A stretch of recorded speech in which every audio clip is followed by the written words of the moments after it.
Chapter 972 Test of Strength. As gentle snow was pushed aside, the middle-aged man quickly stepped forward to speak up. However, before he could do so, Lethal Gale shot him a penetrating glare with the one look. The middle-aged man froze. Even though the middle-aged man knew that players wouldn't dare attack another in a place like this, Lethal Gale's sharp gaze had left him petrified. The dense killing intent within that gaze felt as if a blade had been pressed against the middle-aged man's throat, and if he moved, his head would leave his body. This is killing intent. Gentle Snow could also feel the frightening pressure that Lethal Gale exuded, and she could not help but stare at the berserker. To put it simply, killing intent was a kind of mental suppression. Although killing intent couldn't be seen or touched, the human mind could sense the threat of danger. As a person could not perceive the danger with their five senses, the mind employed a self-preservation mechanism, halting the body from making any sudden movements. It was the same mechanism that was responsible for small animals freezing when surprised. There was a saying in the real world that looks could kill. Although it sounded like a joke, a person's gaze could indeed transmit certain signals. Take wild animals for example. When two wild animals faced off against one another, if one of the wild animals received a ferocious glare from the other, the former would hesitate. Wild animals were born with much keener senses than humans, so they could pick up on these signals easier. Normally, it was very difficult for ordinary players. However, for experts who had experienced many life or death situations, their will and instincts had already been hardened and sharpened. Hence, they could transmit more powerful signals which even ordinary people could pick up on. Lethal Gale was one such expert. Update by Novelful. However, Gentle Snow had not focused on Lethal Gale due to his killing intent, but rather because his was somewhat different from other gaming experts.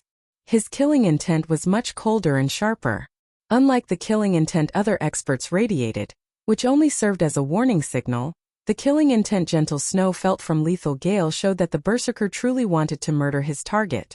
More importantly, the berserker wore a calm and natural expression while he radiated such killing intent.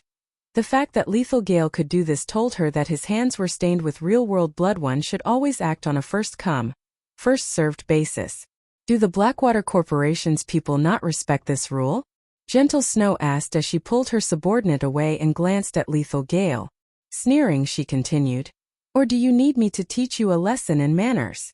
Although Gentle Snow's tone was soft and not particularly loud, everyone who heard her trembled involuntarily. It seems the rumored snow goddess isn't just a pushover. Lethal Gale thought, surprised by Gentle Snow's aura.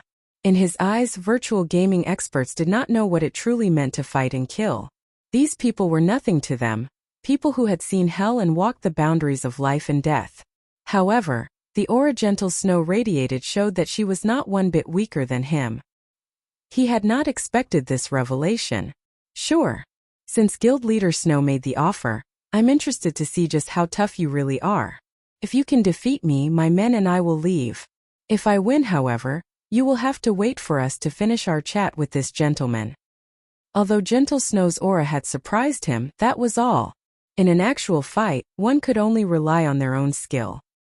He refused to believe that his skills, which he had honed in true battle, would lose to someone like Gentle Snow. Was all style and no substance. Moreover, if he beat Gentle Snow, Abandoned Wave would have an easier time taking over Ouroboros. Lethal Gale's companions wore mocking smiles as they watched Gentle Snow.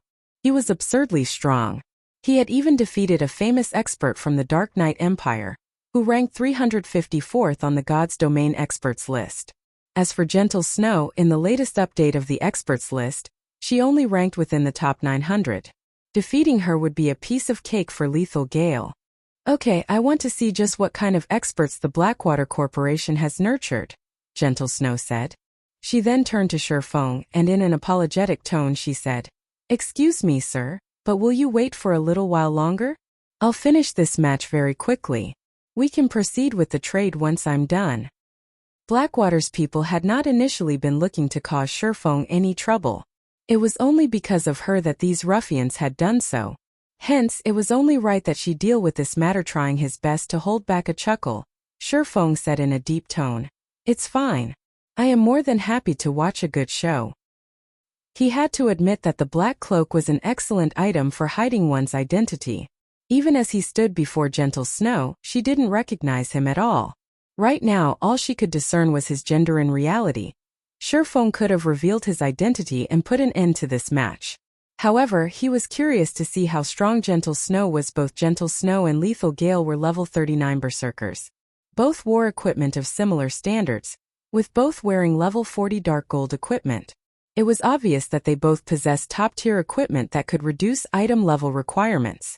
Their weapons were the only difference between them, although Feng did not know the quality of Gentle Snow's silver greatsword. Seeing the greatsword gather traces of mana from the area, it was definitely stronger than a dark gold weapon. On the other hand, Lethal Gale's greatsword was slightly weaker. Even so, it was a top-tier dark gold weapon with almost a negligible difference between them. This match would come down to their combat technique. Feng had already been observing Lethal Gale. Although he was a berserker, a class famed for violence, his actions felt light and gentle. It was obvious that his physical control had already reached a very high standard. It was highly possible that he had reached the refinement realm. Refinement realm experts were considered apex experts in first-rate guilds. After all, unless one had the benefit of a simulation training system or some miracle, it was extremely difficult to reach the refinement realm. Hence, it was quite impressive if a first-rate guild had a few such experts. As for experts of higher combat standards, that depended on luck. It was similar to some unrated guilds' luck, as they saw a refinement realm expert arise from among their members. Unfortunately, the probability of such at this stage of the game was extremely small, unless the player was also an extremely powerful martial artist in the real world. As for Gentle Snow, Feng did not notice any sign that she had reached the refinement realm. In that case, where was her confidence coming from? Of course, it was also possible that Gentle Snow intentionally hid the subtle signs. If so, even Feng would not be able to determine her combat standard. He could only confirm his doubts by watching an intense battle. Once Gentle Snow agreed to the match, they all headed for the Divine Coliseum above White River City. Hellscythe Chapter 973, Match of the Century. Hellscythe_Fluffy Goblin. Inside the Divine Coliseum, players came and went. It was even more lively than White River City's auction house. The Divine Coliseum had become the most populated location in the city, sitting along the rest bar. Many players chatted as they watched battle videos on the screens hovering in the main hall. The drinks here are awesome. It's a pity that they're so expensive. Unlike everywhere else, where we can pay with copper and silver coins, can only buy drinks here with magic crystals, or the points we accumulated in the Divine Battlefield. Each bottle costs 100 points. I need to win at least 3 team battles to earn that many. I'll never afford more drinks at this rate. That's nothing. A few days ago, someone spent 3,000 battle points to buy 1 bottle of Icefire Spirit. I heard that not only is it calming, but its effects last for 5 hours. Its calming effects are far better than the trial towers. It also tastes magnificent. What? I could drink for half a month with 3,000 points. The Icefire Spirit isn't the best alcohol available. I heard that if one reached the trial tower's 8th floor, they can purchase the Witch's Tier. One costs 5,000 points. Some time ago, I heard that a player from another kingdom bought one. I wonder what it tastes like. Stop dreaming. Only God's Domain's apex experts can reach the 8th floor. Getting past the 4th floor is difficult enough for us, much less the 8th floor. As the Divine Coliseum became a larger factor in players' lives, players grew stronger. Players also used the trial tower's results as a way to judge someone's true abilities. As for tycoons who used their equipment to suppress others, they weren't experts, just rich. Hence, guilds and independent teams now recruited members using the trial tower's results as a benchmark. Players who could reach the 5th floor were considered ordinary experts. Players who reached the 6th floor, even in a large guild, were experts of the next level. Players who could reach the 7th floor were of the more powerful experts, even in first-rate guilds. As for those who managed to reach the second half of the 7th floor, they were top-ranking experts in a first-rate guild. One would be hard-pressed to find players in a first-rate guild who could reach the 8th floor. While the players in the main hall chatted amongst themselves, Lethal Gale and the others, who had just arrived, immediately attracted everyone's attention. People in their way moved aside as they felt these players' shocking aura. Shortly after, however, everyone noticed Gentle Snow. Her saint-like beauty even enthralled a few new players. That beauty is hot. Damn. Is this your first day playing a virtual reality game? You don't even know about the Snow Goddess? She is the guild leader of the first-rate guild Ouroboros. Be careful with what you say. I heard that many wealthy young masters have tried to harass her in the past. In the end, these people had been killed to level 0 and forced to delete their accounts and start all over. Hearing the veteran player's story, the players new to White River City shut their mouths immediately to them. Even joining a third-rate guild would earn them bragging rights among their friends for days. They looked up to players in first-rate guilds. They were also aware of the massive differences between third-rate and first-rate guilds in the current God's domain. Unrated guilds were forced to develop in smaller NPC towns. There was no place for a small guild in a city. Only those acknowledged as third-rate guilds barely survived in NPC cities. Meanwhile, first-rate guilds ruled over several, or even over a dozen major cities. With a word from Gentle Snow, other guild leaders would make their lives hell in God's domain without hesitation. With their standards, their only option would be to start a new account. What are they trying to do? Why is Ouroboros' guild leader in White River City's Divine Coliseum? That man, Lethal Gale, recently defeated the 354th ranked expert from the God's Domain's experts list. I heard that he even broke the Trial Tower's record in Hot Sand City and reached the 8th floor. Why is he here? Can this be? When everyone saw Lethal Gale and Gentle Snow enter the same combat room, the main hall fell silent. They couldn't help but stare at the combat room's closed door.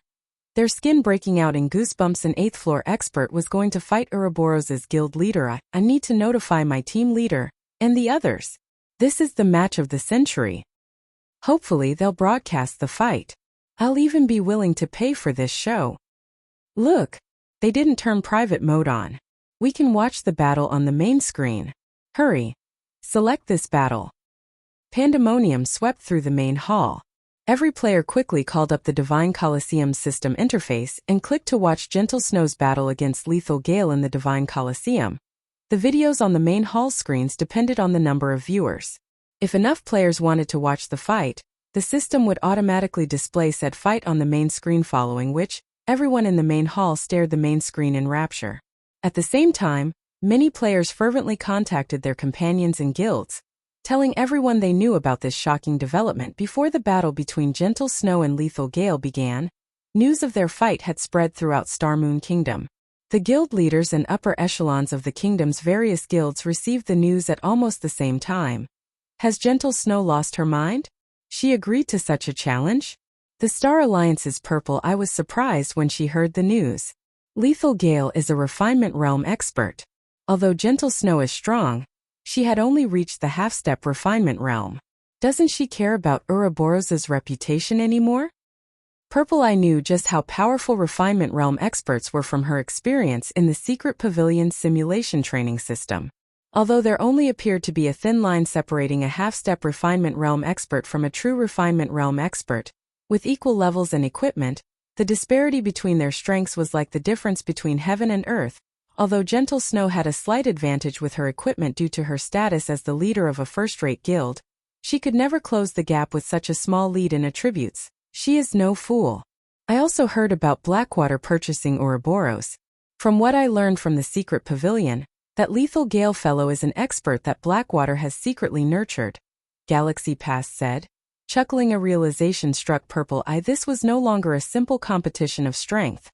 It was a competition between Ouroboros and the Blackwater Corporation. Both of their reputations were on the line. Purple, notify our people in White River City immediately and have them record the battle. We must not miss this opportunity. Galaxy Pass commanded. Other guilds also burst into action. Gentle Snow and Lethal Gale's battle had attracted the attention of Starmoon Kingdom's various large guilds. Chapter 974, War Goddess. Hellscythe_Vampire Cat. Chapter 974, War Goddess. A bald, robust man suddenly burst into an exquisitely decorated room. Tension written all over his face. Boss Wave, something has happened with Gale. The bald man reported, hurriedly raising his brows. Abandoned Wave asked, what happened? I don't know what Gale was thinking, but he's about to duel Gentle Snow. News of the fight has already spread throughout the kingdom. The bald man said. Gale is dueling Gentle Snow? The news surprised Abandoned Wave somewhat. A moment later, however, he started laughing before he said, good, very good. Gale's performance this time is excellent. Who would have imagined that? Just as I was struggling to think of a way to take over Ouroboros, Gentle Snow delivered herself to my doorstep. Send someone immediately to live stream Gale's battle. I want to see the look of despair on Gentle Snow's face. Although he was not certain of Gentle Snow's true strength, he knew how powerful Lethal Gale was. It was common knowledge that, although Lethal Gale had beaten the 354th ranked expert on the God's Domain experts list, it had been a hard-fought battle. Hence, in the public's opinion, that must have been the limit to Lethal Gale's strength. Dated by Novelful. Calm in reality, however, Lethal Gale had held back after all. He was a member of the battle team that the Blackwater Corporation was nurturing. How could he afford to expose his true strength to the public? He needed to save that trump card to deal other battle teams a critical blow. Although Abandoned Wave had no idea how much strength Gentle Snow had hidden, she was 100 years too early if she thought she could defeat Lethal Gale. Inside White River City's Divine Coliseum, every player in the main hall watched the main screen as if hypnotized. It's finally starting. Sitting at a corner of the rest bar, Feng looked at the timer displayed on the screen, his heart thumping with anticipation. In the past, the strength Gentle Snow displayed during the early stages of the game had been extremely frightening. Many experts had considered her disappearance from God's Domain a shame, as they all believed that she had the potential to become a Tier 6 God-ranked player. Her abilities were clear for all to see just from how she had managed to nurture the cleric god Violet Cloud. The main screen currently displayed a dense forest, which was the perfect environment for assassins and rangers. However, it was an entirely different story for Berserkers. Berserkers were the epitome of strength. The Berserker class was a class that solved all problems with overwhelming strength. Unlike a duel between other classes, the one between Gentle Snow and Lethal Gale would undoubtedly be a short battle. Either Gentle Snow would quickly defeat Lethal Gale or the other way around. There was no third possibility. Hence, everyone in the main hall paid close attention to the screen. Afraid of missing out on any details of the battle, let me properly experience the strength of Ouroboros' guild leader. Hopefully you won't disappoint me too much. As soon as Lethal Gale let out a low shout, a bone-chilling glint flashed across his eyes as he unsheathed the gigantic greatsword slung over his back and entered a fighting stance. However, contrary to everyone's expectations, he did not use charge straightaway and rush at Gentle Snow. Instead, he slowly closed in on the female berserker step by step. However, with each step Lethal Gale took, the surrounding air grew heavier. Even the players watching in the main hall could feel the frightening pressure the male berserker radiated. As for Gentle Snow, she unsheathed her silver greatsword and pointed it directly at the approaching Lethal Gale. Her actions were as if victory was already in her grasp. Her calm appearance made her look just like the war goddess of a battlefield. When only 12 yards separated the two berserkers, everyone suddenly saw a shocking scene. Gentle Snow's entire body started releasing a silver glow. In the next moment, 3 pairs of silver metallic wings sprouted from her back. The equipment she wore also underwent a transformation. Her original silver armor turned into a set of pure white robes. In the blink of an eye, Gentle Snow had changed from a plate armor class to a cloth armor class. This sudden development made it seem as if an angel had suddenly descended onto the battlefield. In the next moment, golden divine runes manifested on her robes and even on her unblemished cheeks, adding a few hints of holiness to the war goddess. Meanwhile, the silver greatsword in her hands had also transformed into 2 thin, sharp blades. Golden arcs of electricity were faintly visible, wrapping around the blades of the one-handed swords. Before anyone even reacted, Gentle Snow dashed straight towards Lethal Gale. What just happened? Is she really a berserker? Gentle Snow's sudden transfiguration riveted everyone in the main hall. None of them had expected her to undergo such a change. She's so fast. At this moment, even Feng was surprised. He had never imagined that Gentle Snow had hidden her strength so deeply. Gentle Snow's current speed was already above his. Watching through the large screen, everyone only saw Gentle Snow leaving behind an afterimage in her original position before appearing right before Lethal Gale. Come. Lethal Gale laughed as he activated his berserk skill, Beastification, his skin suddenly turning a deep red. Both his strength and speed also soared. Immediately, he sent a cross slash at Gentle Snow. In response, Gentle Snow swung the sword in her right hand, the blade transforming into an arc of light as it struck at Lethal Gale's greatsword. What a fool! Gale has already activated Beastification. Although the skill's duration is very short, it increases his strength attribute by 120%. In addition, Cross Slash is a Tier 1 sure kill skill. Even Great Lords won't be able to block this attack. Yet Gentle Snow actually dares to receive it directly? Could she have abandoned herself to despair because of losing Ouroboros? Abandoned Wave's lips curled into a smile as he watched Gentle Snow's actions. He could already see the scene of Lethal Gale heavily injuring the female berserker. Has Gentle Snow really lost her mind? She actually made such a rash counter. Purple Eye looked at Gentle Snow with eyes filled with worry. Gentle Snow was a rival of hers. She did not wish to see her losing to anyone but herself at this moment. Purple Eye was wondering whether Gentle Snow truly understood just how powerful a refinement realm expert, who had activated a berserk skill, was. As for Feng, he simply chuckled at this scene. Among everyone present in the Divine Colosseum, most likely nobody, aside from himself, knew what kind of state Gentle Snow was in at present. If one were to say that Lethal Gale was in a berserk mode right now, then the current Gentle Snow was in a twofold berserk mode. The reason for Gentle Snow's transfiguration was her obtaining the Holy Warrior class, one of the 5 great legacies of Star Moon Kingdom. The 5 great legacies of Star Moon Kingdom. Not to mention completing them, just being able to accept the quest for these legacies showed that one was a favored child of the main god system in the past. Only Gentle Snow in the entire Star Moon Kingdom had managed to complete this quest. Feng had never imagined that she would actually succeed in class changing into a holy warrior ahead of time. The 5 great legacies were all peak legacies. The legacy skills that Gentle Snow learned were naturally extraordinary at this moment.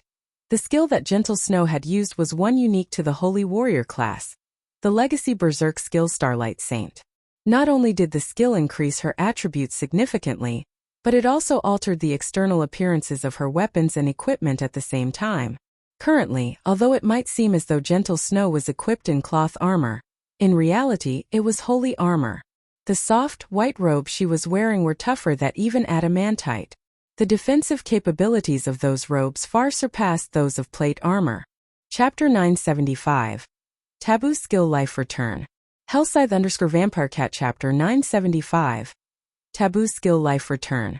Although twofold berserk could give players the strength to combat existences of a higher tier, it also had a glaring weakness. Legacy berserk skills all shared the same problem, and that was the side effects. Unlike ordinary berserk skills, all legacy berserk skills would place its user into a weakened state once their durations ended. Moreover, the duration of twofold berserk was very short. Even Feng, who possessed one of the 10 great saint legacies, could maintain it for only 20 seconds. Once twofold berserk ended, he would fall into a weakened state for several hours. However, it was also precisely because of such a drawback that the system allowed the use of twofold berserk. Based on Feng's estimates, Gentle Snow's Starlight Saint should have a shorter duration than his Blade Liberation. If she could not finish off Lethal Gale within this period, once her berserk skill ended, she would lose without a doubt. One could say that Gentle Snow was taking a gamble. Boom. The collision of the two weapons created a shockwave. The ground under both fighters instantly collapsed as the clear sound of metal clashing against metal echoed throughout the surrounding forest. Pung. Half a second later, Lethal Blade's entire person went flying out of the crater, his body breaking several large trees before slamming heavily into the ground. His HP instantly decreased by over -1,800 as well. The difference in strength between both sides was clear for all to see. He flew. How is she so strong? Is this the guild leader of Ouroboros? This scene staggered everyone inside the main hall. The players who had previously entertained unscrupulous thoughts about Gentle Snow now had shivers running down their backs. Lethal Gale, who had defeated the 354th ranker on the God's Domain experts list, actually got sent flying with a single hit. If it were them in the male berserker's place, they would have gotten killed instantly by Gentle Snow's lightning-quick attack. Gentle Snow. Abandoned Wave's countenance turned grim when he saw Lethal Gale repulsed to him. Lethal Gale losing in a contest of strength even after activating beastification was simply inconceivable. This was equivalent to Gentle Snow sending a great lord of the same level flying. How is her strength so high? After standing back up, Lethal Gale looked at the rapidly approaching war goddess in shock. After activating beastification, his strength attribute could already rival that of a great lord of the same level. Coupling it with his cross slash, even a great lord would be pushed back, not to mention a player. Despite that, Gentle Snow had managed to send him flying with a single strike, without using any skills. His mind just could not figure out how this was possible. However, Lethal Gale did not have the luxury of pondering this. If he did not cope with Gentle Snow's next attack properly, he might very well lose directly. In a flash, Gentle Snow appeared before Lethal Gale once again. This time, he no longer dared to clash weapons with the female berserker.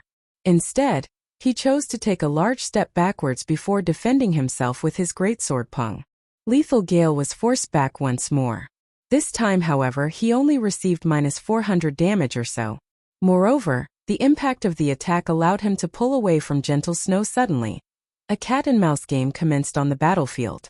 Every time the two fighters clashed, Lethal Gale would manage to buy himself some time by sacrificing a small amount of HP. Lethal Gale was no fool. He knew that Gentle Snow's current equipment was only slightly better than his. The fact that there was still such a huge disparity between them pointed to just one thing: a difference in skills. God's domain was fair in all things. Such a powerful skill definitely could not have a very long duration. Hence, all he needed to do right now was drag out the battle. If he managed to last until Gentle Snow's skill ended, victory would be his. He could tell that Gentle Snow had yet to reach the refinement realm and was only at the half-step refinement realm. She did not possess perfect control over her own body.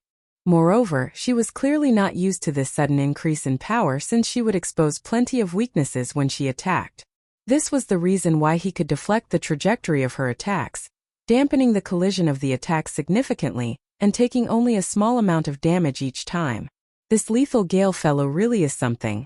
Feng was slightly surprised when he looked at Lethal Gale successfully deflecting Gentle Snow's attacks one after another rather than the refinement realm. The combat standard the male berserker was displaying right now already approached the flowing water realm. One could say that he had reached the half-step flowing water realm. Players at the refinement realm would have precise control over their own bodies.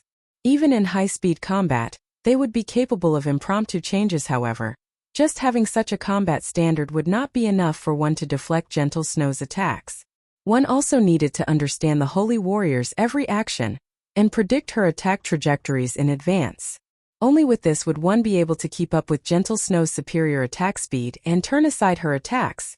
Although it sounded straightforward, experts at the refinement realm would find such a feat extremely difficult to achieve. Had Gentle Snow not activated twofold berserk, she really wouldn't have any chance of victory against Lethal Gale. The seconds ticked by quickly. 10 seconds after the battle began, over half of the terrain of the combat room lay ravaged. At this moment, Lethal Gale was in a very miserable state and only a quarter of his HP remained.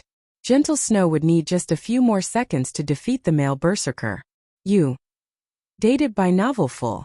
Calm. I have to admit, you are by far the strongest opponent I have faced in battle since I entered God's domain.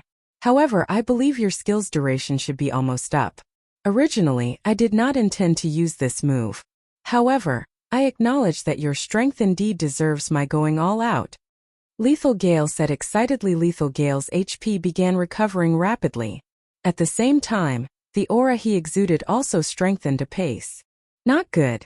That's the Tier 1 Taboo skill Life Return. Feng immediately recognized the skill Lethal Gale used when he noticed a green mist circling the male berserker's body along with his growing aura. As a Tier 1 Taboo skill, Life Return was very powerful. When activated, the skill completely recovered its user's HP within a short period. Moreover, the more HP the user lost previously, the more bonus strength and agility attributes the user would gain, up to a maximum of 600 strength and 600 agility. 600 strength was practically equal to the total strength of a well-equipped level 40 berserker. With such a massive increase in strength, even if Lethal Gale's strength attribute was still not a match for Gentle Snow's, there would no longer be such a great disparity as before. With Lethal Gale's standards, it would be enough for him to defeat Gentle Snow. To make matters worse, Gentle Snow's twofold berserk was already nearing its end. Ha ha ha. Gentle Snow, I admit that you are amazing. Unfortunately, you chose the wrong opponent to go up against. Abandoned Wave could not help but guffaw when he saw the gloomy expression on Gentle Snow's face. Although Lethal Blade had used his final trump card, which would probably impact his future performance in the Dark Arena, being able to thoroughly defeat Gentle Snow now was also a good thing. Immediately, Lethal Gale used Charge and took the initiative to dash towards Gentle Snow. Chapter 976, Sudden Kill. Hellscythe _ Vampire Cat. Chapter 976, Sudden Kill. After using the Taboo skill, Lethal Gale's attributes and speed both increased by a large margin with the inclusion of the speed boost from charge. Everyone only saw the male berserker leaving behind an afterimage as he crossed over a dozen yards and arrived before Gentle Snow instantly die. Lethal Gale shouted, a bloodthirsty glint flashing across his eyes. Without even waiting for the fainted effect of his charge to settle in, he raised his greatsword and used Beheaded. Although he took less than a breath's time to complete this entire process, Gentle Snow still managed to activate a control removal skill and counter the male berserker's attack with Chop Boom. Dazzling sparks flew as the clangor of metal resounded throughout the entire forest unlike before. However, Lethal Gale was not sent airborne this time. Instead, he had to retreat just a single step. The impact of the collision also cost him only around 100 HP. To Lethal Gale, who had recovered back to full HP, this loss was barely a scratch. Although his attack had failed to finish off Gentle Snow, Lethal Gale did not mind one little bit. He had long since figured out how powerful Gentle Snow's current attributes were. This first attack of his was merely to gauge how much of a difference there remained between their strength attributes. In a quick follow-up to his attack, Lethal Gale's body flashed. Then he appeared beside Gentle Snow and abruptly swung his greatsword upwards, the massive weapon slashing straight at her blind spot. UP. Dated by Novelful. Calm as Gentle Snow was still unaccustomed to her greater strength, the clash with Lethal Gale had thrown her stance off. Hence, her defense was full of holes right now. Had Gentle Snow reached the refinement realm, even with the suddenness of the increase in strength, she would have been able to control it skillfully.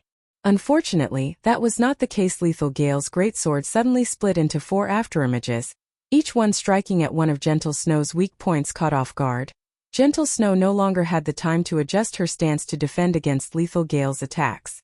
In the end, she forcefully used Whirlwind Slash. In the next moment, a silver whirlwind suddenly formed around her. When the 4 afterimages of Lethal Gale's greatsword collided against the silver whirlwind, they immediately got dispelled into nothingness.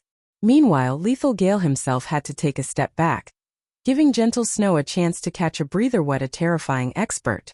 After Gentle Snow retreated to a safe distance, she could not help breaking out in a cold sweat when she thought back to Lethal Gale's previous attack. The difference between their combat standards was clear for all to see. Despite her advantage in strength, Lethal Gale always managed to maintain his stance after receiving her attacks. Moreover, even after his attributes had increased significantly, he was still able to receive all her attacks without fail, as well as launch attacks from various positions. On the other hand, it was taking her all just to handle her sudden increase in strength, which made it very difficult to maintain her stance after a direct clash. Unlike ordinary computer games, fights in virtual reality games were no different from fights in the real world. In many cases, an attack that one could easily block while in a proper stance would become very difficult to handle if one lost their stance. This was true even with the very normal attack. Fights between experts were all high-speed battles. Deciding the outcome took only an instant. Losing one's stance in battle was a fatal matter. Although Gentle Snow had repelled Lethal Gale, the latter had no intention of letting up on his attacks. He immediately charged at her once more, and let loose a barrage of violent strikes. In the main hall, all anyone could see between the clashes of Gentle Snow's one-handed swords and Lethal Gale's greatsword were afterimages. Is this a battle between true experts? For a time, the players in the main hall even stopped blinking, afraid that they would miss out on the moment where victory and defeat were decided. If it were any other player going up against either of the two fighters right now, most likely, they would have already fallen numerous times to either Gentle Snow's or Lethal Gale's attacks before they could even react. Inside the combat room, although Gentle Snow seemed to hold the advantage in both speed and strength, in reality, she was actually at a disadvantage. In order to maintain her combat stance, Gentle Snow kept having to retreat. Otherwise, she would create an opening that Lethal Gale could exploit. The seconds ticked by slowly, when Lethal Gale noticed the 3 pairs of silver metallic wings behind Gentle Snow starting to fade away. One after another, a triumphant smile appeared on his face. At this moment, he could sense that her strength and speed were both starting to wane. Will I be able to make it? Gentle Snow looked at the last remaining pair of wings on her back. The outcome of this battle was already plenty obvious. With Lethal Gale's combat techniques, even if she did not enter a weakened state after Starlight Saint ended, she would still end up losing the battle. However, she was not willing to simply give up from the moment Lethal Gale activated the Tier 1 Taboo skill Life Return. She already knew just how powerful the Berserker was. The only reason she had fought desperately up until this point was for this final strike. When the 3 pairs of metallic wings generated by Starlight Saint started disappearing, it was not a warning to the user that their bonus attributes were about to expire. Instead, the moment all 3 pairs of wings disappeared, the skill would at last display its true power, releasing its final brilliance. However, this final power only lasted for 1 attack. If Lethal Gale managed to deflect or dodge her attack, her fate would be sealed. Hence, if Gentle Snow wanted to win, she needed to stay calm like never before. She needed far more precise control over her own body. She also had to push her mental concentration to its very limits.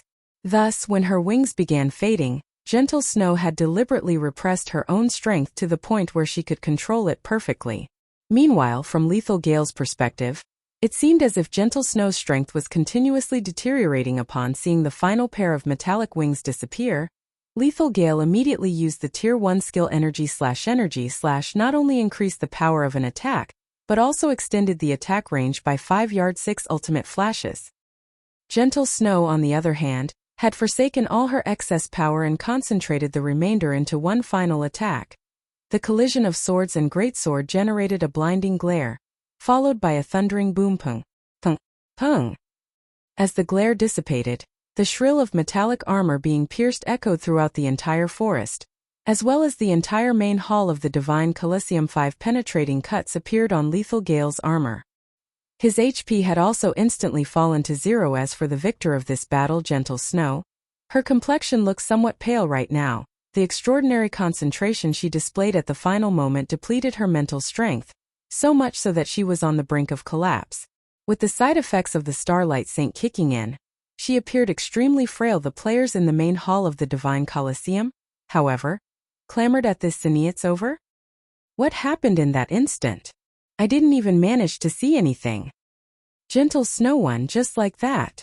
This is a lie, right? All hail the goddess. Everyone simply could not figure out what had happened in that final moment. Lethal Gale clearly had the upper hand just then and was about to finish her off, yet such a shocking reversal had actually taken place. The tables had turned so suddenly that even Lethal Gale himself did not know how she had defeated him. With the end of the duel, Gentle Snow and Lethal Gale both walked out of the combat room. Due to their previous agreement, even if Lethal Gale was reluctant, he no longer had the face to look for trouble with Feng at the moment. He could only watch as Gentle Snow slowly walked over to Feng. Defeated. Gale was actually defeated. He even lost while every guild in Star Moon Kingdom was watching. When Abandoned Wave saw the outcome of the match, he threw the bottle of Witch's Tear, which was worth 5,000 battle points, to the floor. Immediately notify Gale and the others. Since they've embarrassed the Blackwater Corporation, they need to make up for their actions. Have them think of a way to get rid of Gentle Snow within White River City. Currently, Gentle Snow's complexion was pale, and she looked extremely weak. She was clearly suffering the backlash of using that powerful skill from before. With her in such a weak state, even with the deterrence of the city guards, killing her would be child's play for Lethal Gale's party of 6. As long as the Blackwater Corporation killed Gentle Snow inside White River City, they would be able to regain the reputation they lost before in one fell swoop. As for Lethal Gale's party members getting jailed by the NPC guards, that was irrelevant to Abandoned Wave. Understood. Lethal Gale accepted to the instructions he received without hesitation. A cold glint flashed across his eyes as he shifted his gaze towards Feng and Gentle Snow, who were chatting with each other. Chapter 977. Feng takes action. Hellscythe_Fluffy Goblin. Following the Gentle Snow's battle, the players throughout Star Moon Kingdom were in an uproar. Gentle Snow's valiant and heroic bearing captivated many male players, all of which considered applying for Ouroboros to get closer to the snow goddess. She won, just like that? Purple Eye was stunned as she watched Gentle Snow's victory on the screen. With only a small difference in attributes, Gentle Snow had actually defeated a Refinement Realm expert. It seems the Blackwater Corporation has greatly embarrassed itself this time. If the news of Blackwater chasing Gentle Snow away in order to annex Ouroboros spreads, it will be very hard for Blackwater to mingle in Star Moon Kingdom. Although Gentle Snow is an enemy, I have to thank her. The strength Gentle Snow had displayed had also surprised Galaxy Past. Things will be more interesting in the kingdom for a time. Ouroboros and the Star Alliance were old rivals. Galaxy Past had initially thought that Chao Qinghua's mutiny would have been the straw that broke the camel's back, allowing the Star Alliance to surpass Ouroboros once and for all. Yet, due to Ouroboros' alliance with Zero Wing, not only did the Star Alliance fail to surpass Ouroboros, but it had also been left in the dust with the Blackwater Corporation purchasing Ouroboros. He had not expected Gentle Snow to make such a daring play. It might be possible that they would see a new Ouroboros emerge sometime soon. Star Moon Kingdom was more lively than ever. Aside from the Blackwater Corporation, the recently flourishing Heaven's Burial showed faint signs of stealing the position of Star Moon City's #1 guild. If not for the Star Alliance having agreed to the Secret Pavilion's investment, surviving in Star Moon City would have been impossible. Boss Gale, are we going to attack here? A level 39 ranger beside Lethal Gale asked worriedly as he surveyed their surroundings. Even the weakest NPC guards in the Divine Coliseum were level 200, Tier 2 classes, not to mention the roaming Tier 3 NPCs. If they made a move among so many NPC guards, these NPCs would kill them instantly. Although someone had successfully killed one of King's Return's upper echelons in the Divine Coliseum, not just anyone could replicate that. Even now, that person was a legend among players and had the nickname Frost Eye. Quite a few super guilds had attempted to contact this Frost Eye to hire him to assassinate other major powers' upper echelons. God's Domain super guilds had no lack of experts.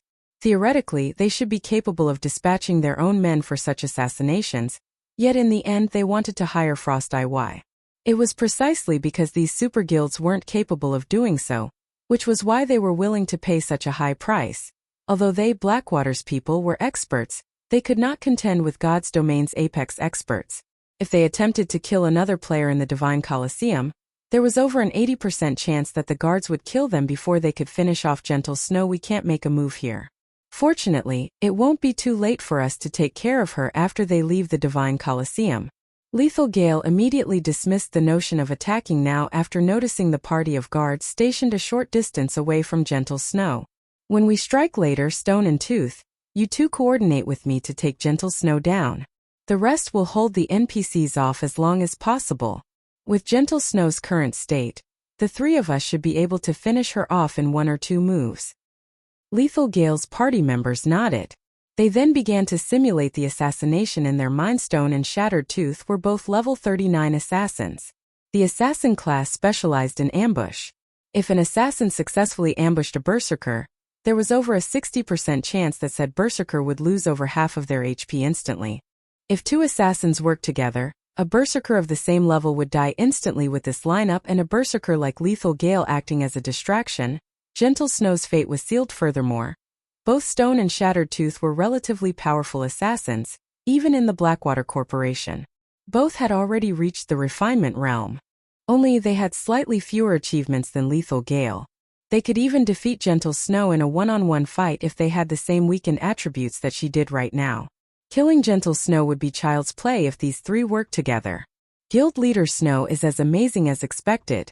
I had not expected you to reveal such a trump card in the end.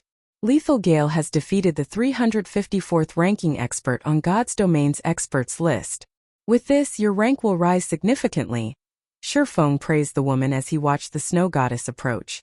Now, he more or less understood why so many experts had suffered defeat against Gentle Snow in the past. Others might not have seen what had happened in that last moment, but he had. In the final moment, Gentle Snow displayed the physical control of a refinement realm expert.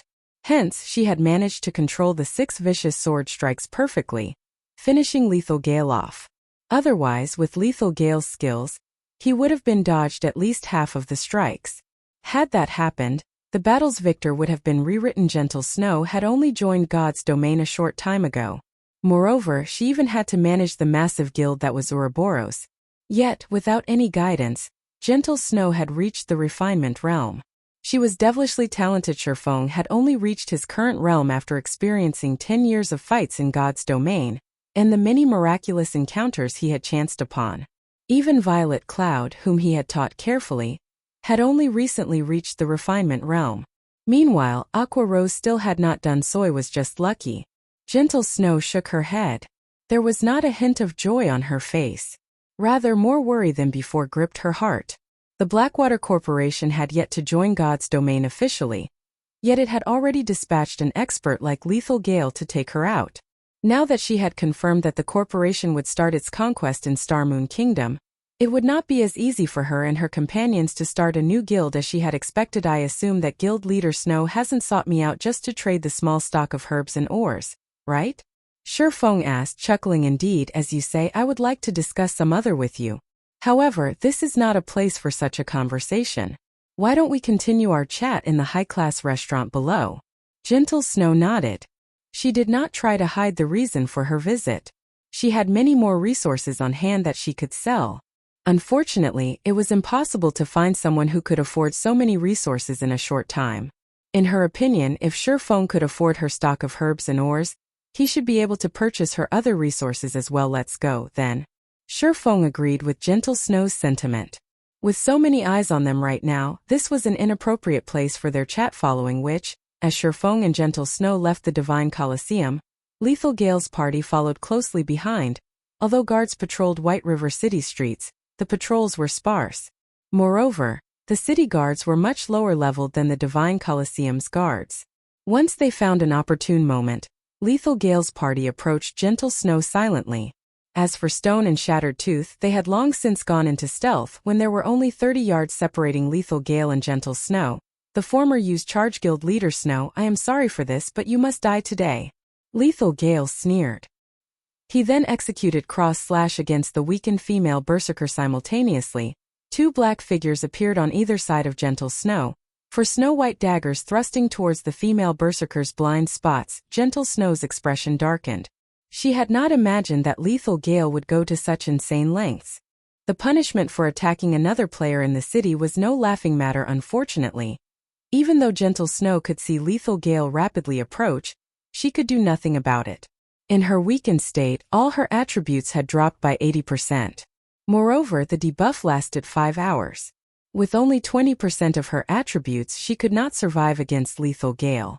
Not to mention, she had just sensed 2 assassin experts. As the greatsword and the 4 daggers were about to plunge into Gentle Snow's body, a low voice suddenly entered everyone's ears. The almighty Blackwater Corporation is really a sore loser. Are you in such a hurry to restore your wounded reputation? As his voice faded, 5 streaks of blue light surrounded Gentle Snow. Pung, pung, pung. The clang of metal colliding echoed down the street 5 times. Lethal Gale and the 2 assassins were then thrown over 5 yards back. Who are you? You dare to stick your nose in Blackwater's business? Lethal Gale glared at the cloaked swordsman. However, his eyes contained a hint of fear. When experts fought, one clash was enough to gauge the opponent's strength. Lethal Gale could tell that the swordsman was stronger than him. The fact that the swordsman had repelled all 3 of their attacks told him that this man was more than an ordinary expert. Who am I? This is White River City.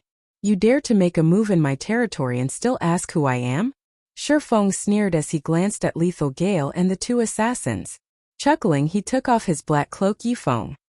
Gentle Snow was shocked when she saw who had hidden beneath the black cloak. Although the man had felt familiar, that did not help her to identify him. After all, he could be any random person she had met before. Now that she knew her mysterious buyer's identity, her previous questions had been answered. Who could possibly be richer than Zero Wing in Starmoon Kingdom? Your Zero Wings, Feng. This is between the Blackwater Corporation and Ouroboros. I advise you to stay out of it. If you don't, you will regret it. Lethal Gale's face twisted into an ugly expression when he heard this man's name. To the Dark Arena's participants, Feng was a familiar name. Even with Stone and Shattered Tooth's help, beating Feng was impossible. He had no choice but to use the Blackwater Corporation as a threat. With this, he might still have a chance to finish off Gentle Snow. Chapter 978. Great trees are good for shade. After Lethal Gale's group launched their attack, a commotion erupted among the players on the street. Have they lost their minds? They are attacking someone in White River City. Are they not aware of the severe punishments for assaulting people inside a city? Amazing! Who are they? How long has it been since someone tried to kill another player in a Starmoon Kingdom city? The players stopped to watch the show. NPC cities were different from NPC towns. In cities, even if one only attacked another player, not killing them, the NPC guards would attack. Afterward, they would be imprisoned in the city's jail for 1 or 2 days. For successful murders, however, That punishment was more severe. Every second in God's domain counted for expert players and the various large guilds. If an expert player were imprisoned for several days, they would fall behind. Because of that, very few player attacks beyond newbies to NPC cities occurred. After issuing his threat, the Berserker's 3 other party members joined the ambush on Gentle Snow. Their task was one of no return. Moreover, the nearby NPC guards had discovered their transgression and were heading their way. If they could not kill Gentle Snow before these NPC guards arrived, it would be much harder to kill her later. I've already stated that this is Zero Wings territory. Guild Leader Snow is an ally. Do you really believe that I'll just sit by while you kill my ally? Feng rolled his eyes at Lethal Gale. Or do you think you can use the Blackwater Corporation's name to frighten Zero Wing? Do you really intend to make Blackwater an enemy? Feng's response caught Lethal Gale off guard. Feng acted as if he had never heard of the Blackwater Corporation. However, time waited for no one. With no other choice, Lethal Gale ground his teeth as he growled in the party chat. I'll deal with you, Feng. Stone and Tooth, assist me. Everyone else, kill Gentle Snow as quickly as possible. Leave it to us, boss. We had just been a little careless. Stone and Shattered Tooth promptly used their vanish skills and circled to Feng's sides. The most powerful aspect about assassins was their ability to appear and disappear like ghosts to deal lethal blows to their enemy. Previously, they had focused on attacking Gentle Snow. Even after they had exposed themselves, they paid no attention to Feng, and this, in turn, gave the swordsman an opportunity to exploit. If they were in stealth, however, they were confident that even Apex experts wouldn't detect their presence. I'll create an opening for you. Don't worry about hitting me in the process. After Lethal Gale calmed himself, he lifted his greatsword and charged towards Feng. He was very familiar with Stone and Shattered Tooth's strengths. He had also watched Feng's fight in the Dark Arena. In terms of combat techniques, he was weaker than Feng. However, live combat was different from a competition. Many factors could affect a battle's outcome. The cooperation of several experts, in particular, would raise their combat power exponentially. Even he would find himself in trouble when Stone and Shattered Tooth worked together. Their psychedelic footwork allowed them to move silent, only revealing themselves barely as they struck. Although Feng was strong, if 2 assassins that he could not perceive attacked him, his mental state would suffer an immense pressure. Even if he tried to ignore it, his subconscious would constantly search for the sudden appearance of enemies, and this would affect his focus. He could use this opportunity to kill Feng. If he killed both Ouroboros's guild leader and Zero Wings Feng, even if the NPC guards imprisoned him, the fight would be worth the loss. Feng, you need to be careful. Those 2 assassins are strong. Gentle Snow warned the swordsman as Stone and Shattered Tooth disappeared. Although she was in a weakened state, her perception had not dulled. On the contrary, her duel with Lethal Gale had heightened her senses. Even so, she had only detected the 2 assassins after they had exposed themselves. As Gentle Snow finished speaking, Lethal Gale's 3 other party members moved into range and began to launch their ranged attacks. Over a dozen arrows and fireballs rushed at Gentle Snow, sealing her paths of retreat. If the Snow Goddess were at her peak, dodging and blocking these attacks wouldn't be difficult. She could even afford to be hit. However, with her attributes reduced by 80%, one of these players' normal attacks was unbearable. At the same time, Lethal Gale slashed at Feng with precise timing. You dare to look down on the Blackwater Corporation? Do you really believe that you can protect Gentle Snow?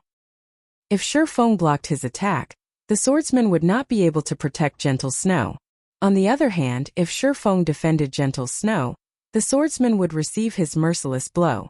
Moreover, he still had Stone and Shattered Tooth's assistance. If Feng slipped up, they could very well take his life in one fell swoop. Once the hindrance was gone, it would be much easier to kill Gentle Snow. Suddenly, Feng madly brandished his sword, tracing one trajectory after another in the air. This move was none other than the combat technique he had inadvertently learned in the Titan Library. Swords orbit. By tracing the 32 sword trajectories with his blades, Feng formed an impenetrable defense around him.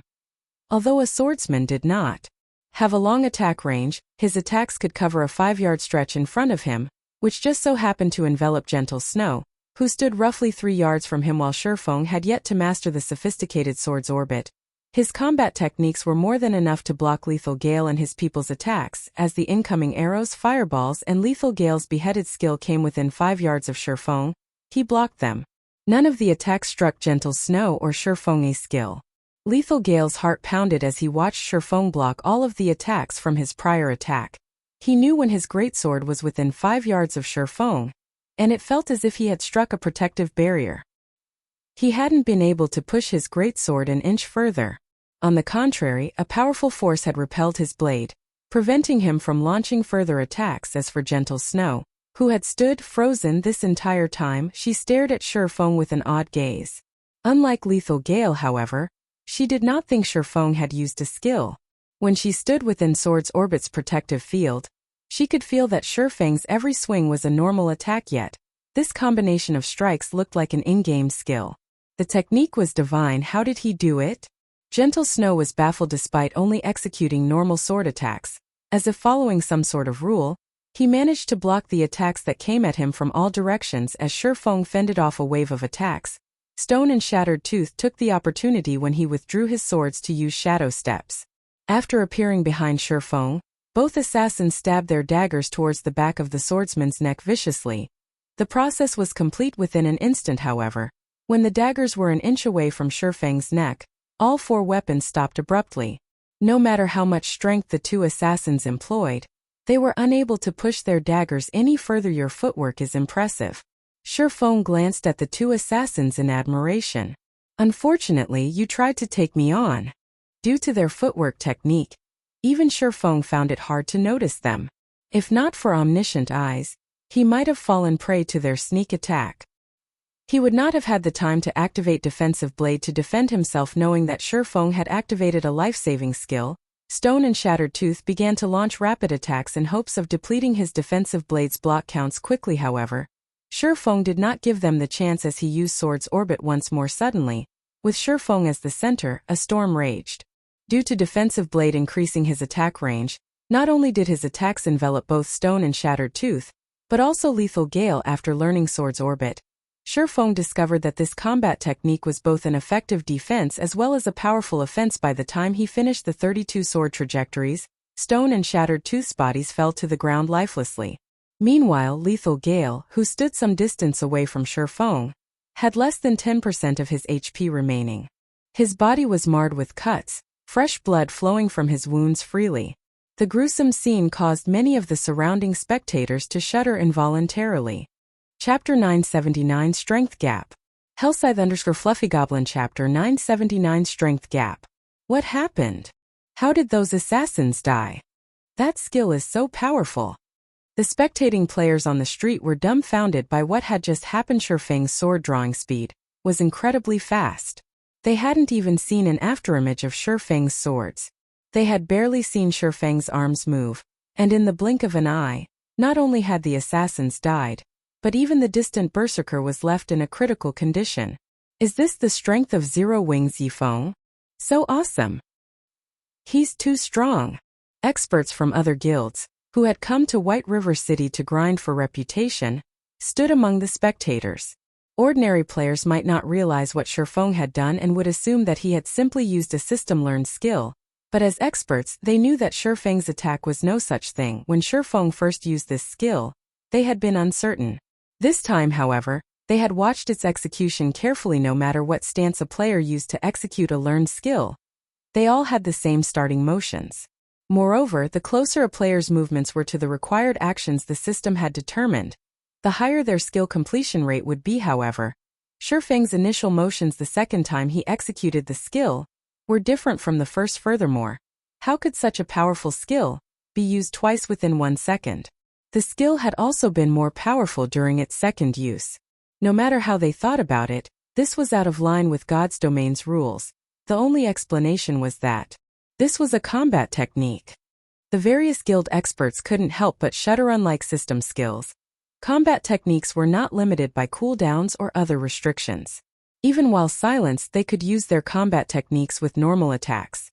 The only downside was the burden on a player's stamina and concentration. Those who attacked using special combat techniques knew that the more powerful a technique was, the more of a burden it had on stamina and concentration. Meanwhile, of the 2 assassin experts Feng had defeated, both were level 39. Both could easily rank among the top of any kingdom's ranking list. As for the berserker Lethal Gale, they were even more familiar with him. After all, he was the berserker who had dueled Gentle Snow just some moments ago. With Lethal Gale's combat standards, he could rank highly even among Super Guild's experts. Even when all three players had worked together, they had been beaten so badly. However, among the watching players, no one was more shocked than Gentle Snow. Is this really the Feng I know? She had personally experienced Lethal Gale's power. If not for her peak legacy, there was no way in hell she would have defeated the male berserker. In spite of that, Feng had ended the battle in 3 moves. Gentle Snow was even under the false impression that Lethal Gale and his assassins were, in fact, quite weak. She knew that wasn't true. Feng was just that strong despite such fierce attacks. Not only had Feng nullified the attacks, but he had also dealt Lethal Gale and his companions such a devastating blow before this. Gentle Snow had never seen Feng's true strength. Now she finally understood that they were no longer on the same level. Focus your attacks on Gentle Snow. Lethal Gale, who looked pitiful, hurriedly commanded as he retreated from Feng. He then took an ancient black magic scroll from his bag. To think I would be forced to waste this.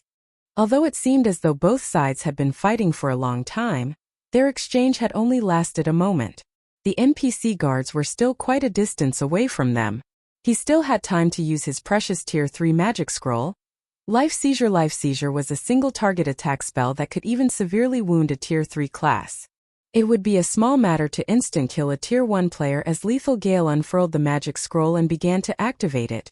A violent vortex of mana appeared above them. Even a fool could tell that this magic scroll was extraordinary. Lethal Gale's 3 remaining companions launched their attacks once more. This time their attacks were more vicious. All 3 hurled over 20 attacks at Gentle Snow. However, their attacks focused on quantity over quality. After all, even a low damage skill like Iceberg could deal frightening amounts of damage to Gentle Snow. In addition, the increased number of attacks would also make it more difficult for Feng to guard Gentle Snow. Despicable. The bystanders cursed at Lethal Gale's group as they watched. If this were a fair and proper battle, Lethal Gale's group would be no match for Feng. However, if Feng were forced to remain by Gentle Snow's side, the incoming Tier 3 spell would no doubt kill him. Suddenly, however, Feng appeared beside Lethal Gale, arcs of blue electricity circling his body faintly. Feng then sent a slash at the berserker, who was invoking the magic scroll. What's going on? Lethal Gale had not predicted that Feng would leave Gentle Snow to the wolves to come for him. However, as he glanced at Gentle Snow, he discovered Feng standing beside the female berserker. Lethal Gale wasn't the only one seeing this. Every other player on the street stared in wonder as well. There are 2 of him? How can there be 2 of him? Is it a doppelganger skill? As everyone tried to figure out what was going on, Lethal Gale's vision started to fade to gray. Before the shocked berserker realized it, his HP had fallen to 0. Such a fast attack. When Feng had appeared beside him, Lethal Gale saw a blue flash leave the swordsman's hand just before he activated Whirlwind Slash to fend off the attack. In the next moment, his body stopped responding to his commands. As his vision dimmed into darkness, he noticed the Feng before him dissipate into nothing. It was as if the attack hadn't happened, as if this had all been a bad dream. Meanwhile, before anyone realized it, another Feng had appeared behind Gentle Snow. Even more surprisingly, this new version of Feng blocked all 20+ attacks aimed at the snow goddess. Moreover, when he executed Sword's Orbit again, it was even more powerful than before. He struck down every spell and arrow before they had come within 10 yards of Gentle Snow. How did he do that? Everyone was shocked. Even the guild experts from other kingdoms and empires were speechless. Feng was like a ghost, appearing wherever he wanted in reality. However, Feng had pushed himself to his very limits to execute this phantasmal attack. First, he had used Instant Strike to finish off Lethal Gale. He then activated Silent Steps to appear behind Gentle Snow. He had completed these 2 moves almost at the same time. Later, he executed Sword's Orbit. Although Feng appeared calm, he had exhausted most of his concentration. His head was starting to ache. You guys have had your fun. It's my turn now. Looking at the 3 ranged members of Lethal Gale's party, Feng raised Killing Ray high before swinging it forward violently. Lightning Edge. Suddenly, streaks of blue lightning arced across the 50 yards ahead of him. Not only did the arcs of lightning devour the players' attacks, but the lightning also devoured the players. All 3 players transformed into particles of light, leaving behind only 3 items. Not even their corpses remained. Chapter 980. Feng's Deterrent Force.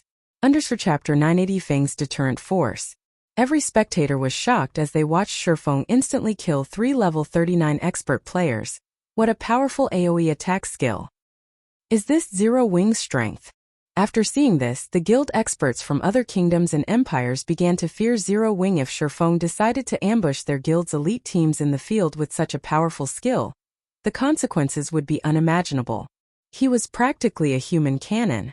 Although he didn't wield as many AoE skills as elementalists, his versatility and mobility surpassed the latter by leaps and bounds currently. Due to the emergence of the new class, many guilds had dispatched their top teams to grind for merits. As the top combatants of large guilds, they had their own pride. Due to that, they didn't pay any attention to White River City's ruler Zero Wing. After all, they were not grinding around White River City. They were simply using the teleportation array within the city. Once they reached the Twin Towers Kingdom, Zero Wing would lose the home ground advantage. If Zero Wing wanted any level of authority in the Twin Towers Kingdom, it would have to rely on its team's strength. However, the strength Feng displayed a moment ago was beyond terrifying. He was fully capable of threatening their progress in the Twin Towers Kingdom. From now on, if they accidentally provoke Zero Wing, they would have to take into account the possibility of Zero Wing's teams annihilating them immediately. The various large guilds' top teams reined in their arrogance and re-evaluated their opinion of Zero Wing. They had notified their teams in the Twin Towers Kingdom, warning them to avoid conflict with Zero Wing's teams as much as possible. Although they had their own experts, fighting Zero Wing would gain them nothing. Moreover, Zero Wing had another major advantage over the other large guilds. The teleportation house was located in White River City. Their foreign guilds did not have a residence here. They had to foot the additional fee of teleporting from their respective cities to White River City. Of course, it was a different story for wealthy tyrants like super guilds and super first-rate guilds. Super guilds and super first-rate guilds had far more powerful backgrounds than first-rate guilds. It was especially true for their connections. These guilds could set up a residence in any city in God's domain, after which they could dispatch their guild members en masse. Unlike first-rate guilds, these superpowers didn't need to struggle to obtain land. This was why the various large guilds feared super guilds and super first-rate guilds. Not only could these major powers dispatch apex experts to assassinate their guild's upper echelons, but they could also send swarms of elite players to obliterate the guild members. After Lethal Gale's party had been annihilated, the NPC guards, who had been rushing to the scene, stopped and resumed their patrols. It was as if the surprise attack had never happened. As for Lethal Gale's party, who had initiated an attack within the city limits, they would not escape the system's punishment just because Feng had killed them. Once they revived in half an hour, the NPCs would arrest them in the Resurrection Temple. After taking care of Lethal Gale's party, Feng collected his spoils of war. Although the weapons and equipment Lethal Gale's party had dropped were useless to him, they could still enrich Zero Wing's guild warehouse. After Feng finished with the loot, he caught an advanced horse carriage with gentle snow and proceeded towards a high-class restaurant in the nobles' district. From beginning to end, not a single player had dared to step forward to snatch Feng's loot. Only after Feng was truly out of sight did these players launch into heated discussions. What? Zero Wing's Feng wiped out Gale's party. How is that possible? Abandoned Wave was dumbfounded as he listened to his subordinates report. He could not believe his ears. He then asked, "What about Gentle Snow? Did she die?" Lethal Gale's people were one of the top-ranking parties among those under his control. Usually, he tasked the party with assassinations and dealing with experts that made themselves a hindrance. Until now they had never failed a job. They had always triumphed. Even against a Void Realm expert, field battles were different from PvP competitions. There were many factors that could affect a player's combat power, not to mention the combat power of a group. Thus, it had been easier to send Lethal Gale to warn away Gentle Snow's mysterious buyer. If words could not sway the buyer, Lethal Gale's party would convince the buyer to submit by force. However, after giving it some thought, this task had been quite dangerous. If he had help from the NPC guards, it wouldn't be impossible for Feng to annihilate Lethal Gale, and his companions Gentle Snow did not die. Gale's party couldn't even lay a finger on her before Feng slaughtered them. The bald middle-aged man said as he nervously played a recording for Abandoned Wave. The video clip showed the entire process of Feng wiping out Lethal Gale's party. Many curious spectators had recorded the entire battle. This video was already a popular topic on Star Moon Kingdom's official forums. Not only had this incident boosted the fame of Zero Wing's Feng, but it also made a mockery of the Blackwater Corporation. Abandoned Wave's expression darkened as he watched the video. The dense killing intent he radiated could be felt over 30 yards away. Sensing this killing intent, several strong and talented youths rushed over, asking, "Big Brother Wave, what happened? What has you so riled up?" Although these youths' levels were not high, they were greatly admired by the Divine Colosseum's regulars. "It's nothing." Abandoned Wave closed the video enraged. A cold glint flashed in his eyes as he said, "I've had to make some minor adjustments to my plans. Although young Master Jing has told me that there is no need to bother with Zero Wing, if I don't teach the guild a lesson, be it Black Flame or Feng, neither will acknowledge the Blackwater Corporation's power. I've heard that the Heavenly Dragon Pavilion's Pavilion Master, Nine Dragons Emperor, has quite a grudge against Zero Wing and has been eager to teach Zero Wing a lesson.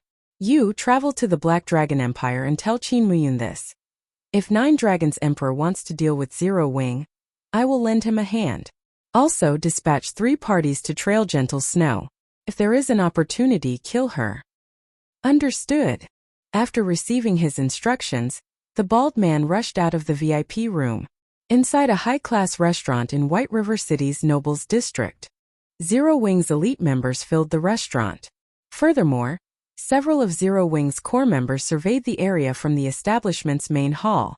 The high-class restaurant had become an impenetrable fortress. Meanwhile, Feng and Gentle Snow chatted with each other on the top floor. "The Blackwater Corporation is quite eager to take your life," Feng commented as he gazed out the French windows. From his position, he could see at least 8 people stalking the restaurant. While there was a chance that he had earned his own stalkers, it was far easier to believe that these players were hunting Gentle Snow. After all, the Blackwater Corporation had ambushed her once before. Moreover, Gentle Snow was still weakened. He wouldn't be surprised if they tried another 3 or 4 assaults. Chapter 981 Difference between Guilds. As expected of the Blackwater Corporation, despite paying so little attention to God's Domain when it launched, it has so many powerful experts. Feng commented, prompted by Feng's remark. Gentle Snow followed his gaze out the window. What she saw, however, surprised her. U.P. Dated by Novelful. Calm White River City was even more prosperous than Star Moon City. Even in the costly Nobles District, she could see plenty of players going about their business. From her vantage point, she had a clear view of what these players were doing, and very quickly several players caught her attention. Although these players seemed to be chatting among themselves, they occasionally turned to look at the room she and Feng occupied. These were not low-leveled players either. The lowest among them was level 38, while the rest were level 39. Among these experts, a few neglected to hide their auras. Hence, she could feel just how much of a threat these people posed if she left the building. Needless to say, she wouldn't leave White River City alive. The Blackwater Corporation had not prepared over much for the first ambush. Feng's presence must have also been unexpected. However, the corporation would prepare from here on out. Relax. As long as you're in here, they can't touch you. If you stay here until you recover from your weakened state, they will eventually give up and leave, Feng assured Gentle Snow. On his way here, he had purchased the latest information regarding Ouroboros from the secret pavilion. Although the purchase had cost him a pretty penny, he had learned both bad and good news. He discovered that the Blackwater Corporation now focused fully on God's Domain. In fact, it had already dealt with the companies that had backed Ouroboros. To put it simply, Blackwater now owned Ouroboros. Although it had not yet declared so publicly, the good news was that he could finally recruit Gentle Snow. The bad news was that the Blackwater Corporation was not to be trifled with. Among the various international corporations, Blackwater was relatively overbearing.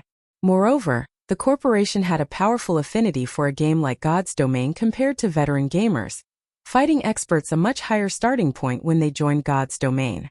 Their lack of familiarity with God's Domain's superhuman combat style was the only thing that held them back. However, once they were comfortable with this combat style, they would quickly become experts in God's Domain with the combat techniques, They had learned in the real world the Blackwater Corporation had a perfected system to nurture fighting experts. Moreover, after many years of development, it had various dojos around the globe. Given enough time, even super guilds would be no match for the Blackwater Corporation even in the past. Shortly after the Mind Space system had launched, the Blackwater Corporation had forced itself into God's domain. Although Blackwater had started later than everyone else, it was one of the first corporations to upgrade its own established guild into a super guild. In contrast, corporations like Open Source could only invest in super guilds and super first-rate guilds to establish themselves in God's domain. It was simply too difficult to nurture their own expert players, much less apex experts. By the time they did so, their competition would have left them in the dust. When Blackwater had begun to focus on developing in God's domain, the game had been operating for over a year. After all, nobody would have imagined that the game would be more popular than fighting competitions, so much so that it had ushered in a new era. In reality, God's domain had not only impacted the fighting industry, the various other industries had been affected as well. By then, God's domain had become irreplaceable in people's lives. It was similar to humanity's introduction to the internet several hundred years ago. After learning about the benefits of God's domain, people couldn't live without it. Dated by novelful. Meanwhile, among the affected industries, the fighting industry had suffered the most. When the Blackwater Corporation had officially shifted its focus to God's domain, it had been significantly weakened. It wasn't even half as powerful as it has been during its peak. Even so, it lorded over God's domain a decade later. Currently, Blackwater was still at its peak, yet it had already shifted its gaze to God's domain. With its frightening financial strength and many experts, the corporation was akin to a natural disaster for Star Moon Kingdom's Zero Wing. If Zero Wing failed to cope with this disaster properly, it would be nothing more than a stepping stone for the Blackwater Corporation. I roughly understand Ouroboros's current situation. May I ask what you have planned? Is there anything I can with? Feng asked quietly as he turned to the somewhat dispirited gentle Snow. Blackwater has already obtained the majority of Ouroboros's shares. Even my White Clan group cannot change that fact. The only thing I can do now is take as many people with me as I leave Ouroboros and start all over again elsewhere. Would Zero Wing be interested in purchasing any other materials? I can sell them to you at a 40% discount, Gentle Snow offered as she smiled bitterly. I also have a few plots of land in Star Moon Kingdom that I want to sell, although I am not sure if Zero Wing can stomach so much at once.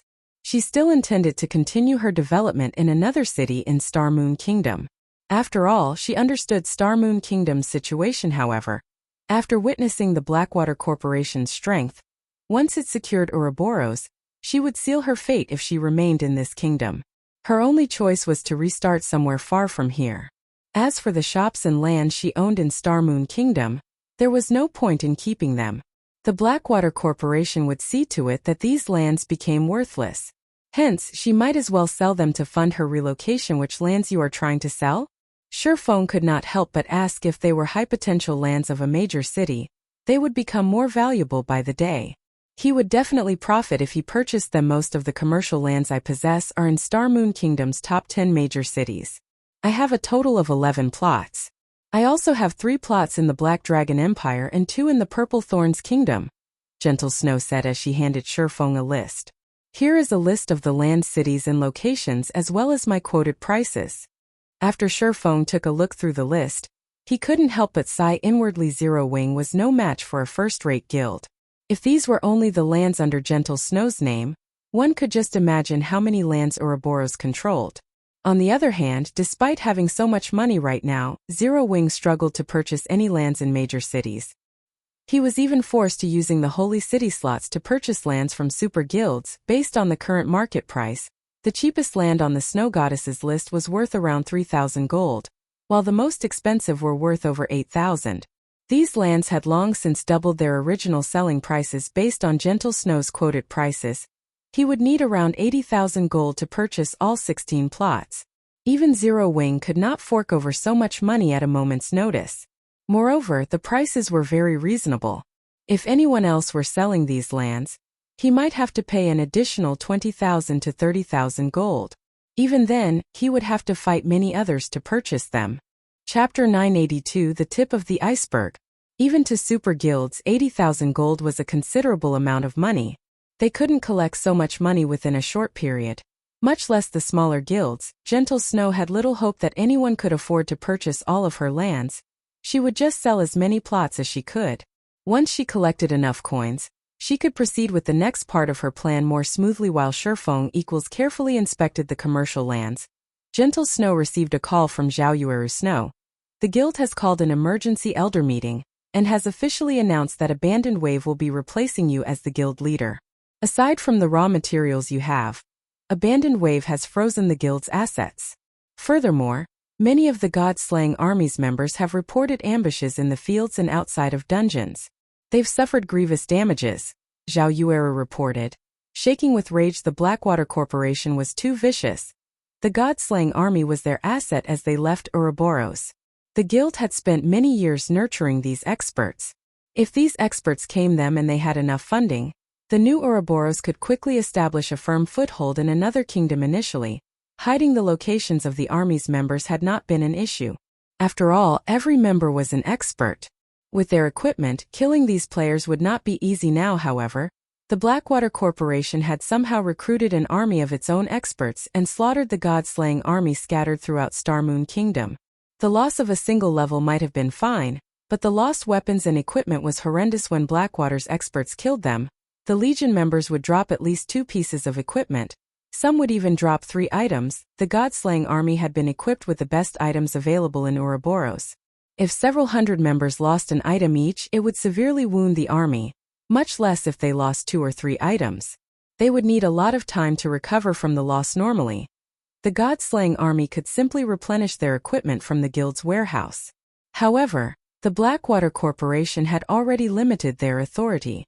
Now they could not even take a piece of common equipment from the warehouse. With the God-slaying army suffering such a blow, rising in another kingdom in a short time would be impossible. I understand.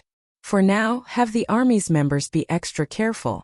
Gentle Snow's frown deepened after receiving a more detailed report. Even Ouroboros' old rival, the Star Alliance, couldn't kill so many of the God-slaying army's members so quickly. Guild leader Snow, you don't look too well. Has something happened? Feng asked curiously when he noticed Gentle Snow's troubled expression. I just received news that Blackwater has already begun to exact its revenge. The God-slaying army that I command has suffered over 700 deaths. Although reports say that they've been ambushed by groups of cloaked players, I'm sure that these players are experts from Blackwater, Gentle Snow helplessly explained, not bothering to hide this fact from Feng. Moreover, it was impossible to keep a tight lid on such a major incident. It was only a matter of time before the truth revealed itself. It seems that your victory over Lethal Gale has made the Blackwater Corporation anxious. Otherwise, they'd have no reason to make such an excessive move. The news surprised Feng. No matter what was said or done, the Blackwater Corporation had already purchased Ouroboros. One could even go so far as to say that Ouroboros was the Blackwater Corporation. If news spread of mysterious players slaughtering Ouroboros' strongest legion on its own turf, it would damage the guild's reputation. Since Blackwater has already gone to such lengths, I'm betting that even if you leave Starmoon Kingdom, they will find some way to crush you, Feng said seriously. How about this? Invest in Zero Wing and become one of its shareholders. With Zero Wing's prestige in Starmoon Kingdom, the fledgling Blackwater Corporation should hesitate before declaring all-out war. This, Gentle Snow was taken aback upon hearing Feng's proposal. The symbol of Ouroboros, which the White Clan group had created, was incredibly important to her. If possible, she wanted to establish a new Ouroboros. However, if she joined Zero Wing with Ouroboros' top players, the Blackwater Corporation would shift its focus to Zero Wing. If you're worried about the percentage of shares that you'd control, or how your subordinates would be treated, relax. I can give you 15% of Zero Wing's shares. I'll also give you 50 core member slots and the power to form the Ouroboros Legion, which will be under your full control. What do you think? Feng suggested. Are you not afraid of the backlash from Blackwater? Gentle Snow asked Feng seriously. With Zero Wing's strength and potential, don't you think that you'd be suffering a loss by offering me 15% of the guild's shares for the little manpower and resources in my possession? Zero Wing was no longer the upstart guild it had been. Not only did Zero Wing control Stone Forest Town, but it also owned Starmoon Kingdom's #1 trading firm.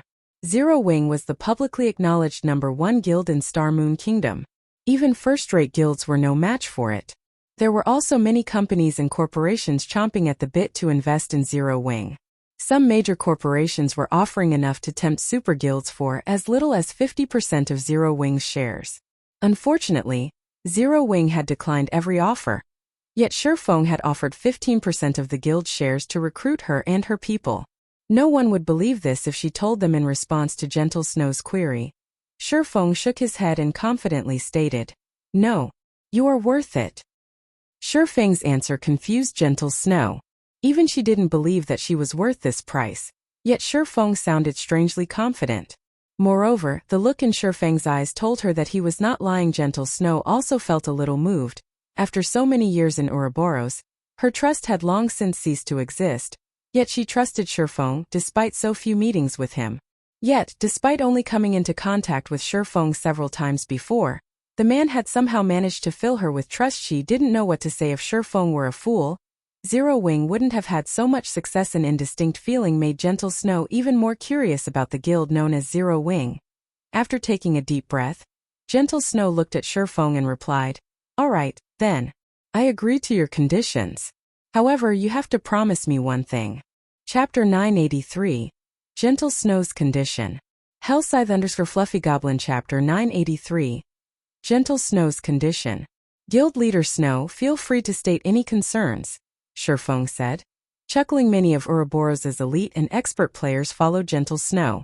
If he recruited all of them, it would raise Zero Wing's overall strength by a large margin. Although Zero Wing's member count still wouldn't compare to a first-rate guild's, it would have far more elites than its competition. There was also Gentle Snow's potential to consider if he could give Gentle Snow access to the secret pavilion simulation training system. With her talent and his other training resources, it wouldn't be long before she became a true Apex expert. It wouldn't be long before she surpassed him. Either what guild wouldn't want such an expert? Moreover, Gentle Snow was different from Fire Dance and Violet Cloud, who lacked management experience regarding management capabilities. Only Aqua Rose might be a match for Gentle Snow. Before joining Zero Wing, Aqua Rose had only managed her own subordinates in Twilight Echo. Gentle Snow, on the other hand, had managed Ouroboros. Moreover, her previous guild had continuously improved.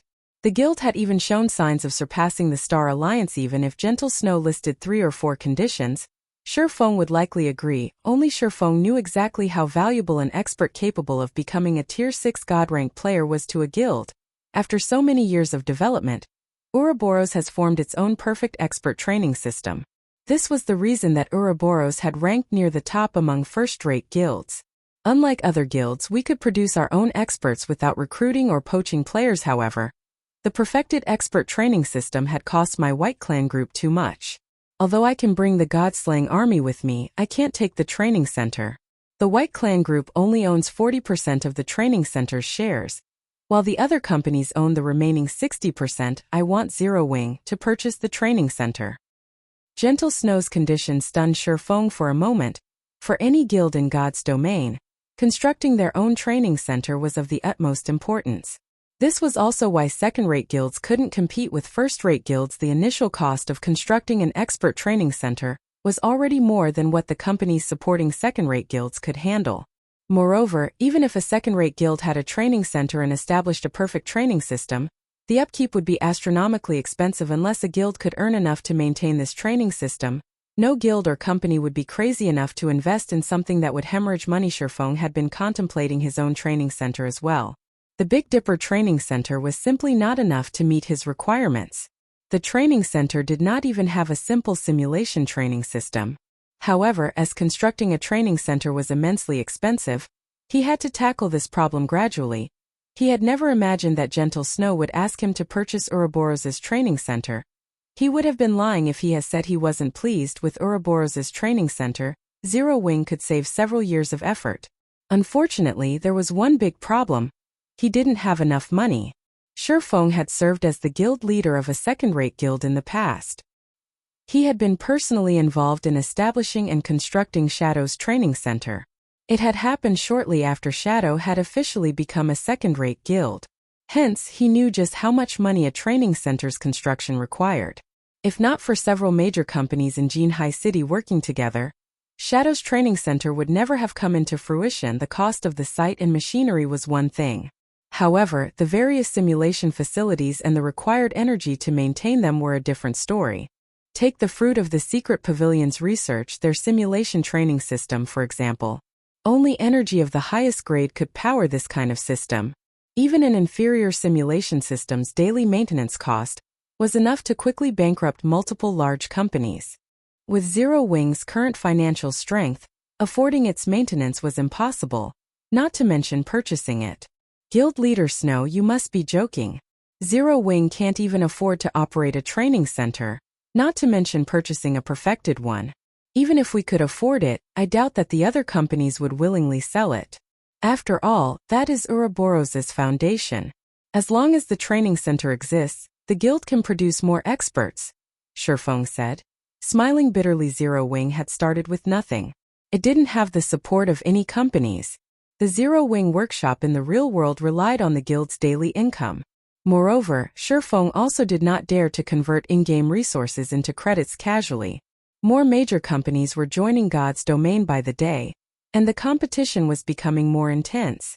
The resources in God's domain were also becoming more valuable. Converting coins into credits would be a devastatingly foolish move. I understand that I am being somewhat unreasonable, but now is the best opportunity to buy it. Gentle Snow was also aware of how expensive it was to purchase a training center. Although Blackwater has purchased Ouroboros's training center is nothing to the corporation.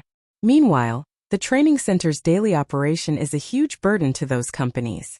They will try to get rid of it as quickly as possible. If we don't buy it now, another corporation that wants to nurture its own experts will. If Zero Wing is willing to buy it, I can try to lower the price as much as possible. I understand. Please wait a moment. I have to contact the guild leader about this first, Feng said. Creating an excuse to leave the room. It would be much more convenient to purchase a training center than establishing his own. If he purchased it now, he could save himself a lot of trouble in the future. Zero Wing would not have to risk stagnation as Shadow had in the past due to a lack of experts. With the training center, he could nurture a large number of experts rapidly, sending them out afterward to capture and defend towns. He could then use the money and resources these towns generated to sustain the training center. However, Zero Wing couldn't gather so much money in such a short time span. Forget it. Let's give it a try. After Feng left the room, he contacted Aqua Rose. Chapter 984. Qualifications for Cooperation. Hellscythe_Fluffy Goblin. Chapter 984. Qualifications for Cooperation. Although Aqua Rose was Zero Wing's vice guild leader, her family owned its own large business. Twilight Echo was a first-rate guild with an even longer history than Ouroboros. Aqua Rose's family was one of Twilight Echo's major shareholders in the past. Feng had learned that Aqua Rose's family owned the Sun and Moon Group. In 10 years' time, the Sun and Moon Group would join the Fortune 500 list. Of course, Aqua Rose had been the main contributor to the company's success. The Sun and Moon Group and the Open Source Corporation were both involved in the energy industry. Hence, Aqua Rose's family had been afraid of the Open Source Corporation when they had threatened the family to persuade Aqua Rose. Open source was one of the industry's giants. On the other hand, Sun and Moon struggled within the middle ranks. If the Open Source Corporation wanted to, it could easily squash the Sun and Moon Group. However, although the Sun and Moon Group only ranked in the mid-range in the energy industry, it wielded an extraordinary amount of funds. After all, the most profitable resource in the world was energy, as it was used in nearly every aspect of life. It was also precisely this reason that Twilight Echo's members had treated Aqua Rose like a treasure, even making her the guild's honorary elder. Not only was the Sun and Moon Group one of Twilight Echo's major shareholders, but it was also the guild's biggest shareholder. Without the company's supply of energy, the other shareholders would choke on the daily cost of maintaining the guild's training center. Guild leader, has something happened? Aqua Rose asked. Aqua Rose was still dealing with the list of members they intended to send to other countries as well as various other tasks. She was so busy that her brain was about to short-circuit. Her helpers also rushed about the office, contacting guild members and dealing with the letters of intent from guild members who were willing to move to the branch guild now that Zero Wing planned to expand to other countries. Many players wanted to apply to the branch guilds. Although the branch guilds were as safe as the headquarters in White River City, where they didn't have to worry about other guilds provoking Zero Wing. They would have more opportunities for promotion in the branch guilds in White River City. There were only so many slots available for the guild's main force. Becoming a reserve member was nearly impossible, not to mention becoming an official member of the main force. However, once the branch guilds were established, the guild would establish new main forces, and the main force members enjoyed far more benefits than elite members aside from having priority over equipment.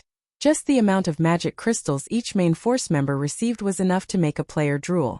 Main force members also had the opportunity to obtain the rumored 100-berry wine. According to rumors, the 100-berry wine was even more effective than the Divine Colosseum's Icefire Spirit.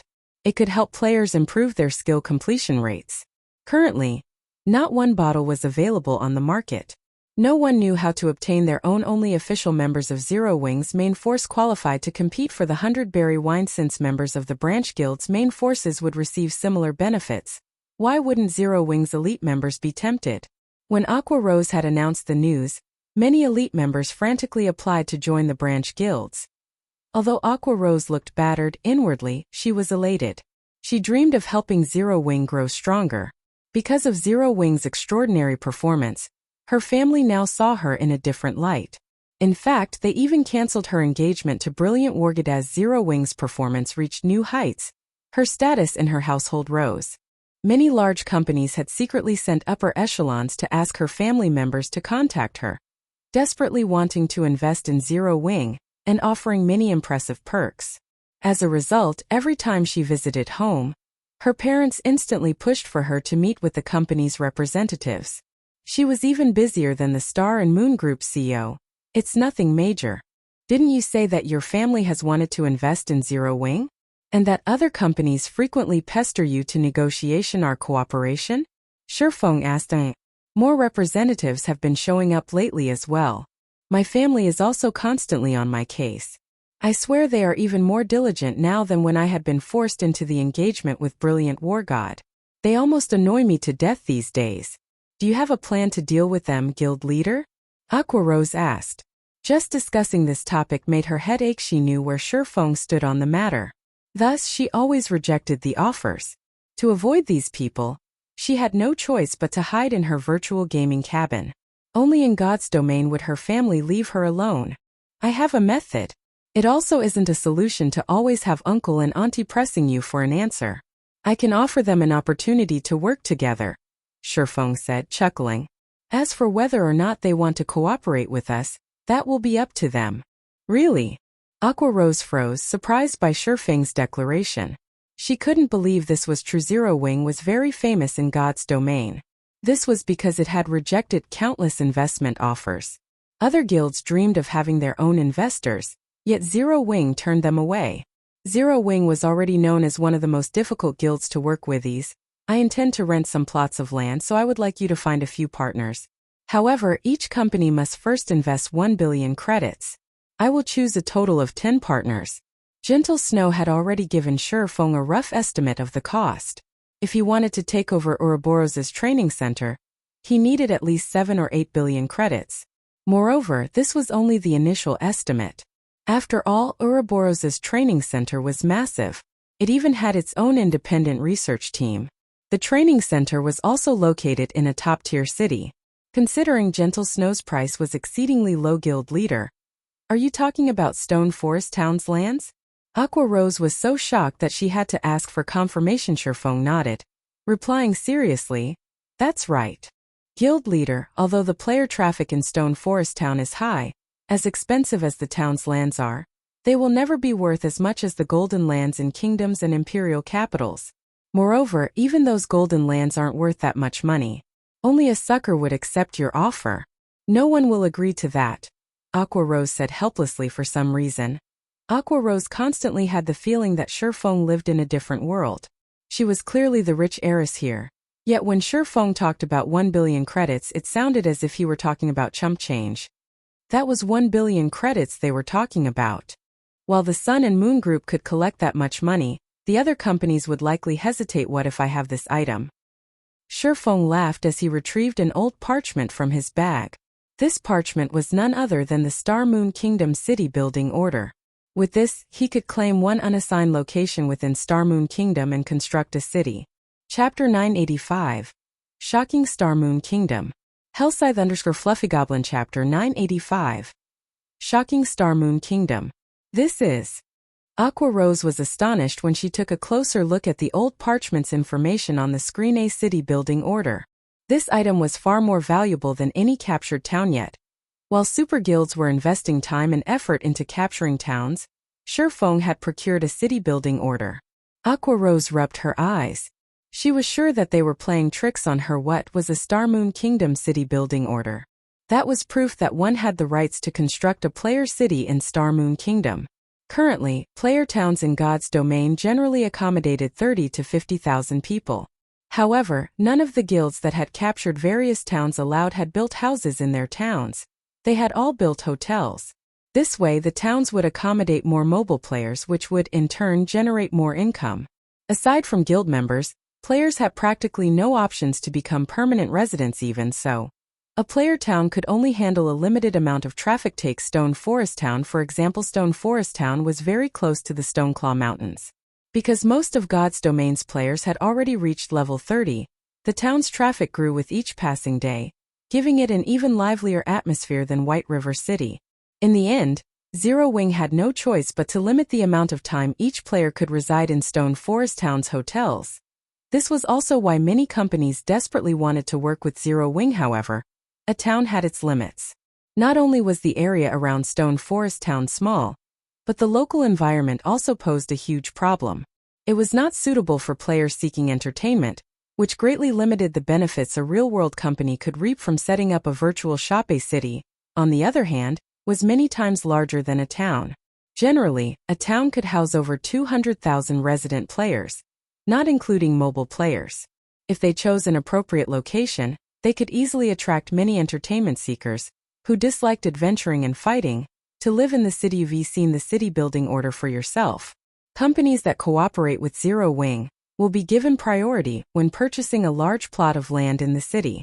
As for the 1 billion credits, that is only a deposit. However, before you let them in on this secret, find companies that truly intend to cooperate. Moreover, they must sign a confidentiality agreement. I don't want news of this to leak, attracting everyone's attention. Feng explained. In truth, he did not want to sell any of the city's lands because of how much more valuable they would become in the future. If he nurtured his city to have a population in the millions, he could drown Zero Wing in money each day with the profits from renting the city's lands. Unfortunately, he had no avenues to earn so much money in such a short time. I understand. I will see to the necessary arrangements right away. Aqua Rose nodded excitedly. Currently, the value of Stone Forest Town's lands could rival those with high potential in major cities. However, if they chose a strategic location to set up their city, the city's lands would easily surpass Stone Forest Town's by several, or even over 10 times. If she advertised this news, many corporations would be eager to work with them. How many days do you need to get this done? Feng asked. I'm in somewhat of a hurry for the money right now. Roughly 3 to 5 days. After all, most major companies would be hard-pressed to collect so much money on such short notice. After giving it some thought, Aqua Rose suggested, if you are in a rush for money, I can have my family pay for you first, or offer them a few more plots of land in the new city. I believe they will be more than willing. Although the new city had yet to be built, if a company could enter the city and construct its own virtual shop immediately, it would massively benefit the company's development in God's domain. After all, once the new city was complete, plenty of entertainment seekers were bound to visit the city. If a company could leave a deep impression on these players, more people would recognize them as they started shops in other cities. This would create brand awareness. All right. I await your good news, Feng said. As long as he gathered the necessary 10 billion credits, he was satisfied, following which, Aqua Rose logged out of the game and hastened to make the necessary arrangements. As for Feng, he went back into the room. Guild leader Snow, Zero Wing agrees to your conditions. However, we'll need some time to collect the required credits. It is unlikely that we can do so in 1 or 2 days. Feng explained. That won't be a problem. In any case, the training center won't sell quickly. That will also give me more time to drive down the price, Gentle Snow said, smiling. Initially, she had expected Zero Wing to reject her condition. Either that, or the guild would need a very long time to gather the required funds. She hadn't expected the guild to raise the money so quickly as she experienced more. She realized how little she truly knew about the guild, following which, Feng and Gentle Snow discussed the details of their contract first. Gentle Snow would join Zero Wing with the elites and experts under her command. At the same time, Gentle Snow would transfer all lands in her control to Zero Wing. In return, Gentle Snow would receive 15% of Zero Wing's shares and become one of Zero Wing's vice guild leaders. Simultaneously, she would serve as the captain of the Ouroboros Legion and manage all of the Legion's affairs. After both parties signed the contract, Gentle Snow logged out of the game, and to initiate her plan to purchase Ouroboros. Feng, on the other hand, headed to White River City's City Hall and took ownership of the 16 plots of land Gentle Snow had owned afterward. He simply needed to construct the Candlelight trading firm on these 16 commercial lands. With the additional coverage, the Candlelight trading firm's income would increase significantly. Gentle Snow's insight is impressive. Of the 3 lands in the Black Dragon Empire, one is in Emerald City. I won't have to hunt for an emerald source.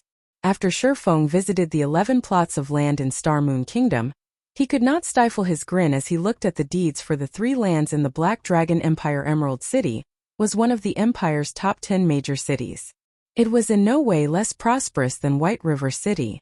Players could find many ores around Emerald City, and emeralds were the most common. Hence the name, Emerald City. Emeralds were generally used as raw materials to produce ornaments, as the ore possessed relatively good mana-storing capabilities. It was rarely ever used to produce other items, however. Aside from requiring mana stones, Titan City's magic light set equipment needed plenty of emeralds. With a shop in Emerald City, he could purchase emeralds long-term. His guild members wouldn't need to travel back and forth from the city constantly, following which, Feng traveled to the Black Dragon Empire via Star Moon City's teleportation hall shortly after Feng left. A shock tour through Star Moon Kingdom's various guilds. What did you say? Zero Wing now owns Gentle Snow's lands. How can this be? Abandoned Wave was flabbergasted when he received the news. Chapter 986. War of First-Rate Guilds. Boss Wave, there's no mistaking it. If you don't believe me, take a look at these pictures. Our shops in these locations are now owned by the Candlelight trading firm. The bald, middle-aged man reported as he displayed the pictures. His subordinates had taken. Abandoned Wave's expression darkened as he looked through the images. Gentle Snow. Abandoned Wave slammed his palm on the wooden table. The impact shook the wine glass and bottle of Witch's Tear, nearly sending them to the ground. He had never imagined that, as soon as he forced Gentle Snow out of her position and killed her subordinates, the woman would counter with such a move. He hadn't even had a moment to enjoy his victory in reality. Abandoned Wave wasn't the only person that Gentle Snow's actions had infuriated. The upper echelons from Star Moon Kingdom's various large guilds wore twisted expressions when they heard the news. What exactly is Gentle Snow trying to do? Has she lost her mind? She actually sold so many high-potential lands to Zero Wing. The various guilds loathed Gentle Snow's latest decision. They would rather pay double the price to purchase Gentle Snow's lands and let them rot in their hands than let them fall into the Candlelight trading firm's hands. These lands had originally housed Ouroboros' New Moon trading firm. Now, however, they housed the Candlelight trading firm. Although the storefronts were the cheapest variations, curious players had already crowded the shop's entrances, interested in the sudden change in purchasing items. It was very easy to transfer a shop's ownership to another player in God's domain. One simply needed to visit a city hall and follow the necessary procedures. If one didn't intend to modify the shop, only changing the name, they could immediately have NPCs do so free of charge. The Candlelight trading firm had always been known for its light stones and armor kits. The intermediate armor kits, in particular, usually sold out the instant they were restocked. If not for its low production volume, the Candlelight trading firm would have long since dominated Star Moon Kingdom's market. Even so, Candlelight had still become Star Moon Kingdom's #1 trading firm. Moreover, due to the Candlelight trading firm's lack of background, it had only purchased a limited number of high-potential lands, despite all of its efforts. As for major cities' golden lands, first, the trading firm could not afford them. After all, one golden land was worth around 3 or 4 high-potential lands in the same city. Unless Zero Wing intended to set up a particular city as its main headquarters or went on a spending spree, it would not purchase a city's golden lands. Second, Zero Wing's members did not have the required reputation to purchase golden lands in other cities. Therefore, the Candlelight trading firm's development in Star Moon Kingdom was limited. On the other hand, to avoid competition with the Candlelight trading firm, Gentle Snow's high potential lands had been purchased in cities that lacked Candlelight's presence or were located far from Candlelight's shops. By selling these lands to Zero Wing, Gentle Snow had just compensated for the Candlelight trading firm's shortcomings. Moreover, the Candlelight trading firm had recently recruited a large number of lifestyle players. Once the trading firm nurtured these lifestyle players, it would be a disaster for their guilds, who were already limited to a small corner of the market. However, they could not do anything to oppress the Candlelight trading firm in Star Moon Kingdom. While Star Moon Kingdom's various large guilds tried to think of a solution to cope with the Candlelight trading firm's new strength, Feng had teleported to Emerald City from the Black Dragon Empire's imperial capital, Black Dragon City. As soon as Feng exited the teleportation hall, he found just as many players in Emerald City as there were in White River City. Only the players' levels and equipment was slightly inferior to those in his home city currently. Due to the teleportation house, one could easily find level 37 or level 38 players roaming about White River City's streets. Prior to that, level 39 experts were as rare as a phoenix feather. Emerald City, however, was different. Feng rarely saw level 36 players roaming the streets, much less those who had reached level 37 or higher. However, unlike kingdoms, second, or first-tier cities with populations ranging in the tens of millions were designated to God's domains empires, it was easy to find many gaming workshops and guilds based in these cities. With Emerald City being one of the top 10 cities of the Black Dragon Empire, Feng saw members from no less than 10 different guilds going about their business. Such a sight was rare in Star Moon Kingdom. Generally, only 3 or 4 large guilds contested over its major cities. Emerald City, on the other hand, had more than 10, and even the weakest among them were second-rate guilds. As for first-rate guilds, Feng counted 3 from where he stood. Emerald City already had as many first-rate guilds as Star Moon Kingdom. I recall that the Undefeated Dynasty had been Emerald City's ruling guild in the past. Among the many first-rate guilds, Undefeated Dynasty was relatively tolerant. I shouldn't need to worry about any trouble if I set a shop up here. Feng secretly assessed the city's situation as he rode an advanced horse carriage. Based on what he could see, a large number of the guild players roaming the streets belonged to Fantasy Shrine and Undefeated Dynasty. The other first-rate guild was World Dominators, which Feng was familiar with ever since Zero Wing had become White River City's overlord. World Dominators had withdrawn from Star Moon Kingdom, shifting its focus to the Black Dragon Empire and other kingdoms. Mountain ranges surrounded Emerald City, and it produced rare ores and emeralds. It was considered a strategic city in the Black Dragon Empire. There were only so many guilds in the city right now because the Dragon Phoenix Pavilion paid little attention to them. After Feng alighted from the horse carriage, he saw over a dozen independent players leaving the New Moon trading firm. These players had very high levels, with the lowest among them being level 36, and the rest being level 37. In a large guild, they would be elite members. As for their combat standards at this stage of the game, it was very difficult for independent players who hadn't reached the Trial Tower's 5th floor to reach level 37. Moreover, these players were well equipped. Even the most inferior piece of equipment they wore was a level 35 secret silver rank.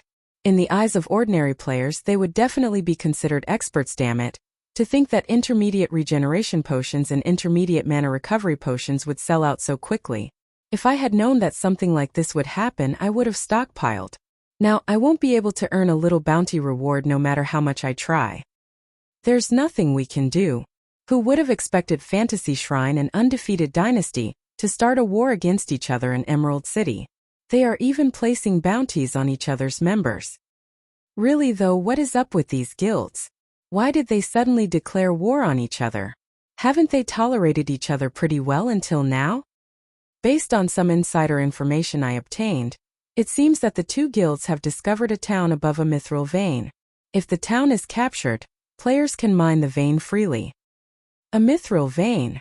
Won't they be rich if they capture the town? I know, right? However, the NPCs guarding that town are extraordinary. Capturing the town will be very difficult. If one guild ambushes the other, the latter's efforts will go to waste.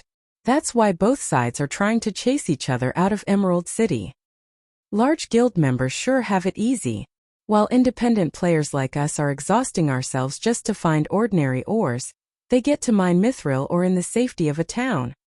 As these players spoke of the mithril vein, they nearly drooled. Although mithril ore was not particularly valuable, it was frequently used to forge weapons and equipment. Generally, selling the mithril ore one had was very easy. If they could harvest a steady supply of the ore, they could earn more money than they could imagine a mithril vein. Feng's lips curled into a smile as he watched the departing independent players. Chapter 987 Branch Residence. Hellscythe _ Fluffy Goblin Chapter 987 Branch Residence. After the dozen or so independent players left the New Moon trading firm, Feng entered the shop. Mithril veins were one of the more common mineral veins in God's domain. Large guilds also fought over them fiercely. As the producer of ores and emeralds in the Black Dragon Empire, there was more than one mineral vein in Emerald City's vicinity. This was also why Undefeated Dynasty, Emerald City's ruler in the past, had amassed a fortune. Meanwhile, the only mithril vein Emerald City's players knew of was beneath Whitebone Town. Whitebone Town had been relatively famous in the past because the mineral vein beneath it was a rich vein, and players could reach it easily to mine mithril ore. Although one could not make as much money as they could from the manatite vein under Raven's control, if developed, the profits would still be considerably shocking. However, current players were not yet strong enough to capture Whitebone Town. The NPCs guarding Whitebone Town were not humans but undead. Their levels were all above 50. Moreover, any player that entered the mine would be cursed, causing them to lose 10% of their HP every 3 seconds. The curse also lasted for an hour. In addition, several level 70 Grand Lords lurked within the mine's depths. With players' current strength, even an army of several 100,000 elites would not be enough to defeat these monsters. However, this reminded Feng of something: the basic Holy Spirit potion. This item would give players temporary immunity to curses. However, as the potion was only basic rank, its effects were limited. Fortunately, the potion could offer immunity to Whitebone Town's curse due to the richness of Whitebone Town's mithril vein. Many players would take the risk to mine there. The money these players earned from a single day of mining the mithril ore and its byproducts was even more than those who grinded monsters in the fields or raided team dungeons. Because of that, the basic Holy Spirit potion had been extremely popular in Emerald City in the past. The potion had not been particularly expensive. Initially, each bottle only sold for 2 silver. Even ordinary players could afford that. The potion's effects only lasted for half an hour. In that time, one could easily earn more than 2 silver while mining underneath the town. Although Whitebone Town's monsters were very high-leveled, the mine's entrance was located in the town's outskirts. Not many monsters ventured there, so as long as one lured the monsters away, other players could enter the mine freely. The mine was massive, and its terrain was complicated. Very few monsters patrolled the mine as well. As long as one didn't explore too deep, they would not find any significant danger. When a player finished their mining, they simply needed to use a return scroll to leave safely. Hence, many players had taken the risk to mine there. As more players headed to the mithril mine, the basic Holy Spirit potion's price quickly rose to 5 silver. Later, it had even reached 10 silver per bottle. Alchemist players had been overjoyed. The basic Holy Spirit potion's recipe was not particularly difficult to obtain. Level 30 and above team dungeons had a chance of dropping it. Unfortunately, the drop rate was very low, which resulted in few copies on the market. The potion's materials were also relatively common. Crafting the potion's main requirement was a Holy Spirit flower, which was considered a rare herb. Making the potion didn't even cost 1 silver. Thinking up to this point, Feng burst into action. This was a valuable opportunity to make a fortune. Emerald City's player population was in the millions. Once players discovered the method of mining in Whitebone Town, swarms of players would flock to the mithril vein. One could just imagine how large the market would be for the basic Holy Spirit potion. Following which, Feng changed the New Moon trading firm's name to the Candlelight trading firm, and removed the lifestyle players and products in the shop. He then made a trip to the city hall and spent 1,000 gold to upgrade the shopfront to the highest ranking available. He also hired NPCs to purchase various kinds of ores, herbs, and emeralds. As for the Candlelight products that would be sold in this shop and the shop's personnel, Feng passed the responsibility to the Candlelight trading firm's management team. Meanwhile, he visited the auction houses in the Black Dragon Empire's various cities to purchase the basic Holy Spirit potion recipe and Holy Spirit flowers. After spending most of the day like this, Feng finally bought all the recipes on the Black Dragon Empire's market. He had managed to collect a total of 776 recipes. Although the method to obtain the recipe was easy, its drop rate was painfully low. The recipe's current market price wasn't high. Feng only spent around 35 to 40 silver coins for each copy. Overall, he had not even spent 300 gold to buy all of the copies. The low price was mainly due to players not having a major use for the basic Holy Spirit potion. It simply wasn't one of Alchemist's hot items. If he were looking for the intermediate regeneration potion and the intermediate mana recovery potions recipes, however, they would be much more expensive with so many recipes. Even after every alchemist in the Candlelight trading firm learned it, he would still have plenty to spare. Feng had also bought over 6,500 stacks of Holy Spirit flowers, with 20 flowers per stack. Currently, each stack sold for around 12 to 13 silver. In total, Feng had spent over 800 gold on the Holy Spirit flowers for a while. I'll have Candlelight purchase Holy Spirit flowers. Feng was mostly satisfied with how many Holy Spirit flowers he had procured at the end of the day. The Holy Spirit flower was a rare herb. Rather than sell it, most guilds usually opted to store the flowers in their guild warehouses. Only independent players sold the herb, thus the limited supply on the market. If he turned these 6,500 plus stacks of Holy Spirit flower into basic Holy Spirit potions, he would have enough to last Emerald City's players for quite some time. As long as the Candlelight trading firm's acquisition of Holy Spirit flowers could keep up with the potion's demand, Emerald City would become a stable source of income for the trading firm for a relatively long time. Feng had also spent 3,000 gold to construct an advanced guild hall in Lake Heart City. Although the land he bought from Phoenix Rain could not compare to Zero Wing's main guild residence, the towering advanced guild hall was still impressive enough to shock Lake Heart City's players. Wow, this guild has style. I wonder which guild this is. To think that anyone would want to develop in this backwater city. It shouldn't be a large guild, right? Maybe it's some third-rate guild. I guess you're right. There is no way a large guild would fancy our Lake Heart City. There were not many players residing in Lake Heart City due to its location on an island. There were not many good leveling spots around either. The city's current population was slightly over 100,000. No first-rate guild would waste their efforts on a desolate city like this. As a result, only a second-rate guild ruled over Lake Heart City. Moreover, its main headquarters wasn't located in the city.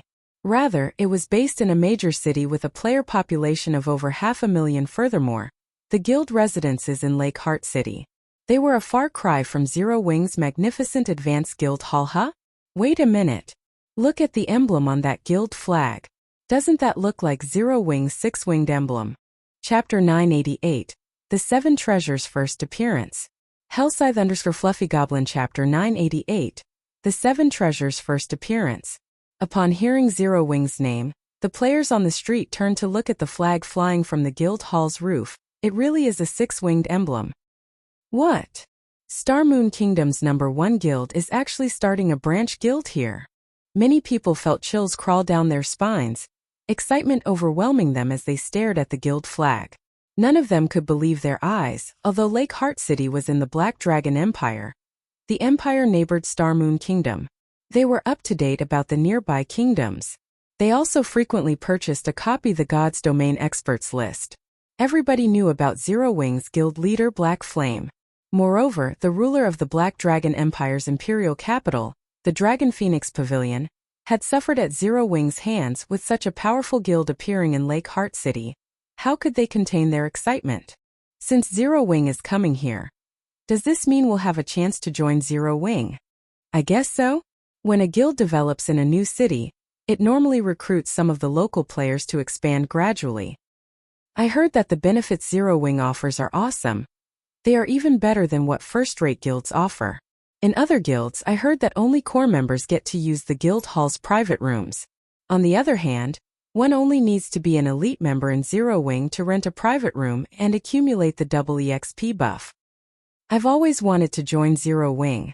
Unfortunately, it costs too much to teleport from the Black Dragon Empire to White River City. Now though, I don't have to worry about teleportation fees. Anticipation filled these independent players' hearts as they ogled Zero Wing's new guild residence. To ordinary players, traveling to other countries was too expensive. Even if they spent their entire fortune traveling to White River City, there was no guarantee that they would be accepted into the guild. Furthermore, they had long since familiarized themselves with Lake Heart City and its surroundings. If they started developing in an unknown city, their leveling speed and daily income would decrease drastically. In addition, unlike in Lake Heart City, they wouldn't have companions to rely on in White River City now. However, times had changed shortly after Zero Wing's branch guild had appeared. News of this matter quickly spread throughout the city. Some rejoiced, while others grew worried. To independent players, Zero Wing's appearance was good news. To the local guilds, however, nothing was good about this development. When the Crimson Castle Guild, the second-rate guild ruling over Lake Heart City, received the news, it had held an emergency meeting among its upper echelons. Why has Zero Wing suddenly shown up in a backwater city like Lake Heart City?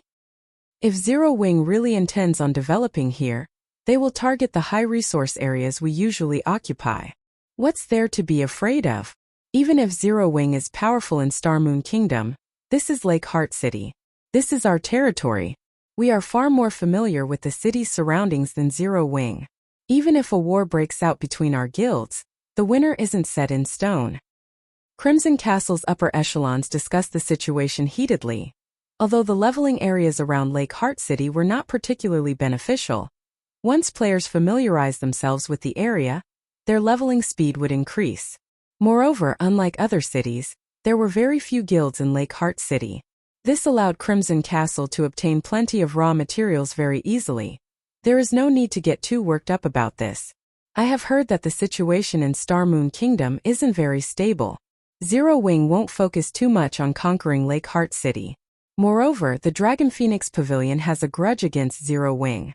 If we report Zero Wing's arrival to the pavilion will seek vengeance. The dignified, middle-aged man in the guild leader's seat said as he watched the arguing players before him. In a deep tone he said, "During this period keep an eye on Zero Wing's members. Report everything to the pavilion." Hearing their guild leader's order, the Crimson Castle's upper echelons fell silent and nodded in agreement, as their guild leader had said. Zero Wing had used the Dragon Phoenix Pavilion as a stepping stone to become famous, leaving the pavilion's prestige in tatters. After that incident, the Heavenly Dragon Pavilion's 9 Dragons Emperor declared that he would not let the matter rest. Although dealing with Zero Wing in Star Moon Kingdom was difficult for the Dragon Phoenix Pavilion, it was a different story in the Black Dragon Empire. The Black Dragon Empire was the pavilion's territory. It would be child's play to take care of a measly branch guild. While Crimson Castle hashed out a plan to deal with Zero Wing, Feng spent 300 gold to bind the guild transfer scrolls coordinates afterward. Zero Wing's members in White River City could simply purchase Lake Heart City's guild transfer scrolls to travel to the city directly. The guild transfer scroll was one of a guild's greatest benefits. Unlike NPC City's teleportation halls, which charged a steep teleportation fee, players only needed to purchase the corresponding guild transfer scroll to reach their desired guild residence. However, such a major benefit came with restrictions. Players were only allowed to carry one guild transfer scroll at a time. Moreover, the scroll had a very long cooldown. The transfer scroll's prices also varied depending on the distance between the destination and where it was purchased. Regardless, it was still cheaper than using the teleportation halls. If a guild had enough guild residences, it could easily replace teleportation halls. When Feng finished binding the coordinates, he looked at the time. Glancing up at the already dark sky, he called up his system interface, intending to log off for the day and rest. Now that he had established Lake Heart City's branch guild, he needed Aqua Rose to transfer the batches of selected members. As for Raven's monster repelling issue, Feng had already instructed Flying Shadow to handle it originally. He had intended Fire Dance to carry out the task. However, Fire Dance was currently busy leading Zero Wing's members in raiding the Undead Gorge, and did not have time to spare. So he used his next best option, Flying Shadow. Flying Shadow was Zero Wing's second best assassin. Not only was his movement speed quite high, but he could also move about rather secretively. He wasn't easy to detect. When it was time to repel the monster invasion, Flying Shadow could use the monster repellent scroll without anyone noticing, which would reduce the chances of Raven discovering the scroll. Although the monster repellent scroll was very rare and few people knew about it, seeing as Quiet Melody, the Sacred Temple's vice-temple master, had purchased so many in Blackwing City, Feng deemed it wise to use the scrolls discreetly, hiding the scroll's function. In any case, Zero Wing only needed to repel the invasions. It was not obligated to reveal its means of doing so after clicking the logout button.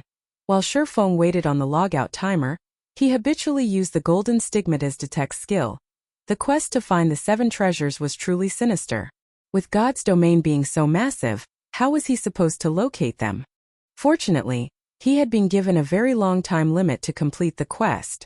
Hence, Feng routinely used the detect skill once a day. If not for the skill's one-day cooldown, his search for the 7 treasures would have proceeded much faster after using the detect skill.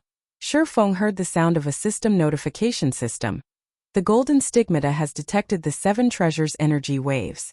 Do you wish to track the energy waves? Why would the 7 treasures be here? Feng instantly tensed. He had never imagined that he would come across the 7 treasures' energy waves in Lake Heart City. Chapter 989. Special Set Equipment. Hellscythe_Fluffy Goblin Chapter 989. Special Set Equipment. Upon hearing the system notification, Feng immediately stopped the logout process and chose to track the energy waves. The golden stigmata's detect had a 50,000-yard range, which was not particularly large. The skill just managed to cover Lake Heart City as well as the surrounding forest and fields. There should not be any monsters within that range, and it was even less likely for there to be any relics. Otherwise, someone would have long since discovered them. After all, it was impossible for an NPC city to be constructed above a relic yet. The 7 treasures, which had been lost for many years, had appeared in the middle of nowhere. It was inconceivable as expected. It is inside the city. Feng could not help his surprise when he saw the perceived location on his map. This should be in the Nobles District, although Feng knew that the 7 treasures could be anywhere. Who could have thought that he would find the legendary 7 treasures in Lake Heart City's Nobles District? If the War God's Temple knew that the 7 treasures were in the Black Dragon Empire, they would have turned the Empire over in their search, not to mention the insignificant Lake Heart City. After checking the general location, Feng summoned the demonic flame tiger and charged towards the Nobles District. A monster. A monster has appeared in the city. Crap, that's a mount. What kind of mount is that? It's so cool. When the players on the street saw the demonic flame tiger charge out of Zero Wing's residence, they were stupefied. A city like Lake Heart City didn't even have one level 40 player, much less a mount. Hence, when these players saw the majestic, towering demonic flame tiger, they grew more enthusiastic to join Zero Wing. Black Dragon Empire, Dragon Phoenix Pavilion's guild residence. Entering the guild leader's office, a beautiful, tall female summoner reported respectfully, "Vice Guild Leader, the Crimson Castle's guild leader requests a meeting with you. He claims that it is related to Zero Wing." I understand. It seems that quite a few people are displeased with Zero Wing today. Blood Dragon, the guild leader of the Dragon Phoenix Pavilion's Black Dragon Empire branch guild, said, chuckling. "Ghost, bring him in." The female summoner, Beautiful Ghost, nodded. She left the office to guide Crimson Castle's guild leader. Inside the Dragon Phoenix Pavilion's reception room, a robust man, standing about 2 meters tall, waited patiently. This man was none other than the Crimson Castle's guild leader. Crimson Fox, why haven't they met with me yet? Crimson Fox was frustrated as he stared beyond the window pane at the Dragon Phoenix Pavilion's members going about their business. Sure enough, the pavilion deserved to be called a super first-rate guild. Despite only being a branch guild's residence, he saw plenty of experts moving about the hall, with many of them radiating a significant pressure.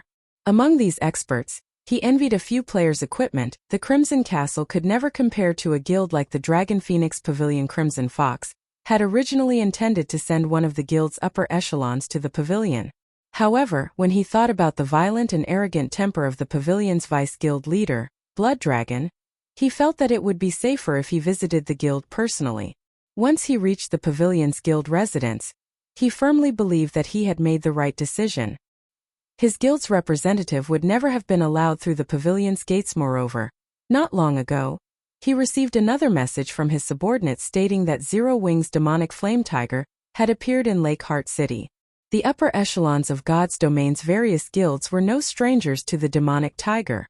After all, the demonic tiger was known as the best mount in God's domain. Many even suspected that it might be a fine gold mount. Besides, this powerful mount's owner was none other than Zero Wing's Yi Feng. Those who understood Zero Wing knew that Yi Feng's position in the guild was definitely among the top 3. He might even be second only to Zero Wing's guild leader Black Flame. Such an important figure in Lake Heart City stressed Crimson Fox. Anyone capable of leading a large guild was no idiot. With a figure like Yi Feng visiting the city, it was clear how important Lake Heart City was to Zero Wing. If they did not remove Zero Wing as soon as possible, it would only be a matter of time before Crimson Castle fell from the position of the city's ruler. While Crimson Fox occupied himself with these thoughts, the reception room's wooden doors swung open. A tall beauty then entered the room. This woman was the female summoner Beautiful Ghost, who had reported to Blood Dragon. When Crimson Fox's eyes met Beautiful Ghost's, he shuddered. Alarm bells rang in his mind, warning him to be careful of the woman standing before him. Or Crimson Fox? Follow me, Beautiful Ghost said. After sparing Crimson Fox a glance, she turned and left the reception room with an air of indifference. Her eyes hadn't contained a hint of respect when she looked at Crimson Fox. Rather, they held contempt, as if she had been watching an ant. If not for Blood Dragon's orders, she would not have paid any attention to the man at all. Although Crimson Fox wanted to respond, after a moment of hesitation, he chose to shut his mouth. Aside from the fact that he was on foreign soil, this female summoner was already stronger than him.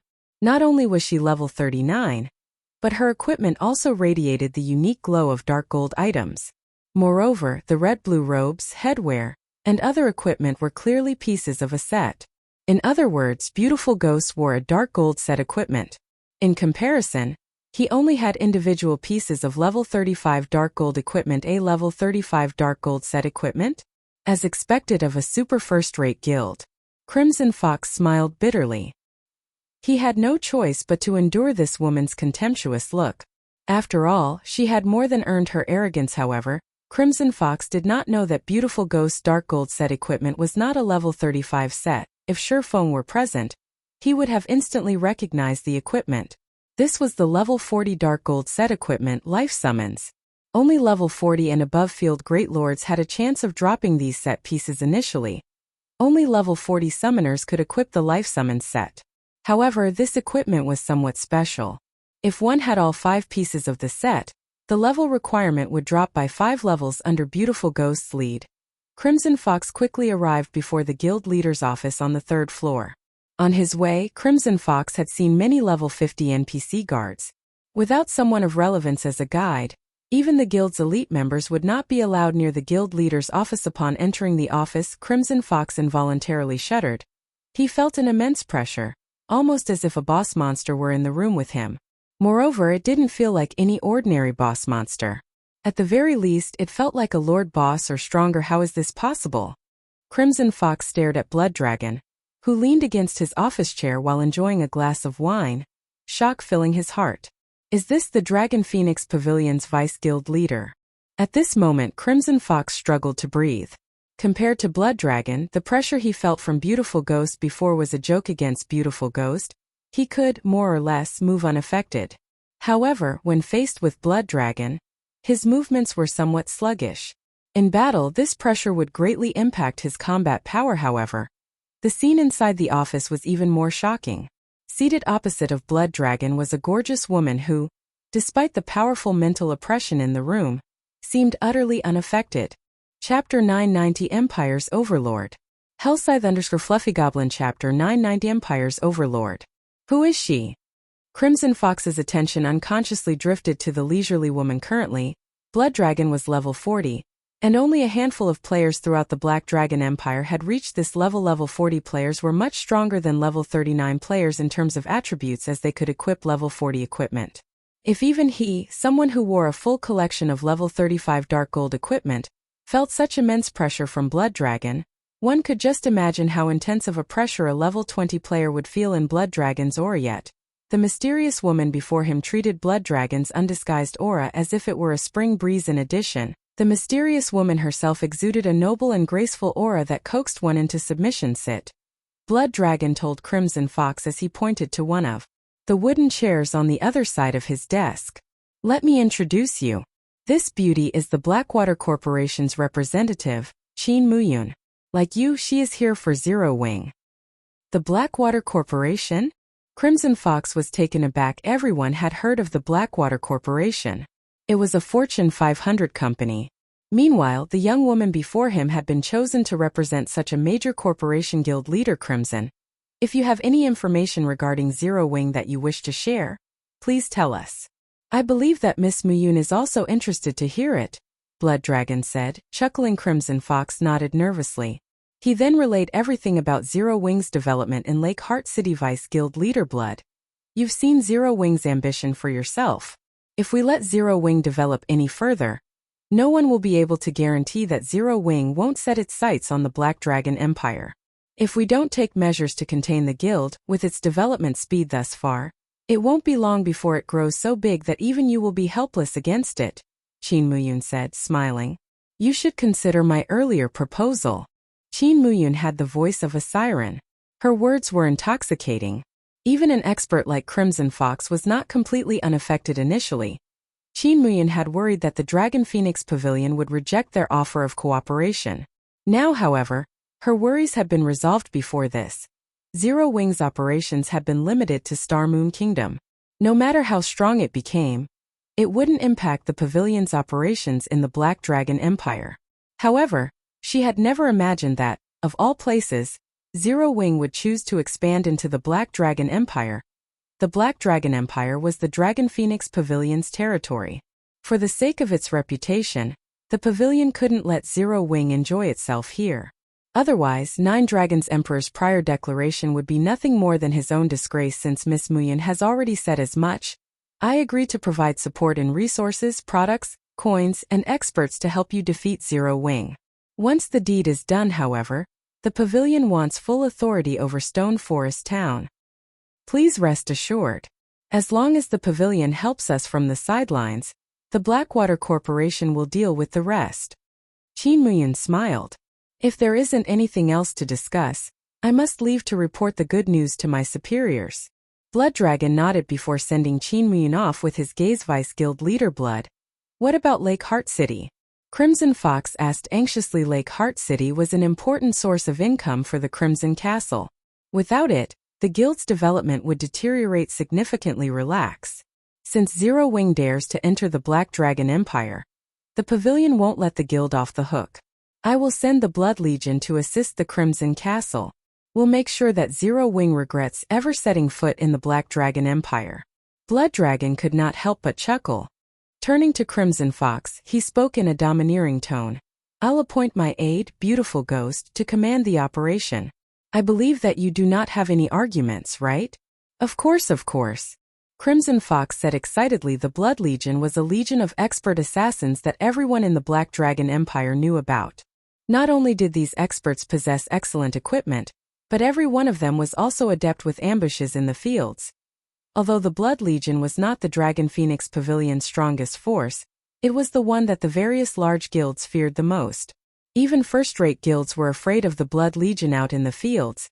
Even a single expert assassin was a force not to be reckoned with. Knowing that a team of 1,000 expert assassins waited for them, who would possibly be bold enough to venture out to grind monsters. Even if a guild dispatched a small army of players to hunt down the Blood Legion, its efforts would be futile. It was precisely this reason that the various large guilds paled at the mention of the Dragon Phoenix Pavilion's Blood Legion. Only a super first-rate guild with a powerful foundation was capable of compiling such a force. For a first-rate guild, even forming a team of 100 expert assassins was impossible. Now that the pavilion intended to dispatch the Blood Legion, Zero Wing's members should not even consider leaving Lake Heart City. If they did, they should not dream of returning alive. If this persisted, Zero Wing would not survive in Lake Heart City. Eventually, it would be forced to withdraw. I'll leave the rest to you, Blood Dragon told Beautiful Ghost. Vice Guild leader, do not worry. I will gather the men right away. It will only take a few days to eradicate Zero Wing from the Black Dragon Empire. Beautiful Ghost said very confidently. In Beautiful Ghost's opinion, their opponent was merely Zero Wing's branch guild. Dispatching the Blood Legion was simply making a big fuss over nothing. Lake Heart City's Nobles District. Not many players wandered down the street of Western European buildings. Only NPC nobles. When Feng arrived before a luxurious mansion atop the demonic flame tiger, He noticed a team of 20 players gathered at its gates. He also spotted a few familiar figures among the team members. These people were none other than Thoughtful Rain, Blue Bamboo, Gunfire, Deathwind, and Autumn Goose big brother Yi Feng. Why are you here? Blue Bamboo noticed Feng and the towering demonic flame tiger immediately, surprise flashing in her eyes hearing Blue Bamboo's exclamation. Thoughtful Rain and the others turned towards the demonic tiger by the entrance. Feng was even more shocked by the sudden development than Thoughtful Rain and her companions. He had only arrived before this mansion due to the 7 treasures. At this point, the golden stigmata's tracker pointed to the 7 treasures' exact location.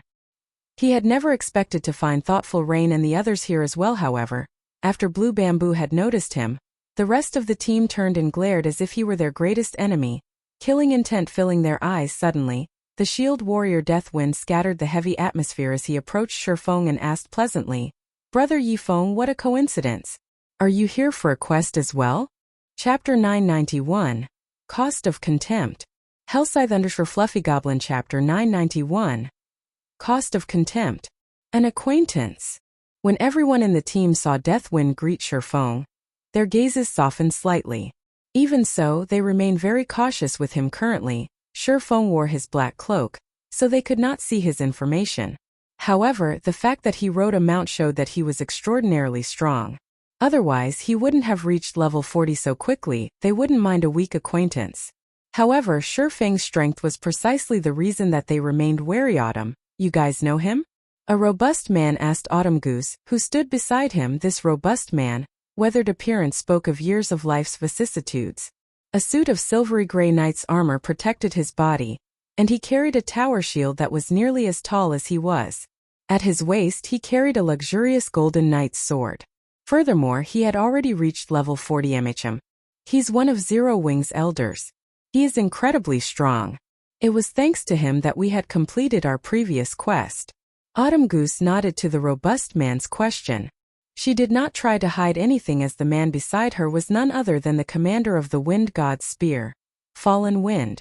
"If we can convince Yi Feng to help us, we'll have a much higher chance of completing this quest." Hearing Autumn Goose's words, Fallen Wind could not help but re-examine Feng. Although Autumn Goose seemed approachable on the surface, she was arrogant to the bone. In her eyes, very few people were worth Autumn Goose's recognition. "Autumn, aren't you giving him a bit too much credit? Isn't he just some expert a large guild nurtured? How strong could he possibly be? If we take him with us, he'll probably only hold us back." A frosty youth in brown leather armor said dismissively. Aside from Wind God Spear's brilliant battle records in the multiple confrontations they have had with several large guilds, their several new experts were already many times stronger than first-rate guilds' pampered experts. As for the members here today, they were the creme de la creme of the Wind God Spear. Every Wind God Spear member here was a top-class expert with a list of illustrious achievements. How could someone like Feng possibly compare to them? To further his point, the youth had never seen Feng's name on God's Domain's experts list. Disregarding the cold youth's words, Autumn Goose looked directly at Fallen Wind and said, "Commander, I believe that Big Brother Deathwind will also support my point." At Autumn Goose's strong recommendation of Feng, Thoughtful Rain's beautiful eyes sparkled with anticipation. Although she did not understand why, whenever she was with Feng, she felt indescribably safe. She didn't even feel like this when she traveled with someone as powerful as Fallen Wind. This is interesting. Fallen Wind could not help but watch the cloaked Feng, curiosity flashing in his eyes. Naturally, there was no need to mention Feng's level. However, the swordsman's combat standards were unknown. Generally, one could judge a person's strength based on the aura they radiated. The stronger a person was, the stronger their aura was. Such a phenomenon was due to the confidence they gained from experiencing countless battles. Yet, even after observing Feng for a long moment, Fallen Wind could not sense any aura that hinted at Feng's strength. As to whether or not Feng concealed his aura, this was unlikely. After all, even experts would find it extremely difficult to conceal their aura completely unless their mental fortitude had reached a certain level. However, experts capable of doing so were generally in their 30s or 40s. Some only reached this refinement in their 50s. To put it simply, it was impossible for a youth to have enough control to hide their aura. However, both Autumn Goose and Deathwind seemed to admire Feng. This was strange indeed. "Autumn, let's pass on asking him this time. If the opportunity presents itself, we can invite him in the future. We've already determined our team's roster. Sudden adjustments to the team will increase our chances of failure, Fallen Wind said after giving it some thought. We cannot afford to fail this quest. If we complete this quest, the Wind God's Spear's strength will climb to a new level. The Wind God's Spear won't have to shuffle around in the Dark Knight Empire's shadows anymore. Instead, the Empire's large guilds will have to hide like rats. I understand, Autumn Goose dejectedly replied. She understood Fallen Wind's sentiment. They had invested a lot of effort into this quest. Now that they had reached the final phase and were prepared, they would be taking unnecessary risks if they replace one of the team members our commander knows best. If we allow a half-assed expert into the team, I'll constantly have to worry about him dragging me to the grave, the cold youth said, nodding when Thoughtful Rain and Blue Bamboo heard Fallen Wind reject Autumn Goose's proposal and Ordinary Blades. The cold youth ridicule. They were annoyed, however, as they were members of Zero Wing. They did not find it appropriate to intervene in Wind God Spear's internal matters. Ordinary Blade's disrespect of Feng made the somewhat angry commander. Fallen, I apologize, but Blue and I won't be participating in this operation. After all, this is the Wind God Spear's affair. It wouldn't be proper for us to take part, Thoughtful Rain announced. They had simply tagged along for this quest due to Fallen Wind's invitation and their friendship with Autumn Goose and the others. Now that Zero Wing's elder had been belittled, how could they, members of Zero Wing, remain on the team? Ordinary apologized to Miss Rain and Miss Blue. Fallen Wind growled as he glared at the frosty youth. How could he not understand the meaning behind Thoughtful Rain's words? The sudden development stupefied Ordinary Blade. He was simply trying to make himself look good before Thoughtful Rain and Blue Bamboo. How had things ended up this way? What was going on here? Miss Rain and Miss Blue are members of Zero Wing. Fallen Wind softly reminded the boy this was the first time Ordinary Blade had met Thoughtful Rain and Blue Bamboo. In addition, as the two women were participating in the quest as individuals, they had not worn their guild emblems.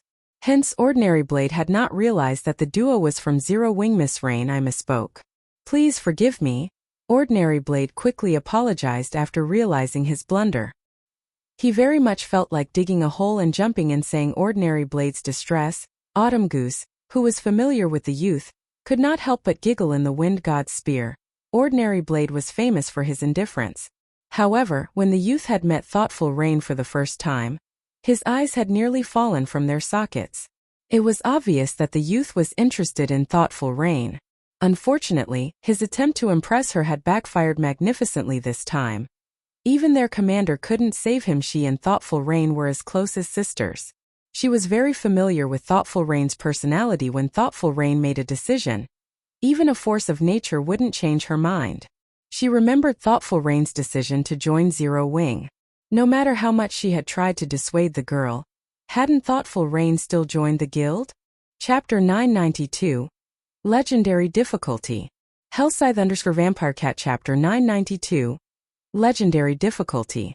Thoughtful Rain's resolute refusal gave Fallen Wind a headache. Ordinary Blade truly knew how to give him trouble. Thoughtful Rain was a God's Domain player who had come into contact with virtual reality games just recently. However, when Fallen Wind watched the battle video Autumn Goose sent him, which showed a duel between herself and Thoughtful Rain, a shiver had crawled down his spine. If not for Autumn Goose telling him about Thoughtful Rain's situation, he would not have even imagined that God's Domain was her first virtual reality game. Within just a few months' time, she had actually managed to grow to a point where she could hold her own against Autumn Goose. Her improvement speed was simply godly compared to Thoughtful Rain. Those players who were held up as geniuses in God's Domain were simply garbage. Recently, Autumn Goose had been improving very quickly, and right now her strength already ranks steadily within the top 10 of the Wind God's Spear. Although the Wind God's Spear was only an adventurer team, its members were all battle maniacs and extremely proud. Members of the team would frequently spar with each other. They would also often pick fights with members of large guilds. As a result, their strength increased continuously every day. Rather than passing their time leisurely in God's Domain, they desperately sought all sorts of means to improve themselves. Hence, ranking within the top 10 of the Wind God's Spear was a challenging proposition, not to mention maintaining a position there yet. When Autumn Goose reunited with Thoughtful Rain after not meeting her for a short time, Autumn Goose had actually lost to Thoughtful Rain, who was significantly weaker than herself before, in a duel. Moreover, when Thoughtful Rain defeated Autumn Goose, it was obvious she had not used her full strength. Fallen Wind found it truly hard to fathom what heights Thoughtful Rain's combat power had already reached. However, he estimated that she should be able to rank within the top 5 of the Wind God's spear. In contrast, although Ordinary Stranger was very talented and his improvement speed was very fast, he only ranked within the top 20. Even now, losing a combatant like Thoughtful Rain would greatly hamper their quest. Just as Fallen Wind was about to say something, a crisp voice suddenly came from within the mansion, echoing throughout the entire courtyard and making everyone's souls tremble. What a lively day it is today. I never thought that even an important person from the War God's Temple would be willing to pay me a visit. However, since you've already arrived, I'll have to ask you to remain and head to another world to enjoy. After the sound of this voice dissipated, a magic barrier enveloped the entire mansion. What's going on? This sudden development threw everyone for a loop. Fallen Wind, in particular their quest, had tasked them to visit Countess Katie Green of the Black Dragon Empire. The Countess would then bring them to a secret location. However, based on the words she had just spoken, it was clear that she was trying to make them suffer. While everyone was panicking, Feng remained relatively calm. It was very obvious to him that the Countess's words were intended for him. Otherwise, she would not have mentioned War God's Temple. While Feng and everyone else were thinking of how to deal with their current predicament, their vision immediately filled with darkness. Every one of them transformed into a streak of light and disappeared from the luxurious mansion. It was as if none of them had ever appeared there. The NPC guards patrolling the streets did not even sense the existence of the barrier magic array. What is this place? Why have my movements turned sluggish? Commander, I can't use my return scroll. Me too. Oh. As soon as everyone could see again, they discovered that the scenery before them had changed. Their bodies also felt leaden. Many in the team could not help but grow anxious at this situation. Meanwhile, this sealed space had only a set of open, pitch-black stone doors, a few hundred meters in height, standing right before them. Beyond these doors was a wide and spacious passage, the walls of which boasted countless carvings of gods and demons, the images depicting the ancient war between gods and demons. This passage led directly to a towering temple in the distance. Upon seeing the massive stone doors, a name immediately appeared in Feng's mind: the Trial of God. To players, the Trial of God was an opportunity. It was extremely difficult to encounter one. Previously, Blackie and the others had only managed to enter one due to luck. However, great rewards also came with great risks. Maybe it was also due to their luck, but Blackie and the others had encountered only a 4-colored trial. It was also precisely because it was only a 4-colored trial that they had managed to deal with the challenges and safely clear the Trial of God. However, the Trial of God before him right now was no 4-colored trial. Generally, players could determine the rank of the trial they were taking through the transfer gate in the outside world. However, after entering a trial, there was still another method to determine its rank, and that was the size of the trial gate. Trial gates that were around 10 meters tall signified that one was undertaking a 1-colored trial, after which came 20 meters, 30 meters, 50 meters, 100 meters, 300 meters, and 999 meters. Meanwhile, the trial gate before them was clearly over 100 meters in height, perhaps around 300 meters in all. In other words, this was a 6-colored trial, and its difficulty could rival Legendary Quest. Shortly after Feng realized that this place was the Trial of God, Fallen Wind and several other experts came to the same conclusion. Immediately, their expressions turned very gloomy. Why is it a 6-colored Trial of God? As calm as he was, even Fallen Wind's mouth twitched involuntarily when he noticed this fact. The Trial of God was no secret in God's domain. With so many players playing the game, there were bound to be quite a few players who had encountered it. As more and more players discussed the trial on the official forums, details about the Trial of God became public. After the others heard Fallen Wind mentioning the Trial of God, they promptly looked it up on the official forums. However, once everyone understood what exactly a 6-colored trial was, their hearts grew very heavy. Commander, what should we do now? Many members of the Wind God's Spear asked worriedly. There were only 2 methods to leave a Trial of God. One was to clear the trial, while the other was to give up on it. There was no third possibility. Those who died inside the trial would be resurrected and forced to continue. Those who completed the trial would be showered in glory, their strength increasing significantly. However, those who chose to give up would have to pay a heavy price. Moreover, the higher the rank of the trial, the greater the price exacted. If one forfeited a 6-colored trial, the consequences were unimaginable. There was a great chance that their account would be crippled permanently. Hence, most players who encountered a trial of God would first determine the trial's difficulty before deciding whether or not they should challenge or distance themselves from it. In their case, however, they had been forcibly transported to this place. They did not even have a say in the matter to the wind god's spear. If the trial had the difficulty of only an epic quest, they would still be confident of clearing it. However, for a trial whose difficulty approached that of a legendary quest, they had no confidence whatsoever that they would succeed. After taking a deep breath, Fallen Wind said, "Calm down. Since we've already entered the trial of God, what we need to do now is think of a solution to clear it. We don't have any other choice." As soon as Fallen Wind finished speaking, numerous silver-armored knights with glowing red eyes started emerging from the walls of the passage. In the blink of an eye, the entire passage was packed full of knights, every one of them charging towards Feng's ground undead fanatic, dark creature, elite, level 50 HP 200, 000/200, 000. This scene caused everyone's scalps to go numb. Form a defensive formation. Feng shouted hurriedly at this time. Everyone finally reacted currently. Everyone no longer considered whether they could succeed or not. Instead, they wondered how long they could survive. When the tide of undead fanatics reached the team, the MTs at the front felt greatly pressured. Despite these undead fanatics being elite rank only, they possessed great strength. Not only was every one of their attacks capable of pushing the MTs back, but it also caused nearly -1000 damage even when blocked. With multiple undead fanatics attacking at the same time, the MTs lost HP by the thousands. The healers standing at the rear simply couldn't keep up. Although everyone from the Wind God's Spear was doing their best to retaliate, their attacks inflicting several thousand damage to the undead fanatics, there were simply too many monsters. No matter how much they attacked, their efforts did not seem to be making a difference. When the team was close to succumbing, a streak of light suddenly cut across the monsters. A large number of undead fanatics in a cone-shaped area died instantly. Everyone was stupefied by this scene at this time. Everyone could not help but shift their gaze towards the cloaked Feng. The origin of this phenomenon. Chapter 993, Soaring Life Force. Hellscythe_VampireCat Chapter 993 Soaring Life Force. Is this the person that caught Autumn Goose's eye? Fallen Wind was astounded at the sight. He was a level 40 Guardian Knight as well as the lead MT of the team. He had been fighting at the front line all this time, so he knew very clearly just how powerful these undead fanatics were. If there was just one of these elites, anyone on their team could easily solo it.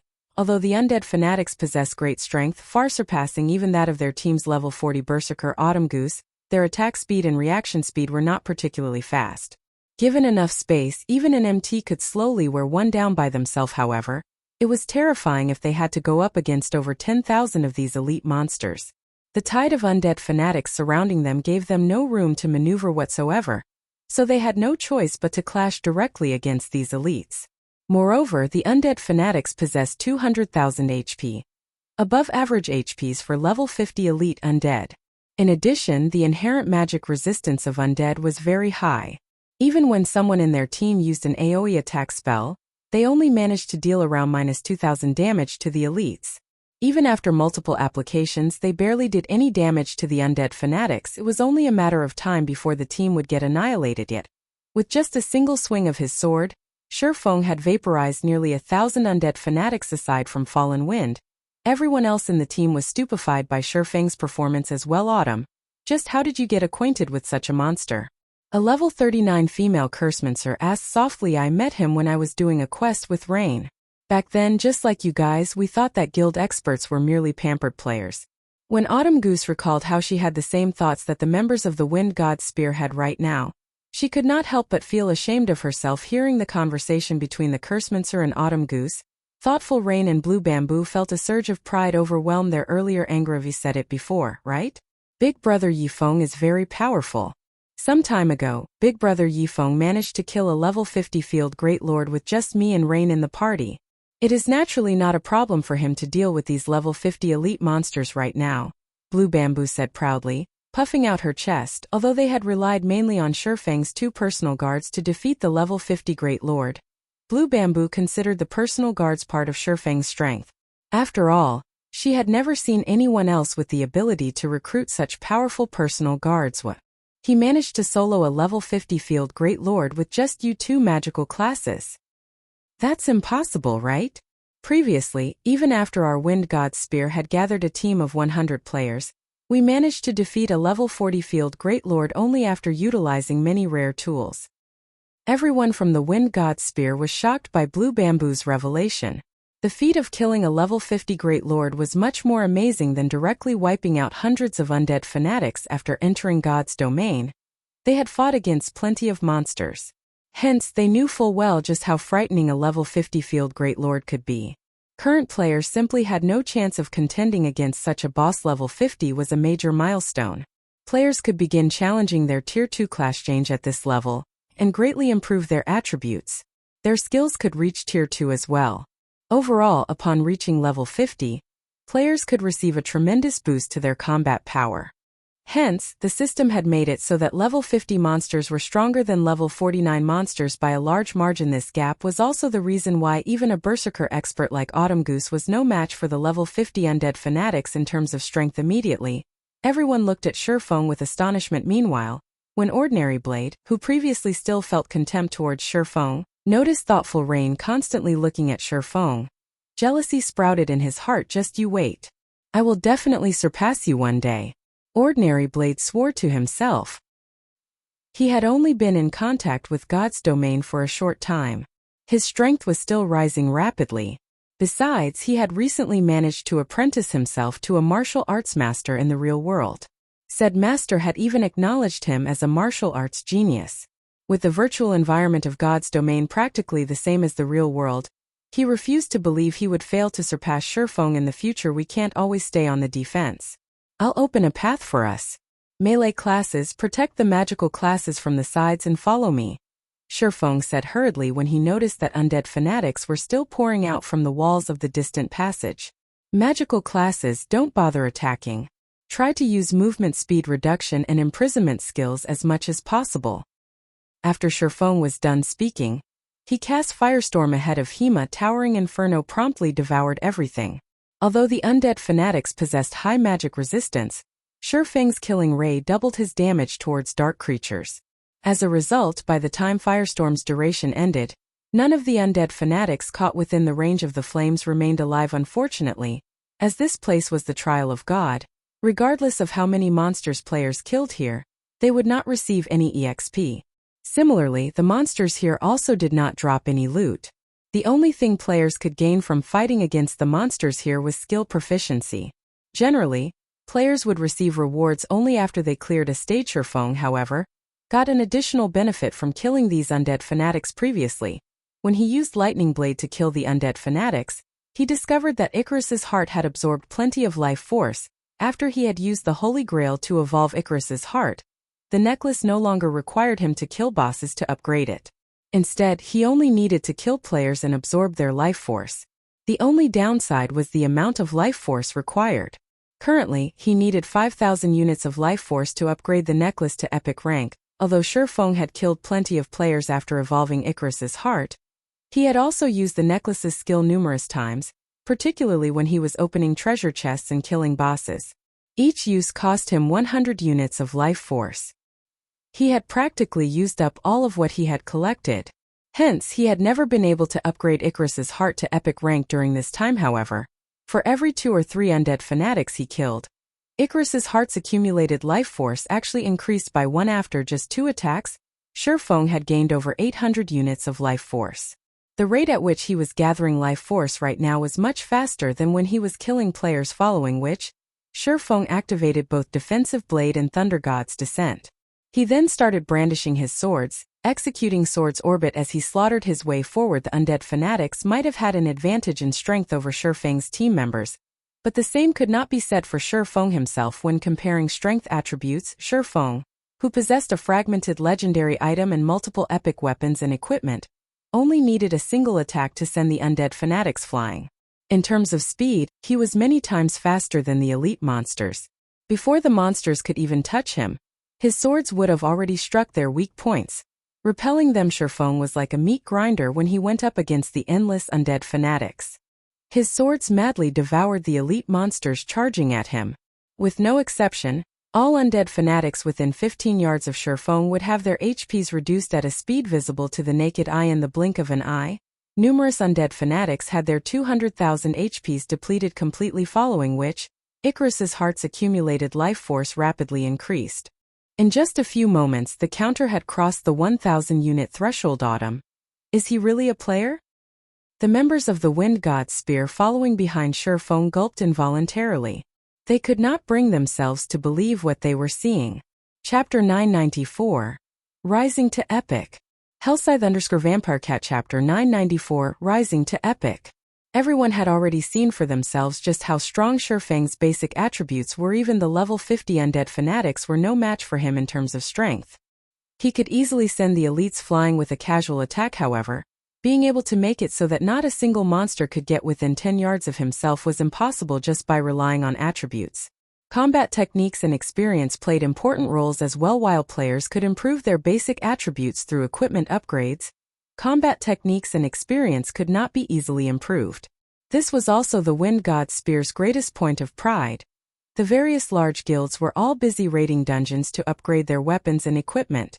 They did not place much attention on improving their techniques and accumulating combat experience. Hence, the Wind God's Spear would manage to safely break away the encirclement of the Dark Knight Empire's various large guilds time after time and continue existing with relative ease until now. Previously, when the members of the Wind God's Spear witnessed Feng killing hundreds of undead fanatics with one attack before, the most they felt was shock. After all, that was something he achieved through relying on powerful items and skills. However, now that Feng was using an inconceivable combat technique to slaughter the elite monsters, the feeling everyone felt when they looked at Feng was no longer that of shock but admiration and worship.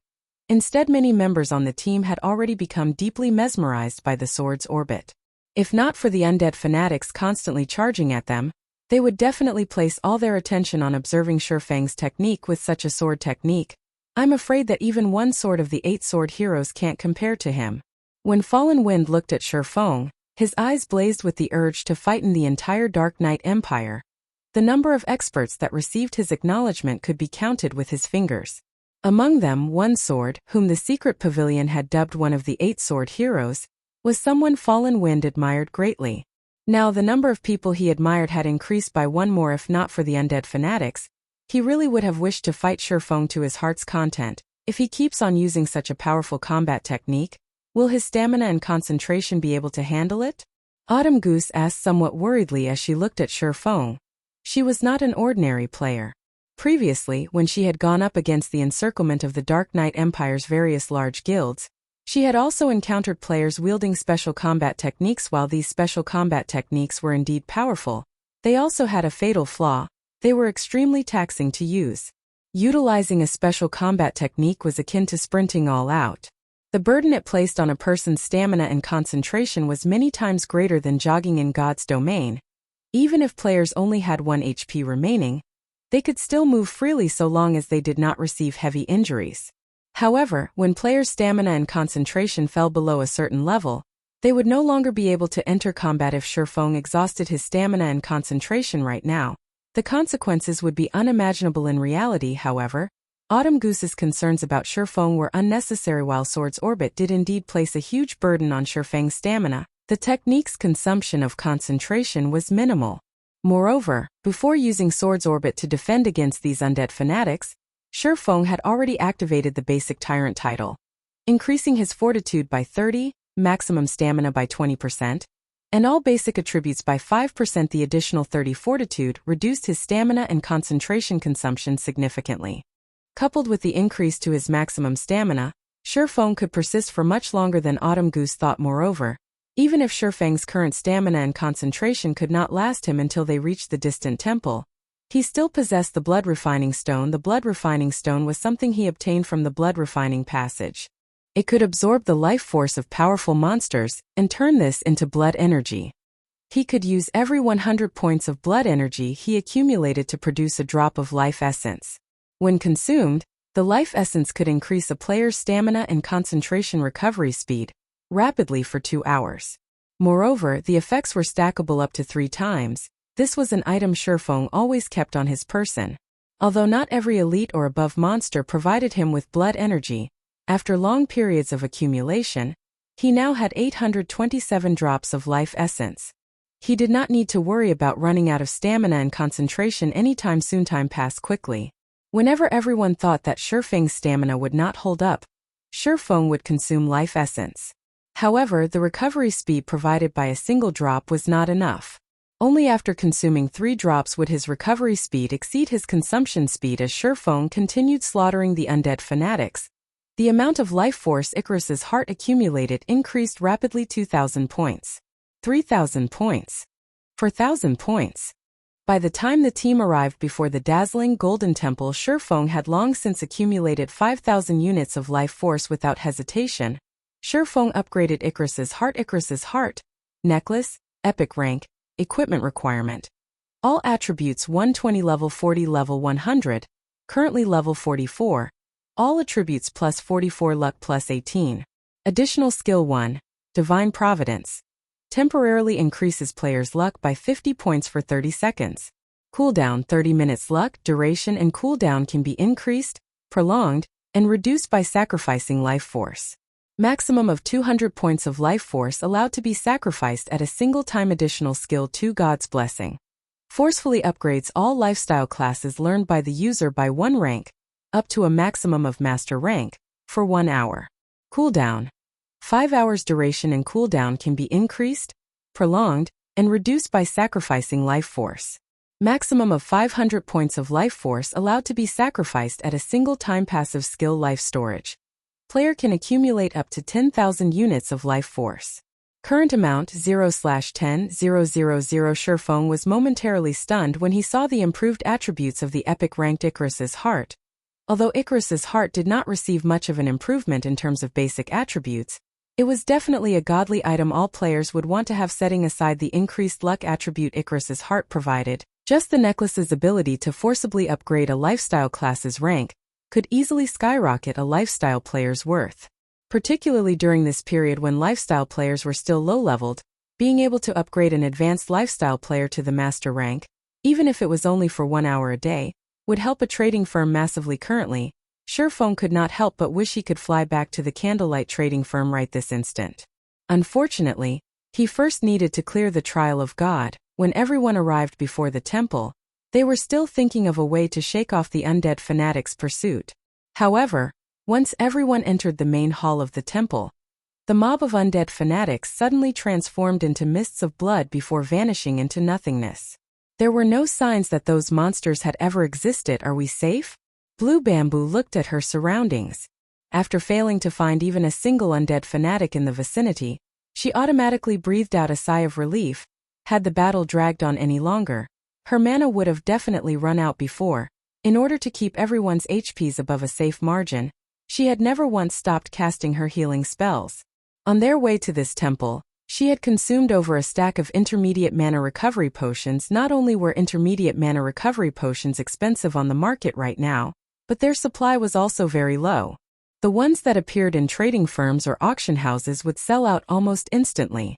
After all, mana was the second life of magical classes. Without mana, magical classes were no different from rubbish. Hence, those who played a magical class would always carry around 3 or 4 bottles of basic or intermediate mana recovery potion at the very least. She had obtained these intermediate mana recovery potions using the guild contribution points she had earned with great difficulty. Now, however, she had used up half of her stockpile in just this short time. Truly a disheartening situation just when everyone thought that they were finally safe and could obtain the 7-colored treasure chest sitting atop the towering altar located at the very back of the main hall. The steps of the staircase leading up to the altar suddenly released red beams of light, which then formed into 3-meter-tall, fully armored undead guardians. Undead Guardian, Dark Creature Chieftain level 50. HP 2 400, 000/2, 400, 000. Although there were only several hundred undead guardians standing on the staircase, a far cry from the endless flood of undead fanatics from before, everyone could clearly sense that these undead guardians were many times more powerful than those elite monsters. Currently, 3 undead guardians stood on each step of the staircase, and if the team attempted to lure any one of the chieftains, no doubt the other 2 undead guardians would follow. In other words, the team had to go up against 3 undead guardians simultaneously. At the very least, their team's average level was 10 levels lower than the undead guardians. In addition, each level 50 undead guardian could most likely rival a level 40 High Lord in strength. Only their HPs were lower with so few players on the team. Going up against 3 level 40 High Lords at the same time would be extremely difficult. It seems we won't be able to clear this stage without defeating those guardians, Feng said. He could not help but wet his lips as he looked at the 7-colored treasure chest sitting atop the staircase. This was not his first time challenging a trial of God. However, having a lucrative reward like the 7-colored treasure chest appearing in the first stage of the trial was definitely a first for him. Chapter 995 Guardian. Hellscythe Underfun Chapter 995 Guardian. Commander. These undead guardians are too close to each other. Even if we lure them over, we'll have to fight a minimum of 3 at a time, Deathwind said, frowning. While he might be able to hold his ground against a level 40 High Lord for a short time, he couldn't handle 3. He would be lucky if he did not die instantly. Meanwhile, their team only had 2 MTs, himself and the team's leader, Fallen Wind. However, even an expert like Fallen Wind couldn't hold off 2 undead guardians simultaneously. Starfish, can you handle kiting one? Fallen Wind asked as he turned to a lean, muscular ranger. The ranger class possessed high movement speed. In addition, the class had quite a few control skills. Rangers were perfect for kiting monsters. Starfish happened to be one of the top-ranking rangers in Wind God's Spear. If Starfish could lure one guardian away from the team, the MTs could handle the rest. If control skills work on these monsters, it should be doable, Starfish said after observing the hall. He had plenty of space to run, so kiting the undead guardian shouldn't be a problem for him. I don't think control skills are effective against them. None of our control skills worked on the undead fanatics. Only the elementalist's ice walls slowed them down. The stronger undead guardians should have the same settings as the undead fanatics, Autumn Goose said. The other team members agreed with Autumn Goose's deduction. Generally, unless a control skill were very high-tiered, it would have no effect on boss-level monsters. Don't have another choice. Use a Tier 2 summoning scroll then, Fallen Wind said. Gritting his teeth, he had thoroughly prepared to tackle this quest. The Tier 2 summoning scroll was one of his trump cards. Unfortunately, Tier 2 summoning scrolls were rare, and he had only brought 4 with them. Suddenly, Feng offered a suggestion. No need. I can handle one of them. However, we will need to prioritize killing mine. Are you sure? That's a level 50 chieftain we're talking about. Fallen Wind questioned. As high as Feng's basic attributes were, they should not be higher than a level 50 chieftains. Moreover, a swordsman was not an MT. The class's impact resistance and damage reduction were far weaker than the tank classes. I can handle it, Feng said, shrugging. Commander, leave it to Brother Yi Feng. While he might be a swordsman, he is even more capable as a tank than I am. The shield warrior Deathwind piped in during one of their last meetings. He had watched Feng tank a level 44 Lord-ranked ice cheetah. A lot of time had passed since that day. Feng's equipment had definitely improved during this period.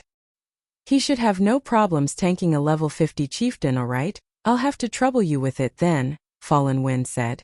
After hearing Deathwind's confidence and witnessing Feng's shocking performance earlier, Fallen Wind could not help but believe in Feng. Once everyone knew their responsibilities, the team began to move. To start things off, the ranger Starfish stretched his bow into a full moon and fired 3 arrows at the undead guardians patrolling the staircase's first layer. Not only did his arrows hit all 3 undead guardians, but the arrows also struck the 3 chieftains when they were furthest from the second level. As a result, the attacks had not attracted the second level's guardians. The instant the arrows struck the 3 undead guardians, a damage of around -500 points appeared above each of their heads. Their defense was frighteningly high. Aside from the high defense, these chieftains were also very fast. When they moved, they were as swift as cheetahs. If not for Fallen Wind using Justice Roar in time, pulling the 3 undead guardians aggro, Starfish would not have been able to escape. As the 3 undead guardians turned towards Fallen Wind, Deathwind used charge from another side. The shield warrior then slammed his sword into the nearest undead guardian. Under. The sharp sound of clashing metal echoed throughout the hall. The undead guardian had blocked Deathwind's slash with its greatsword, not receiving a single point of damage. On the other hand, the impact forced Deathwind to retreat by 2 steps, and a damage of over -5,000 points appeared above his head.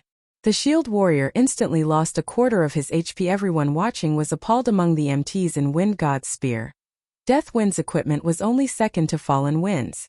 He was also a level 40 MT, yet not only had the Undead Guardian discovered his sneak attack, but it also had more strength than any of them had expected. Its strength rivals a level 40 strength-based High Lord, and its reaction speed is incredibly high. Melee players approach it with care. Don't try to fight it head-on. Fallen Wind hurriedly shouted. Understood.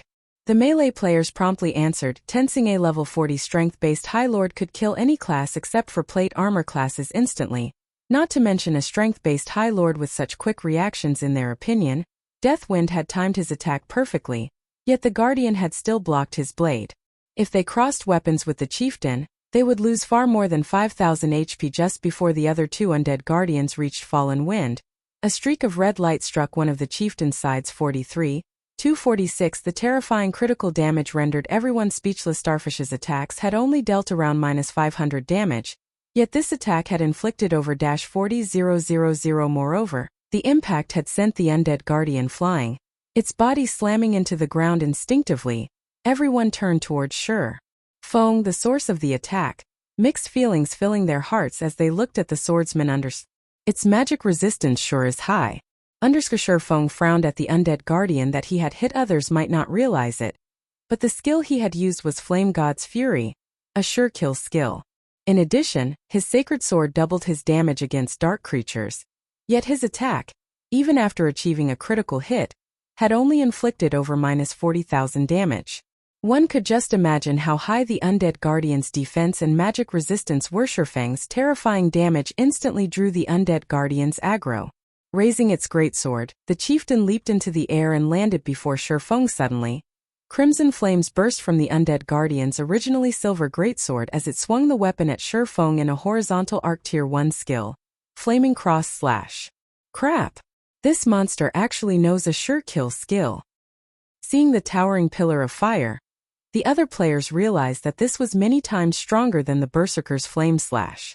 They could see how much range the attack had from the height of the flames. This attack was impossible to dodge. Coupling this skill with the Undead Guardian's horrific strength, even an MT like Fallen Wind would be hard-pressed to survive the attack. You want to compare brute force? Feng chuckled. He then activated Flame Burst. Suddenly, the sacred sword in Feng's hand released a blinding light.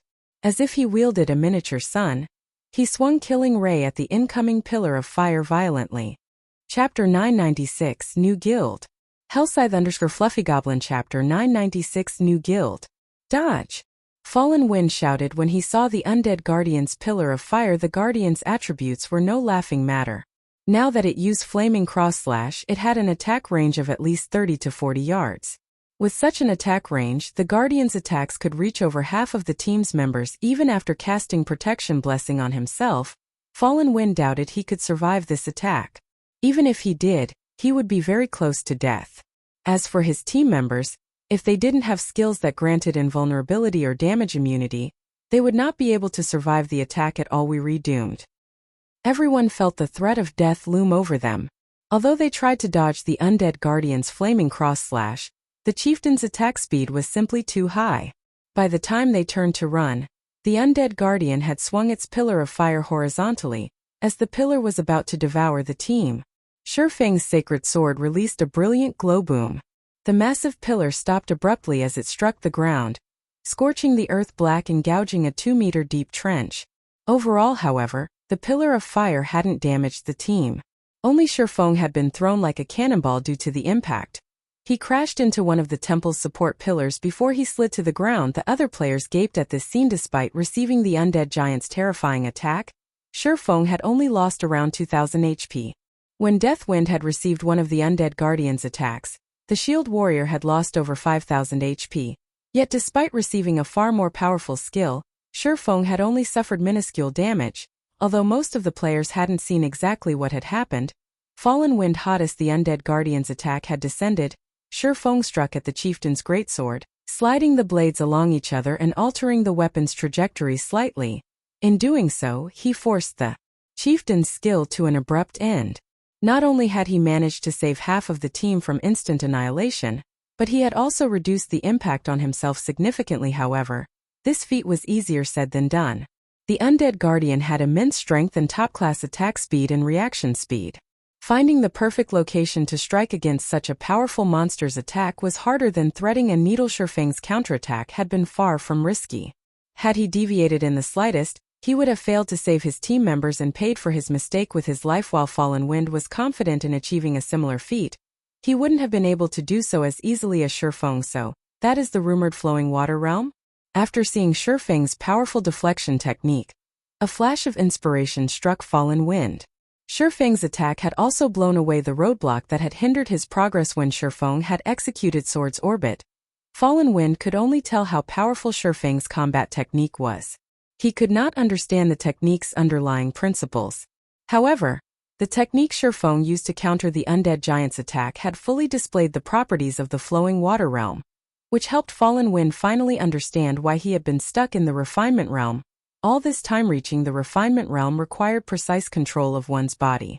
The flowing water realm, on the other hand, required precise control over the opponent's body. Until now, Fallen Wind had focused too much on his own body, so he hadn't truly observed his opponents and understood them. However, after seeing Feng effortlessly deflect the undead giant's sword, he finally understood that he didn't have to spend so much energy on his own movements. Rather, he needed to put that energy and focus into his opponents. Although this situation had only changed his views slightly, Fallen Wind's aura began to change rapidly. Unlike his previous battle-ready state, his aura relaxed. Contained. Commander, be careful. Autumn Goose shouted a warning as she noticed Fallen Wind slipping into a daze. There was still an undead guardian looming before Fallen Wind. If the Guardian Knight did not deal with the chieftain properly, it was very likely to kill him. Just as the undead guardian before Fallen Wind swung its greatsword, the Guardian Knight lifted his massive tower shield. Pung. The descending greatsword slid across the shield smoothly before smashing into the ground. Although the blade had scored a deep trench in the ground, Fallen Wind had only been forced back a step, a damage of over -2,000 points appearing above his head. The impact had only taken 1/10 of his HP. Commander. Did you? Autumn Goose's jaw dropped in shock. She couldn't believe her eyes. Although it wasn't as refined, Fallen Wind had used almost the same defense technique that Feng had employed. Seeing Feng easily handle his undead guardian in the distance, Fallen Wind bitterly commented, "Sure enough, it's difficult.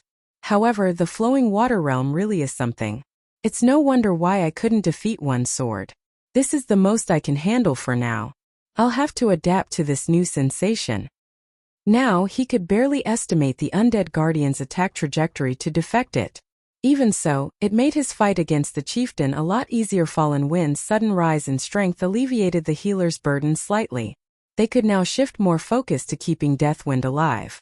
Meanwhile, the rest of the team launched their attacks against Feng's guardian as the seconds ticked by. The undead guardian's HP decreased 70%, 60%, 50%. No matter how much the undead guardian retaliated, Feng neutralized one of its attacks after another. Finally, after a pained shriek, the undead guardian, which had 2,400,000 HP, exploded into a blood mist and vanished from the large temple. The players released sighs of relief after the undead guardian disappeared. Icarus's heart absorbed a large amount of life force, climbing from 0 accumulated units up to 30. Although we won't find any loot or gain any EXP here, this is a good place to collect life force. Feng was somewhat surprised when he saw his stored life force after Icarus's heart had risen to epic rank. Its description no longer stated whether life force could be collected from players or monsters. It simply stated that it was capable of storing life force. In other words, he should be able to gain life force from both.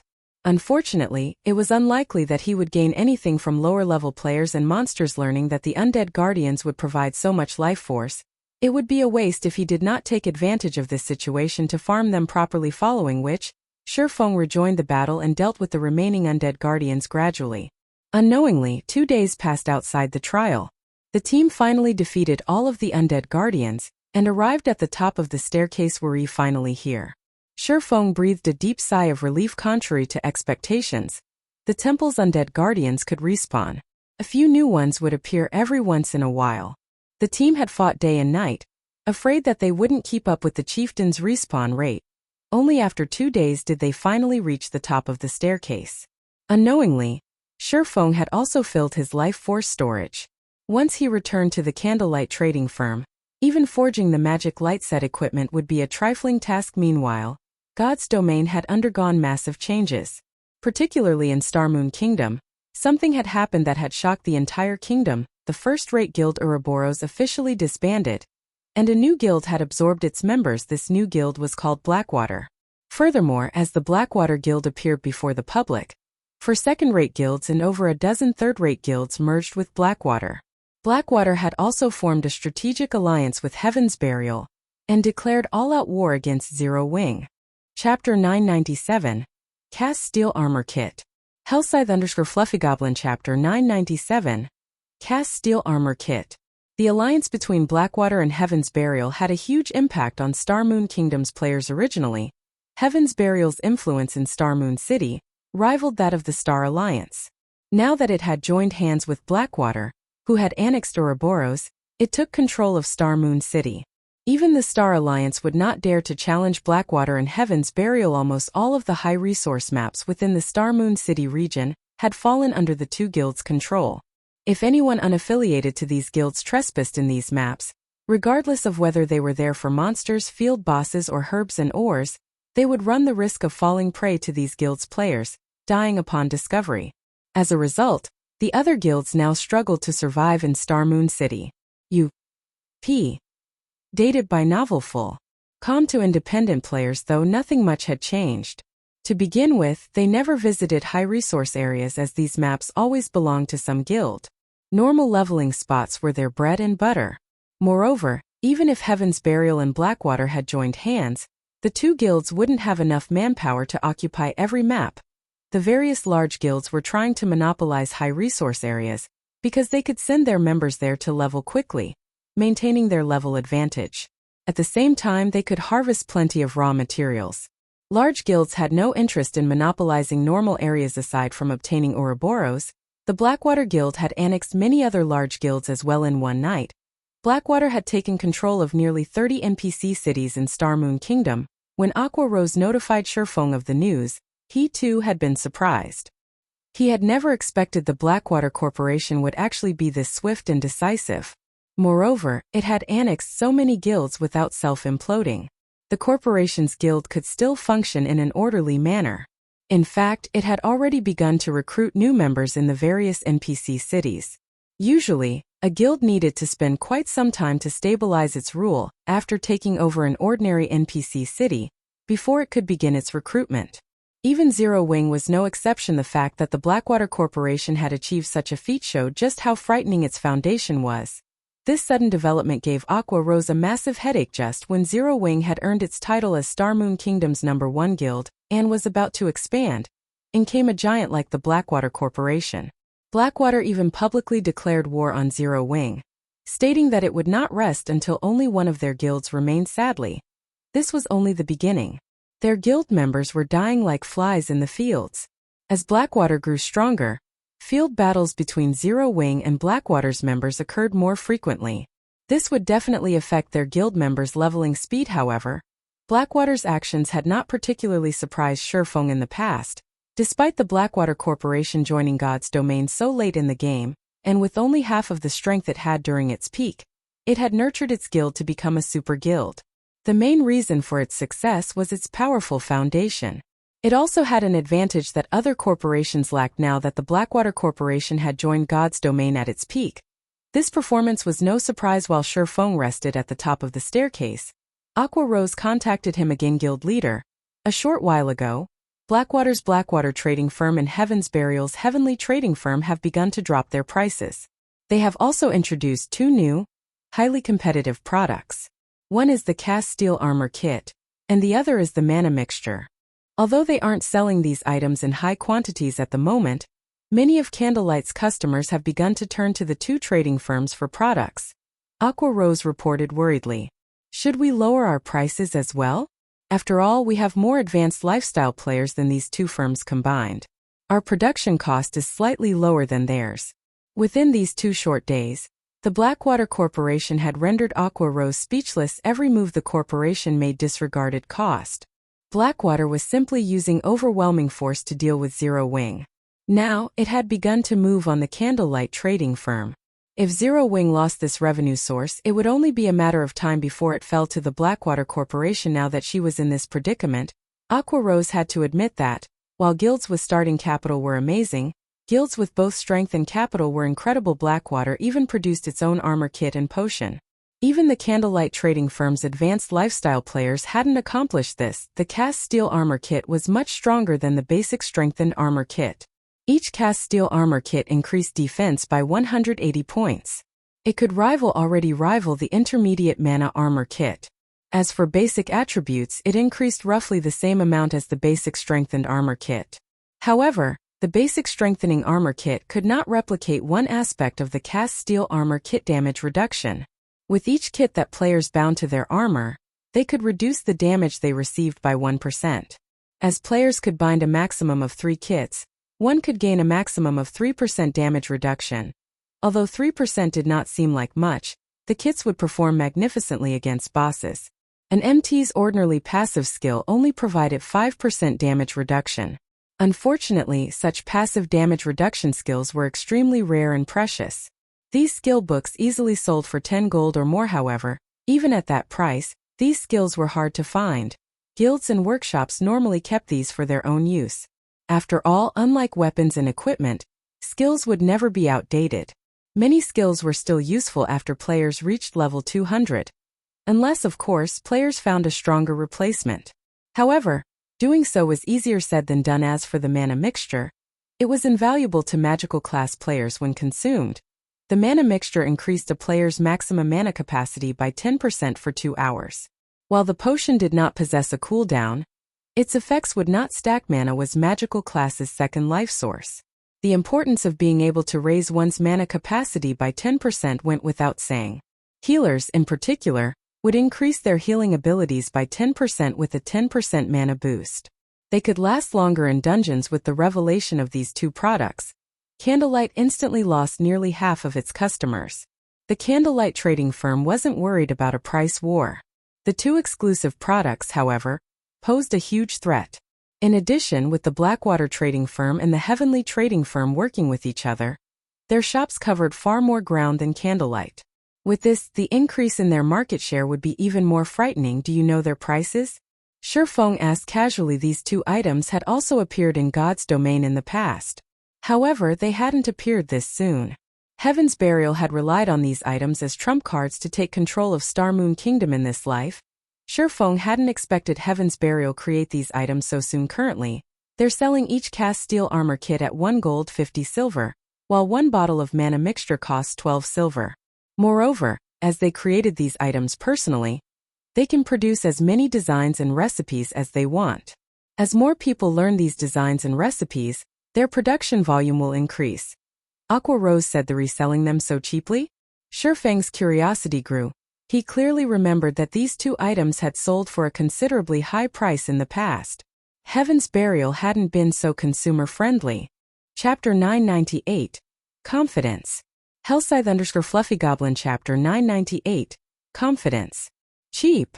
A hint of doubt flashed in Aqua Rose's eyes. Although players could earn more money now, their daily expenditures were increasing just as fast as was their reliance on various tools when grinding monsters.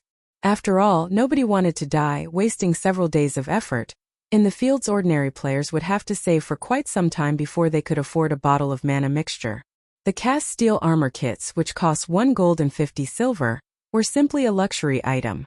Only fairly powerful teams, independent experts, or those who bought coins with credits could afford the kit. What is their sales volume? Feng simply chuckled at Aqua Rose's confusion, not bothering to explain. Both the mana mixture and the cast steel armor kits were considerably good items at this stage of the game. They were also player creations, so they could be mass-produced. However, how could such valuable items not have drawbacks? If one pointed out these items' greatest drawback, it would have to be the items' required crafting materials. There were also the low production success rates to consider in the past. Although Heaven's Burial had opened the market using the cast steel armor kits and mana mixtures, due to the item's low production volume, the guild hadn't been able to dominate Star Moon Kingdom's market completely. Based on Feng's understanding, Both items required rare materials. With the few materials available in Star Moon Kingdom, it was impossible to produce large quantities of these items.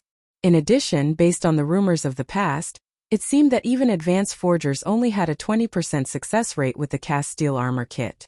The mana mixture's production success rate was roughly the same to outsiders. A 20% success rate might seem high, but the lifestyle players involved in producing the items knew how low the success rate really was. With a 20% success rate, they would only have a chance of succeeding once out of 10 tries. Most of the time, they failed to produce anything at all. With lifestyle players' current standards, Blackwater and Heaven's Burial wouldn't even come close to covering the production costs if they sold the cast steel armor kits and mana mixtures at such a low price. In fact, for every item they sold, the firms took a major loss. I already sent people to investigate. Currently, they're selling roughly 10 cast steel armor kits in minor cities, while there are roughly 30 to 40 kits available in each major city. It's the same case for the mana mixture. Aqua Rose gave Feng a rundown of the situation after glancing through the investigation reports she had received. Based on these numbers, it was obvious that these two items were not easy to produce. Either that or the guilds had very few people who could produce them. Since they want a price war, we'll play along. Reduce the price on everything except for the light stones. Lower our prices to match theirs. Feng chuckled. Although the Candlelight trading firm had earned plenty from the basic strengthened armor kits and mana armor kits, the light stones, which were essential items that could be produced in large quantities, were the main reason for Candlelight's position as Star Moon Kingdom's #1 trading firm. The total profits from their other items was just slightly more than what the firm earned from the light stones. Meanwhile, the designs for light stones mainly dropped around the level 50 large-scale team dungeon, the Towers of Death. Current guild players had not reached that area yet, so no one else had gotten their hands on the lightstone forging designs. Due to its affordability, the lightstones had a competitive edge. Unless the two trading firms got their hands on the lightstone forging design or an exclusive product that they could mass produce, Candlelight's position would be hard to shake. Furthermore, the Candlelight trading firm was no longer Zero Wing's main revenue source. Now, the guild relied on the teleportations houses leading to the Twin Towers Kingdom. Due to the monster repellent scroll, monsters tried to invade Raven's town more frequently, now invading the town once per day. In 2 short days, Zero Wing had earned a total of 12,000 magic crystals. With the teleportation houses, these magic crystals easily transformed into a mountain of shiny gold coins. Even after deducting the cost of the magic crystals, they earned close to 6,000 gold every day. The Candlelight trading firm's current income was nowhere near to catching up with the teleportation houses. I understand. Also, guild leader, when will you be returning? I've already found several companies who wish to meet with you to discuss our cooperation. After all, you are asking for a large investment. They could easily establish their own guilds or invest into multiple large guilds with that kind of money. They're also not very optimistic about Star Moon Kingdom's current state of affairs. Now that Stone Forest Town's protection period has ended, other guilds could attack and capture it at any time. They have expressed their concerns, and they hope that you can provide some assurance. At the moment, they are only willing to consider your offer until they have a clearer view of the situation. When the Sun and Moon Group had taken the lead, many major companies were desperate to cooperate with Zero Wing, even after hearing Feng's conditions. However, due to the Blackwater Corporation's sudden appearance and Stone Forest Town's protection period ending, these companies had become cowardly. At this point, she could only name a few companies that were willing to work with Zero Wing. Moreover, this was only due to the revelation that the Sun and Moon Group had joined hands with the guild, insinuating that there were profits to be gained. Otherwise, these companies would have long since ghosted them. They want assurance? Feng smiled disdainfully. Sternly, he commanded, "Tell them this. If you want me to reassure you, sure, but you must sign the cooperation agreement first. Otherwise, don't bother." The Star Moon Kingdom city building order was a core secret. Aside from himself, only Aqua Rose knew of its existence. If this information got out to the public, the consequences would be unimaginable. Feng had no doubts that even super guilds wouldn't be able to sit idle if they learned of this matter, much less the Blackwater Corporation. They would try to eliminate Zero Wing at all costs. At that time, Zero Wing would be on a one-way trip to hell. Currently, Zero Wing only dared to provoke super guilds because the latter had already deemed that dealing with the guild was a waste of energy. Moreover, if they weaken themselves in the process of dealing with Zero Wing, other super guilds would have an opportunity to strike. However, the city building order was enough of a temptation for the super guilds to take the risk whether it was in the real world or a virtual reality game. Even an innocent man would find trouble with enough money. Feng still had much to prepare. He still needed to build his strength. Otherwise, he would have started the city's construction long ago. Feng's words left Aqua Rose dumbfounded. If she really relayed this to the company representatives, they would most likely explode with anger. But she also understood why they couldn't reveal their trump card. However, there were too few companies that were both trustworthy and capable of investing such a large sum. If they chased these people away, it would be very difficult to find other collaborators within a short time. After all, Star Moon Kingdom's situation had changed. Don't worry about it.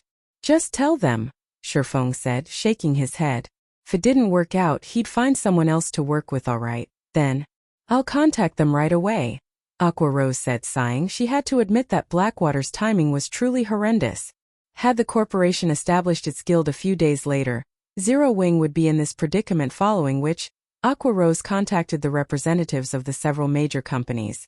Inside a certain high-class restaurant's VIP room.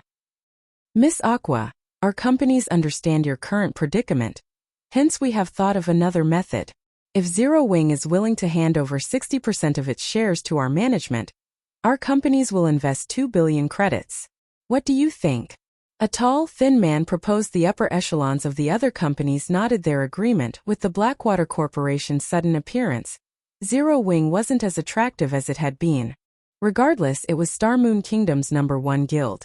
So it still had some value. Aqua Rose was stunned. She had not expected these companies to change their minds so quickly and try to strike at Zero Wing. While the iron was hot, 2 billion credits was a lot of money. It was enough to purchase prime corporate real estate in a major city center in the real world. One could even establish a large guild with plenty to spare. However, Zero Wing was no ordinary large guild. It was a large guild capable of challenging super guilds.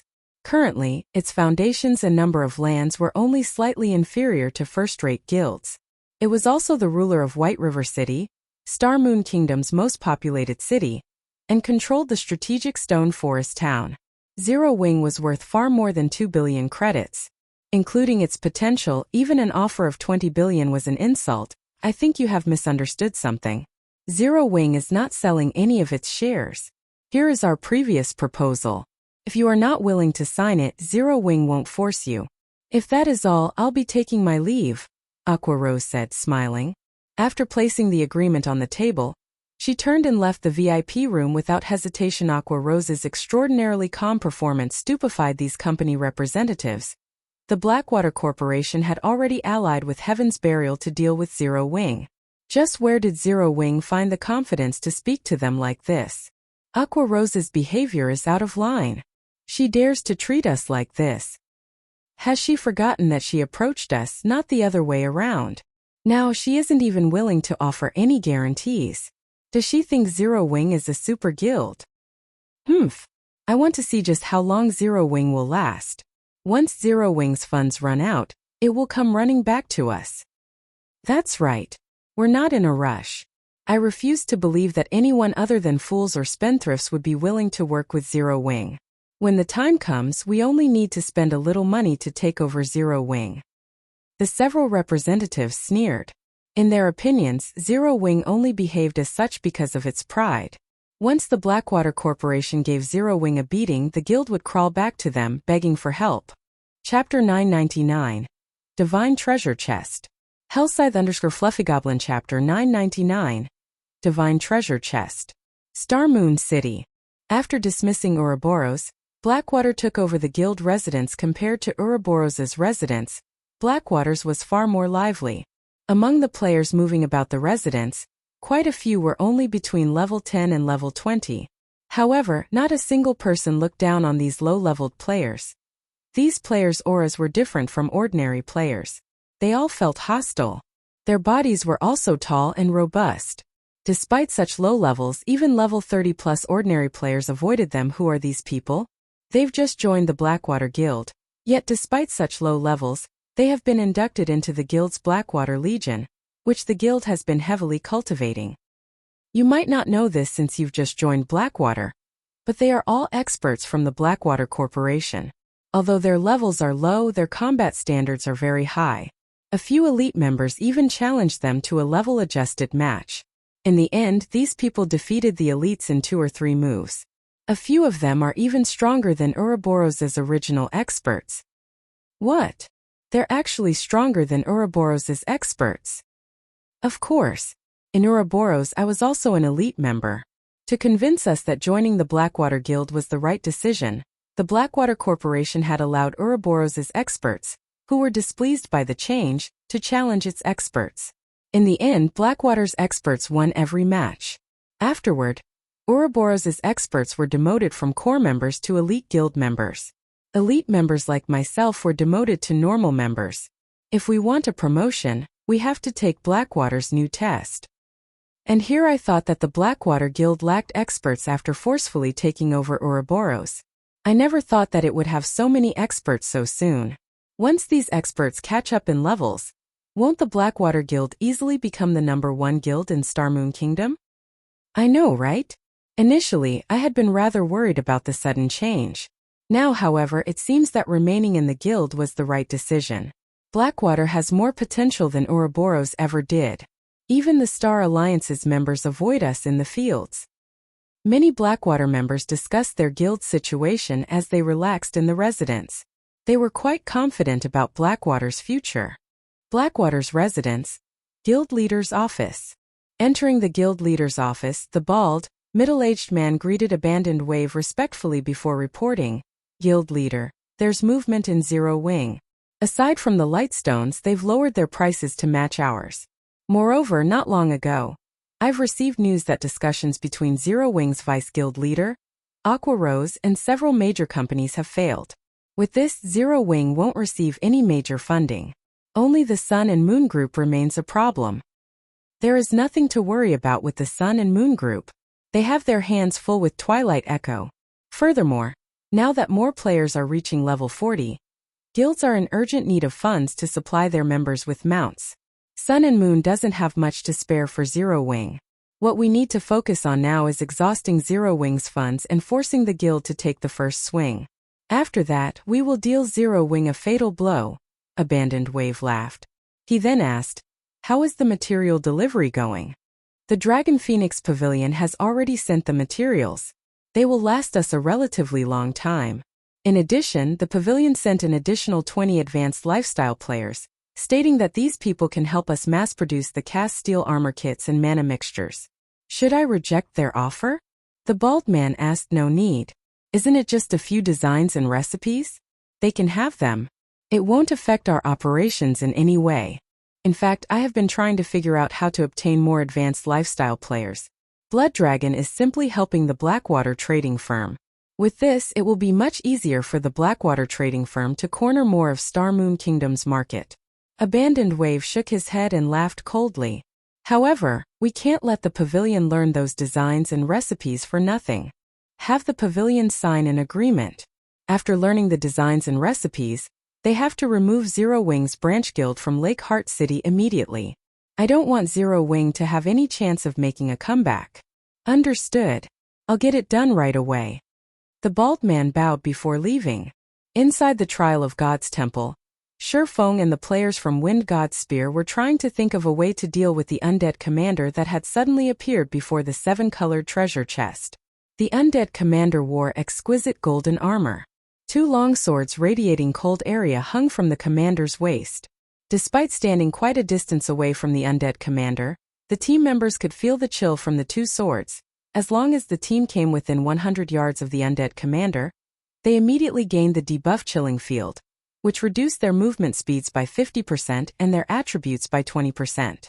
In addition, their stamina consumption and the frost damage they received doubled. Undead Commander. Dark Creature. Great Lord.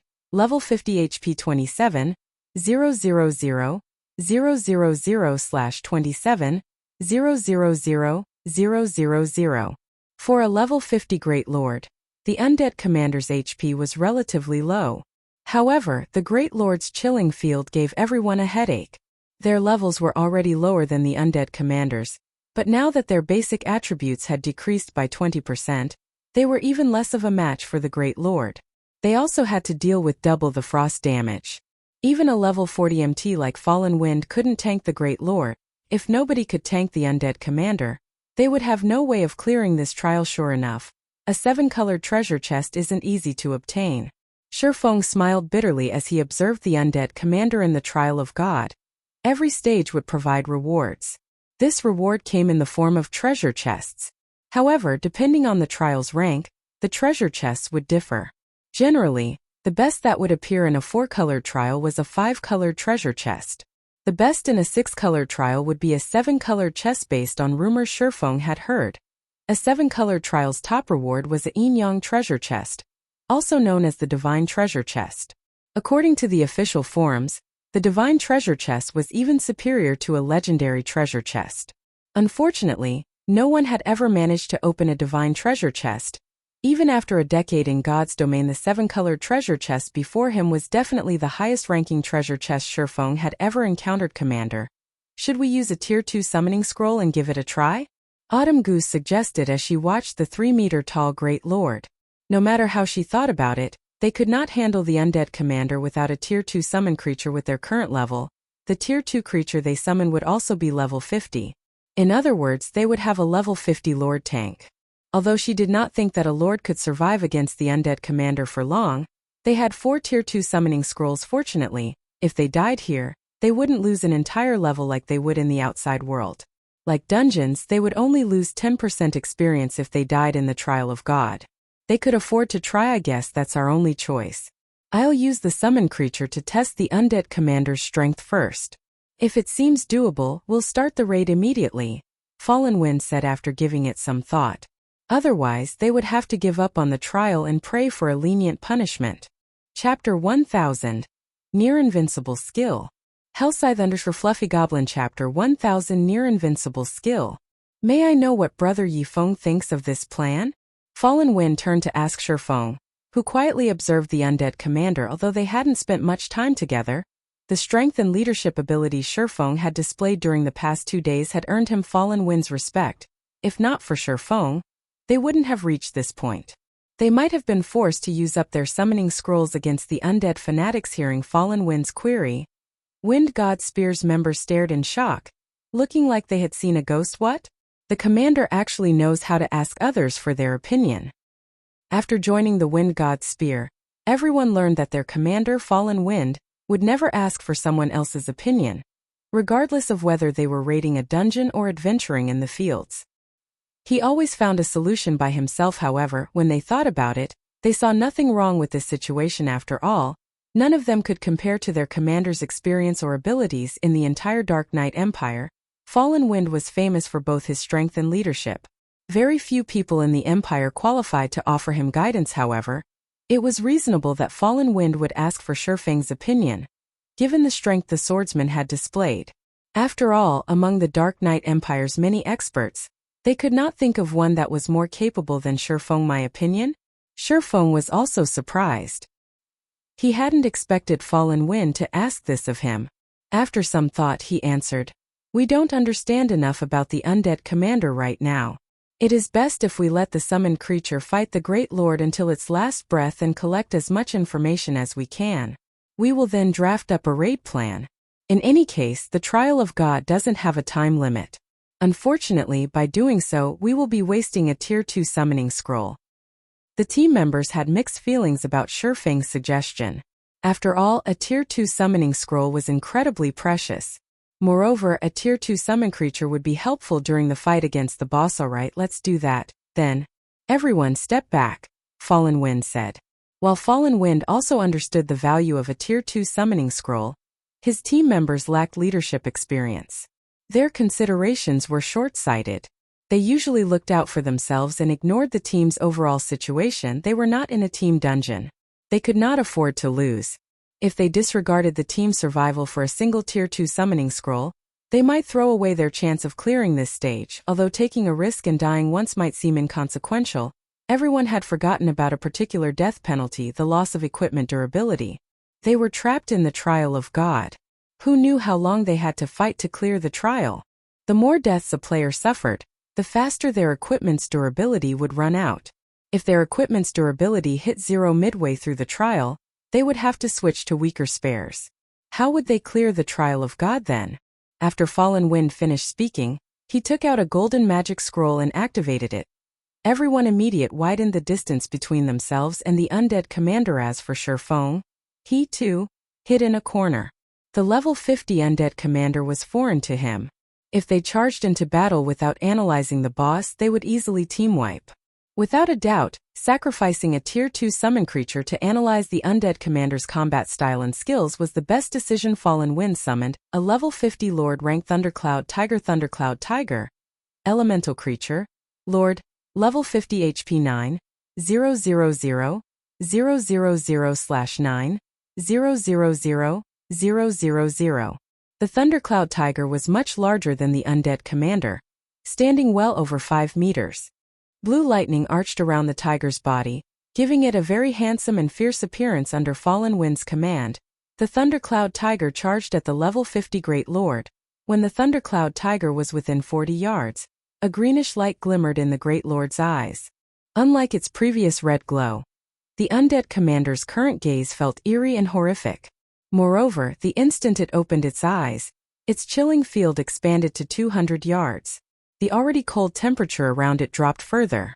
Suddenly, the undead commander waved its hand.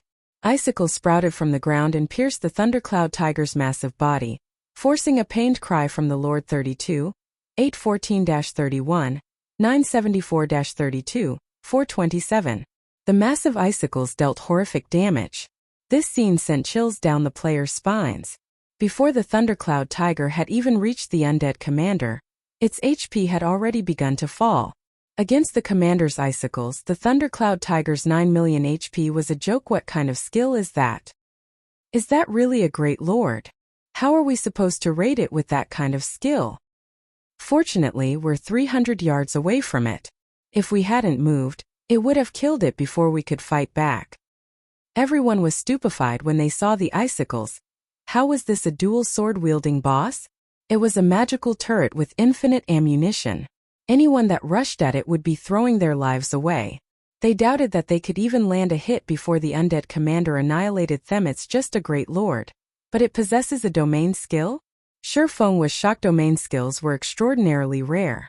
This held true for both players and monsters. Any monster that had learned a domain skill was practically invincible among the same level and tier. Unless they had a death wish, players should take the long way around such a monster. However, after giving it some thought, Feng realized that it wasn't unreasonable. The treasure chest before him was a 7-colored treasure chest. How could the final monster guarding it be a simple level 50 Great Lord? Fortunately, the Thundercloud Tiger had plenty of HP. Despite the significant movement speed reduction, it reached the undead commander before using the tier 2 skill Thunderclaw Boom. The Thundercloud Tiger's Thunderclaw struck an icicle that had suddenly appeared, shattering it. However, the undead commander, who stood behind the icicle, remained unharmed. The Great Lord hadn't even drawn its swords yet. It waved its hands gracefully before more icicles lanced into the Thundercloud Tiger. Although Fallen Wind controlled the Thundercloud Tiger to the best of his ability, launching one attack after another, the undead commander had no interest in fighting the Lord. It focused on evading the Thundercloud Tiger's attacks and using its icicles to deal damage very quickly. The Great Lord whittled down the Thundercloud Tiger's 9 million HP to a critical low. With no other choice, Fallen Wind cancelled the summoning and allowed the Thundercloud Tiger to disappear, dispelling the majority of the aggro he had on the Great Lord. As for the remaining aggro, he dealt with it swiftly by using an isolation scroll and the cleric's disperse spell. Once he dropped the undead commander's aggro, the Great Lord returned to its original position and reverted to its calm state. It is simply too powerful. Not only does it have such a powerful skill, but its intelligence is also high. Defeating it is impossible. The corners of Autumn Goose's mouth twitched as she stared at the motionless undead commander. Although she had seen more powerful monsters than the undead commander, this was the first time she had seen a boss with such an outrageous skill. If they did not have an appropriate method to cope with these icicles, they would have no hope of defeating the undead commander. Everyone began to consider giving up on the trial. Big Brother Feng, do you have any ideas? Are we really going to just give up? Blue Bamboo turned to Feng, who was in deep thought. Chapter 1001 Monster Grades. Hellscythe Fluffy Goblin Chapter 1001 Monster Grades. In Blue Bamboo's opinion, the undead commander was terrifyingly powerful. However, for reasons unknown, she felt an indescribable sense of security whenever she stood beside Feng. She always felt like Feng had some sort of solution to her problems. The undead commander's fighting style resembled the kiting method that players commonly used. It was simply toying with players as if they were random monsters. This was the first time she had seen a monster use such a combat method. Hearing Blue Bamboo's question, the other team members shook their heads and laughed. Not one among them was an ordinary player. In a large guild, they would be top-class experts. They had faced plenty of powerful bosses before. However, the undead commander before them was, without a doubt, the most powerful Great Lord they had encountered so far.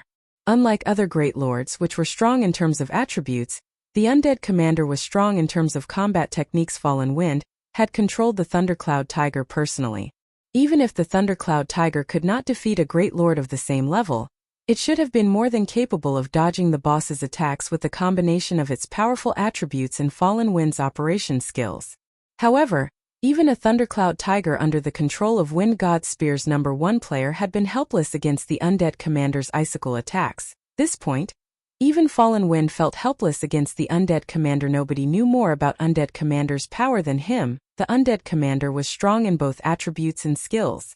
Unfortunately, its combat techniques were even more frightening despite him having already reached the flowing water realm.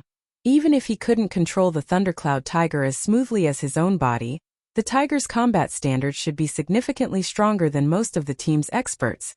Yet the undead commander had predicted his moves. The icicles had been able to adjust their attack trajectories as if they were alive originally. Fallen Wind had thought he had misunderstood. However, after numerous attack and dodge attempts, he was certain that the undead commander had definitely reached the refinement realm. He had never encountered a situation like this before. When he realized this, goosebumps had covered his body. Aside from cooperation between players and targeting bosses' weaknesses, the reason that players could defeat monsters with far superior attributes was their application of combat techniques. With combat techniques, players could display their true power, something that monsters were incapable of doing yet. The undead commander's combat techniques were stronger than the majority of God's Domain's expert players. The boss this team faced was like a refinement realm expert with the attributes of a level 50 Great Lord. With such a huge difference, even a team of 1,000 level 50 players would be child's play for a monster like this. Not to mention their team of 21. Even someone monstrously strong like Feng couldn't contend with the undead commander. Unless they were all promoted to their tier 2 classes right now, they had no chance of defeating the undead commander. While I do have a plan, executing it is a little too costly, Feng said, frowning at the undead commander. To God's Domain's current players, a monster with the combat standards of a refinement realm expert might be inconceivable, but Feng had long since grown accustomed to such things. The monsters and NPCs in God's Domain were different from those in other virtual reality games. The higher tiered and leveled a monster or NPC was, the more profound their combat techniques would be. Otherwise, once players gained their tier 3 classes, wouldn't defeating Great Lords of the same level be too easy? However, the reality was that, even after obtaining their tier 3 classes, many players were no match for Great Lords of the same level. Some players even struggled to take down Lords of the same level. As their levels increased, monsters' combat standards would improve. Hence, players' combat techniques were extremely important in God's Domain. This was also the reason that Feng was in a hurry to establish Zero Wing's own training center.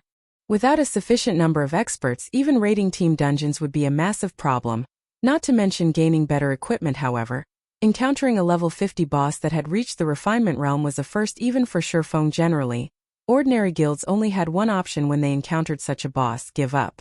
There were no other options. If one were weaker in both attributes and combat techniques, what could they expect? As for large guilds, aside from Zerg tactics, using a magic barrier was the most common method of dealing with a boss like this. After suppressing the boss with a magic barrier, guilds would bombard the boss with all sorts of precious tools. Brother Feng, do you have a plan?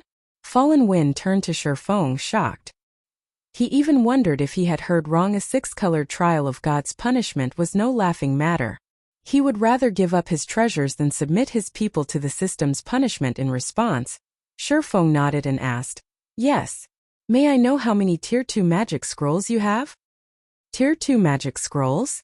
Fallen Wind quickly counted the magic scrolls he and his teammates had brought with them. Proudly, he answered, "Altogether, we have a total of 52 Tier 2 magic scrolls. Among them, 3 are summoning scrolls. In God's domain, the most common magic scrolls were Tier 0.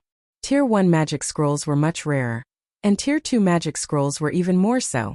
Most top-tier 100-man independent teams were lucky if they carried 10 Tier 3 magic scrolls. 52? After some thought, Feng said, "Aside from the summoning scrolls, hand me your Tier 2 scrolls. I'll leave these 9 with you. Once I have the undead commander's attention, use them." Saying so, Feng handed 9 9-star polar domain scrolls to Fallen Wind. As an intermediate magic array, the 9-star polar domain could easily suppress a level 50 Great Lord. Although Fallen Wind had no idea what Feng intended to do, he handed over all of his Tier 2 magic scrolls, keeping the summoning scrolls. Since they were going to die anyway, they might as well give it a try. If they succeeded, they would walk away with massive profits. However, after Fallen Wind accepted the 9-star polar domain scrolls, he was shocked. Intermediate magic array scrolls? Fallen Wind stared at Feng, who gradually approached the undead commander. In disbelief, even basic magic array scrolls' value could rival Tier 2 summoning scrolls. However, unlike Tier 2 summoning scrolls, one needed many copies of a magic array scroll to use it. Even until now, the Wind God's Spear had only collected half a set of basic magic array scrolls. They couldn't use the scroll's magic barrier. As for intermediate magic array scrolls, they weren't even available on the market yet. They were so rare that, until now, Fallen Wind had never seen one. They were no less rare than Tier 3 magic scrolls, yet Feng had casually pulled 9 from his bag. They were even identical. Even large guilds couldn't afford to expend so many, not to mention an adventurer group like the Wind God's Spear. The rest of the team was just as shocked when they saw the intermediate magic array scrolls. Not only was Feng so strong of his own right, but he also had such precious tools. Following which, Fallen Wind distributed the 9-star polar domain scrolls to 9 of his team members. He then instructed them to spread out and stand ready. "There is no need to be nervous. After I damage the undead commander, you guys need to close in. Once you reach the maximum range, wait for my command," Feng said in the team chat after confirming their positions. Understood. The 9 people relaxed when they heard Feng's calm and confident tone. Once everyone was ready, Feng activated Power of Darkness and Thunder God's Descent. He then transformed into a blur as he dashed towards the undead commander. He was so fast that, before anyone realized he was gone, he was within 50 yards of the undead commander. Chapter 1002. Effects of an Advanced Combat Technique. Hellscythe_Fluffy Goblin. Chapter 1002. Effects of an Advanced Combat Technique. So fast. Even the Thundercloud Tiger wasn't that fast. Was he not using his full strength before?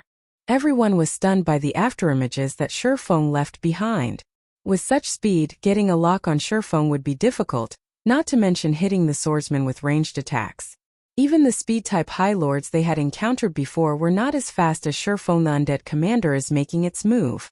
Autumn Goose grew nervous when the undead commander suddenly opened its eye. Feng's ability to damage the Great Lord would decide the fate of this raid. If he could hit the Great Lord, he could pull the boss's aggro. With this, everyone else would be safer while deploying the 9-star polar domain. On the other hand, if Feng failed to hit the undead commander, there was a good chance that boss would target the 9 scroll wielders as they approached. They would be especially vulnerable when they activated the magic array scrolls. Generally, when players activated a magic array to suppress a boss, they would attract the monster's attention. If one of the scroll casters died, their efforts would be for naught. Previously, when Fallen Wind had controlled the level 50 Thundercloud Tiger, he had not been able to deal a single point of damage. Although Autumn Goose thought highly of Feng, she felt a horrific aura that nearly stopped her heart when the Great Lord opened its eyes. She stood well over 100 yards away from the undead commander, yet fear took over her body when the Great Lord's gaze fell upon her, and her instincts screamed at her to run. The pressure felt as if she were facing a Grand Lord rather than a Great Lord. Autumn Goose wasn't the only one who felt like this. The other team members also felt a powerful sense of impending doom. Suddenly, the undead commander turned to Feng. It waved one of its hands towards the swordsman. Shio! Shio! Shio! Instantly, 5 massive icicles sprouted from beneath Shifeng's feet. Treating Shifeng's ghostly speed as if it were nothing, the undead commander accurately pinpointed Shifeng's movements of the 5 icicles. 3 limited Shifeng's range of activity, while the remaining 2 attacked the swordsman directly. Without suspense, the icicles pierced through Shifeng's body. The entire process happened in the blink of an eye. How is this possible? Fallen Wind couldn't believe his eyes. The undead commander's attacks had not been this accurate when against the Thundercloud Tiger. When it had attacked, it had left plenty of space of the tiger to maneuver.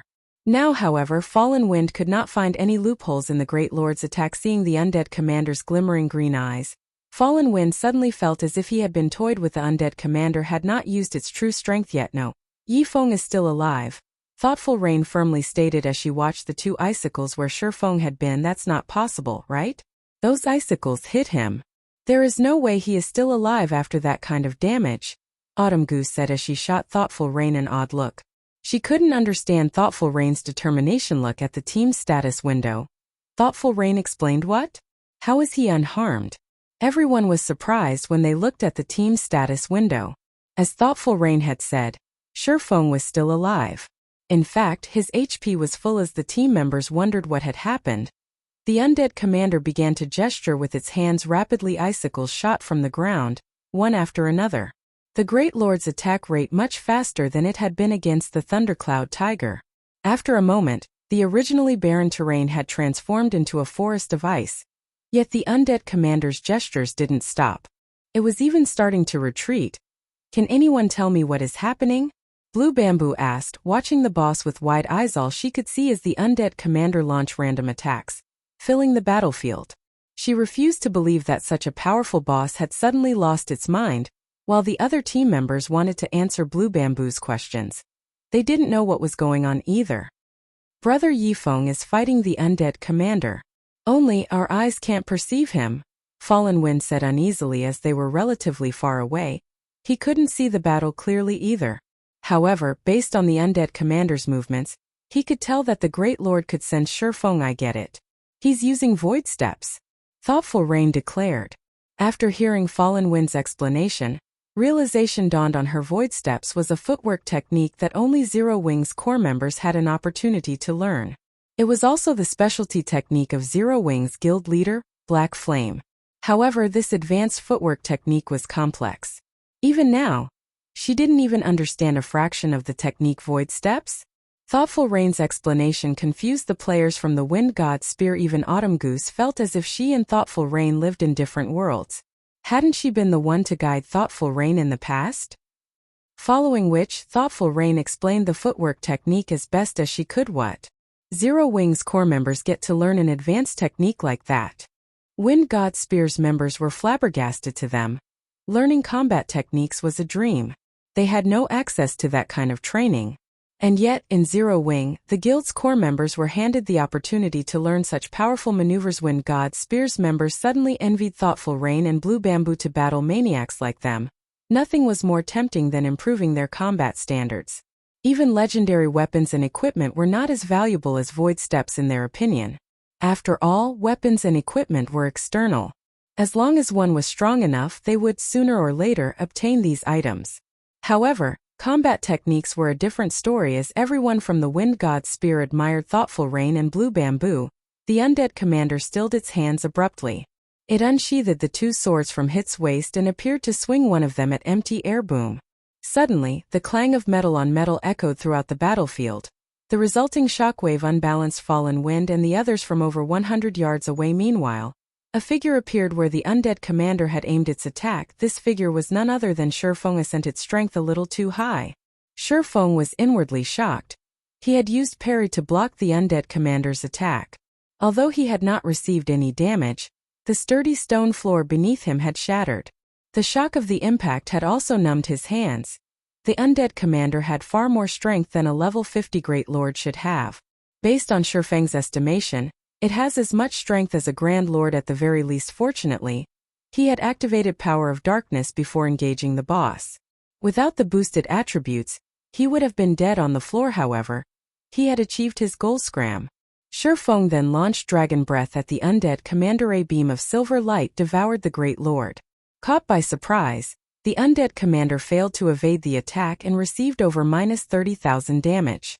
Moreover, he had triggered Dragon Breath's knockback effect, shoving the undead commander back by 10 yards, following which, Feng took a silvery gray, dilapidated magic scroll from his bag the instant he unfurled the magic scroll. The surrounding mana flow froze Tier 3 magic scroll, Mana Seal. Chapter 1003, Advanced Title. Hellscythe Undershore Fluffy Goblin Chapter 1003, Advanced Title. After seeing the Tier 3 magic scroll in Feng's hands, the green flames in the undead commander's eyes flared. It could obviously feel the threat from the Mana Seal as it raised its swords and slashed forward. Numerous icicles emerged beneath Feng's feet, dense enough that dodging them was nearly impossible. However, predicting the move, Feng activated Defensive Blade and fended off the attacks. He then began to chant the scroll's incantation as Feng finished the final verse. More than a dozen small, silver magic arrays appeared around the undead commander, surrounding the Great Lord. Although the undead commander tried to escape the encirclement, silver chains shot out from the magic arrays that bound the undead commander. As the chains tightened around the undead commander, its chilling field vanished. Move. Feng shouted in the team chat. The Tier 3 spell Mana Seal could only silence one target. Although its effects wouldn't last long against a Great Lord, it should be able to hold out for 4 or 5 minutes at Feng's command. Everyone snapped out of their daze. The 9 people wielding the 9-star polar domain scrolls rushed to surround the undead commander before activating their scrolls simultaneously. Immediately, the surrounding mana surged towards these 9 people, forming a purple-gold magic array beneath each player's feet. Roar. Sensing the battle's shift, the flames in the undead commander's eyes raged. It turned to charge towards the closest caster. Too late. Feng smiled as he pointed the abyssal blade at the undead commander. Abyssal Bind. 9 pitch-black chains emerged from the ground and bound the boss. Although the Great Lord tore the chains like paper, they still managed to delay the undead commander. The brief moment allowed the magic arrays to merge, forming a golden magic barrier. Seeing the 9-star polar domain, the undead commander released an angry roar. However, no matter how much it struggled, its attributes decreased rapidly under the magic barrier's suppression. In the blink of an eye, the undead commander's maximum HP had fallen from 27 million to 12 million. The Great Lord's attributes had been reduced by more than half. Isn't this magic array a little too strong? These players were nearly speechless. They had seen large guilds use magic arrays to suppress field bosses before. Generally, a basic magic array was considered relatively powerful if it could reduce a Great Lord's attributes by 20%. However, the 9-star polar domain had weakened the undead commander by over 50%. Moreover, this magic array only required 9 people to activate. Compared to the 9-star polar domain, the magic arrays they had seen before were nothing but garbage. Although their team had sacrificed 9 members to maintain the magic array, the undead commander was now significantly weaker. Even the shield warrior Deathwind could tank the Great Lord. Not to mention the Guardian Knight Fallen Wind. Use all of your Tier 2 summoning scrolls. Have the summoned creatures tank the boss. Everyone else attack from the sides. Feng hurriedly commanded while he dodged and blocked the boss's attacks. Although the undead commander had lost over half its attributes, it still had a Great Lord's strength. Even after activating a Berserk skill, Feng received over -1000 damage when he blocked the attacks. Moreover, this was after he had redirected a portion of the attack's power. Otherwise, he would have taken over -2000 damage. We're reusing the scrolls now? Isn't that wasteful? Some of the team members were reluctant. Stop talking nonsense and use them. Fallen Wind shot his team members a glare. Some had begun to think that they could rest easy. However, Fallen Wind knew that this was far from true. The real battle was just beginning. The undead commander's attributes and skills were indeed powerful.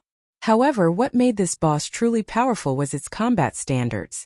Even though the Great Lord's attributes had been reduced, its basic attributes were still far higher than players. It was more than capable of relying on its techniques to slaughter them, following which, 3 Tier 2 summoned creatures were summoned and charged at the undead commander. Despite all 3 summoned creatures being level 50 lords, when they reached the undead commander and launched their attacks, the undead commander dodged 2 of them effortlessly. As for the third, the undead commander struck its vital points and sent it flying, devouring over 20,000 of the summoned creature's HP instantly. Everyone's jaws dropped. Why is it still so strong? Autumn Goose was a little dumbfounded. Not only had the 3 summoned creatures failed to damage the undead commander, but one of them had also taken damage. At this point, she started to doubt that their summoned creatures' lords. Although the 3 summoned creatures hadn't inflicted any damage, they had affected the Great Lord's actions slightly. This gave Feng an opportunity to strike the undead commander's joints, dealing a critical blow 12-16. Seems that this is quite effective. Feng smiled when he saw this damage. Although the summoned creatures hadn't performed as well as he had expected, they still alleviated his burden. In addition, the other team members bombarded the undead commander, whittling down the Great Lord's HP 80%, 70%, 60%. Everyone's attacks were well organized. The more they fought, the more confident they became. Time passed quickly. When the undead commander's HP fell to 30%, the Great Lord's wicked laugh echoed in the player's ears. Green flames then covered its body, and the mana-sealing chains binding it shattered, one after another. Sensing the mana leaking from the Great Lord's body, everyone shuddered. The undead commander's chilling field once again flooded the battlefield. Unfortunately, the chilling field was also more powerful than it had been. Everyone's attributes instantly fell by 30%, increasing the gap between the players and the monster before them. Give it everything you've got. Fallen Wind knew that this was the crucial moment. Immediately, he used the Berserk skill. Power of Judgment was a Berserk skill unique to Guardian Knights. Upon activation, it increased the user's defense by 200% and strength and endurance by 100%. However, it only lasted 90 seconds and had a long 10-hour cooldown. The rest of the team also activated their Berserk skills, using this opportunity to close the gap. Unfortunately, their actions bore minimal effects as the undead commander madly brandished its swords. One icicle after another exploded from the ground. With one wave of attacks, the Great Lord had claimed a life. The players maintaining the 9-star polar domain also received splash damage. Nobody could get near the undead commander at this moment. Feng activated Wind Rider, dodging the undead commander's icicle attacks as he retrieved Tier 2 magic scrolls. Activating them swiftly. Unlike the other team members, he wielded a sacred sword. His damage with magic scrolls doubled against dark creatures as the Tier 2 magic scrolls activated. Horrific damages in the tens of thousands appeared above the undead commander's head. Unfortunately, the Great Lord also claimed one player's life after another. By the time Feng had used all the Tier 2 magic scrolls Fallen Wind had given him, the undead commander only had around 1 million HP remaining. However, aside from the members maintaining the 9-star polar domain and Feng, only 4 players still lived. These 4 were Fallen Wind, Autumn Goose, Thoughtful Rain and Blue Bamboo. All 4 had very little HP left. If not for Blue Bamboo activating Power of Darkness and increasing her healing capacity, they too would have long since succumbed to the icicle attacks. Suddenly, Feng's Power of Darkness came to an end, possibly because it had realized the players were at their wits' end. The undead commander began to chant an incantation. A giant magic array then appeared above the battlefield. This the Tier 3 curse, Frozen Hell? Seeing the magic array in the air and sensing its power, Feng recognized the undead commander's spell immediately, his expression darkening. Why does it know a Tier 3 curse? When Fallen Wind and the others sensed the magic array's power, they knew that they were doomed. Feng then threw caution to the wind as he activated both Heavenly Dragon's power and Blade Liberation. He also activated Instant Strike, appearing before the undead commander, and sending a violent blow down on the Great Lord's headboom. When the streak of blue light struck, the attack planted the undead commander's face into the floor, creating a small crater beneath it. 126-718. Not only had Feng's attack triggered Killing Ray's lightning effect, but his powerful damage had also interrupted the Great Lord's casting. However, Feng was far from done. Streak after streak of blue light passed through the undead commander's fallen body. Although the Great Lord tried to defend itself with its icicles, the blue lights shattered the frosty lances. By the time Instant Strike ended, the undead commander had less than 200,000 HP remaining. Lifting Killing Ray high, Feng used Flame Burst on the heavily damaged undead commander. 15 dazzling flames devoured the undead commander, burning it until nothing was left except for its suit of golden armor system. Congratulations! You have killed the immortal, rewarding the advanced title Spirit Slayer. Chapter 1004 4-Star Treatment. Is it dead? Is he really a human? He actually gave the undead commander such a violent beating. Everyone stared at the undead commander's ashy remains. Astonished, the undead commander was simply too powerful. While inside its chilling field, the team had been forced to deal with the icicle attacks. Although the attacks aimed at them were not as strong or fast as those targeting Feng, one mistake could lead to an instant death. They had no leeway to launch their own attacks either, as it had taken everything they had just to stay alive. If not for Feng's continuous assault on the Great Lord, none of them would have survived this ordeal. In advanced title? After sheathing his swords, Feng stared at the system notification before him in shock. He had intended to save some of his strength to deal with the following Trial of God stages. However, he hadn't expected the undead commander's Tier 3 curse. Had he allowed the undead commander to finish the spell, the situation would have been unredeemable. Hence, with no other choice, he had used twofold Berserk, suffering a long period of the resulting weakened state. Now, however, it would seem that it had been worth killing the undead commander with his own two hands. There were all sorts of titles in God's domain, and different titles provided different effects. Titles were also divided into ranks, with basic titles at the bottom, followed by advanced titles, epic titles, and legendary titles. For the majority of God's domain's players, obtaining even a basic title was exceedingly difficult. Even so, many players still sought them because of the convenience they offered. Take the Demon Hunter title for example. It gave Feng the perks of a noble in God's domain's major cities. There were also titles like the basic Tyrant title, which increased a player's combat power. If even basic titles provided such useful effects, there was no need to mention advanced titles. Only, obtaining an advanced title was far more difficult in the past. Many large guilds had willingly offered epic items in exchange for clues leading to advanced titles. In Feng's previous life, one of the 10 great Grandmaster alchemists, Silent Wonder, had only obtained her unshakable position because of the advanced title, Alchemy Inheritor. Aside from benefiting lifestyle classes, many players had only managed to complete their Tier 4 class change due to advanced titles. When Feng had been stuck at the peak of Tier 3, he had similarly sought clues regarding advanced titles. Unfortunately, he never found anything after all. Advanced titles were no less rare than fragmented legendary items. Now that he had just obtained one, how could he not be surprised? Following which, Feng clicked to check the Spirit Slayer's information. Spirit Slayer. Advanced title. The proof of vanquishing the immortal. When equipped, this title suppresses nearby dark creatures. All dark creatures within 200 yards will fear the holder, preventing weak dark creatures from approaching. Dark creatures within 100 yards will suffer a 20% decrease to their basic attributes. Holder of the title will also enjoy 4-star treatment when interacting with the Adventurers Association. What an amazing title! Feng was breathless when he finished reading the title's introduction. It's no wonder why those experts from large guilds were so desperate for an advanced title. The Spirit Slayer's suppression effects against dark creatures was one thing, but the rise in position one enjoyed with the Adventurers Association was over the top. The Adventurers Association's importance to players was self-evident. The majority of the quest players received were from the Adventurers Association. This was especially true for guild players.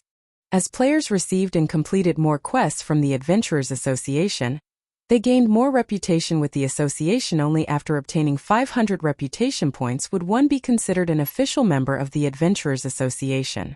Before this, players were only outer members. Their status with the association and the way they were treated was average at best. However, after becoming an official member, players received far more benefits. One of the most obvious changes were the ranks of the quests they could receive. As outer members, players were usually limited to basic quests. Very rarely would they receive advanced quests. It was common knowledge that more difficult a quest was, the greater were its rewards. After becoming official members, players received plenty of advanced quests.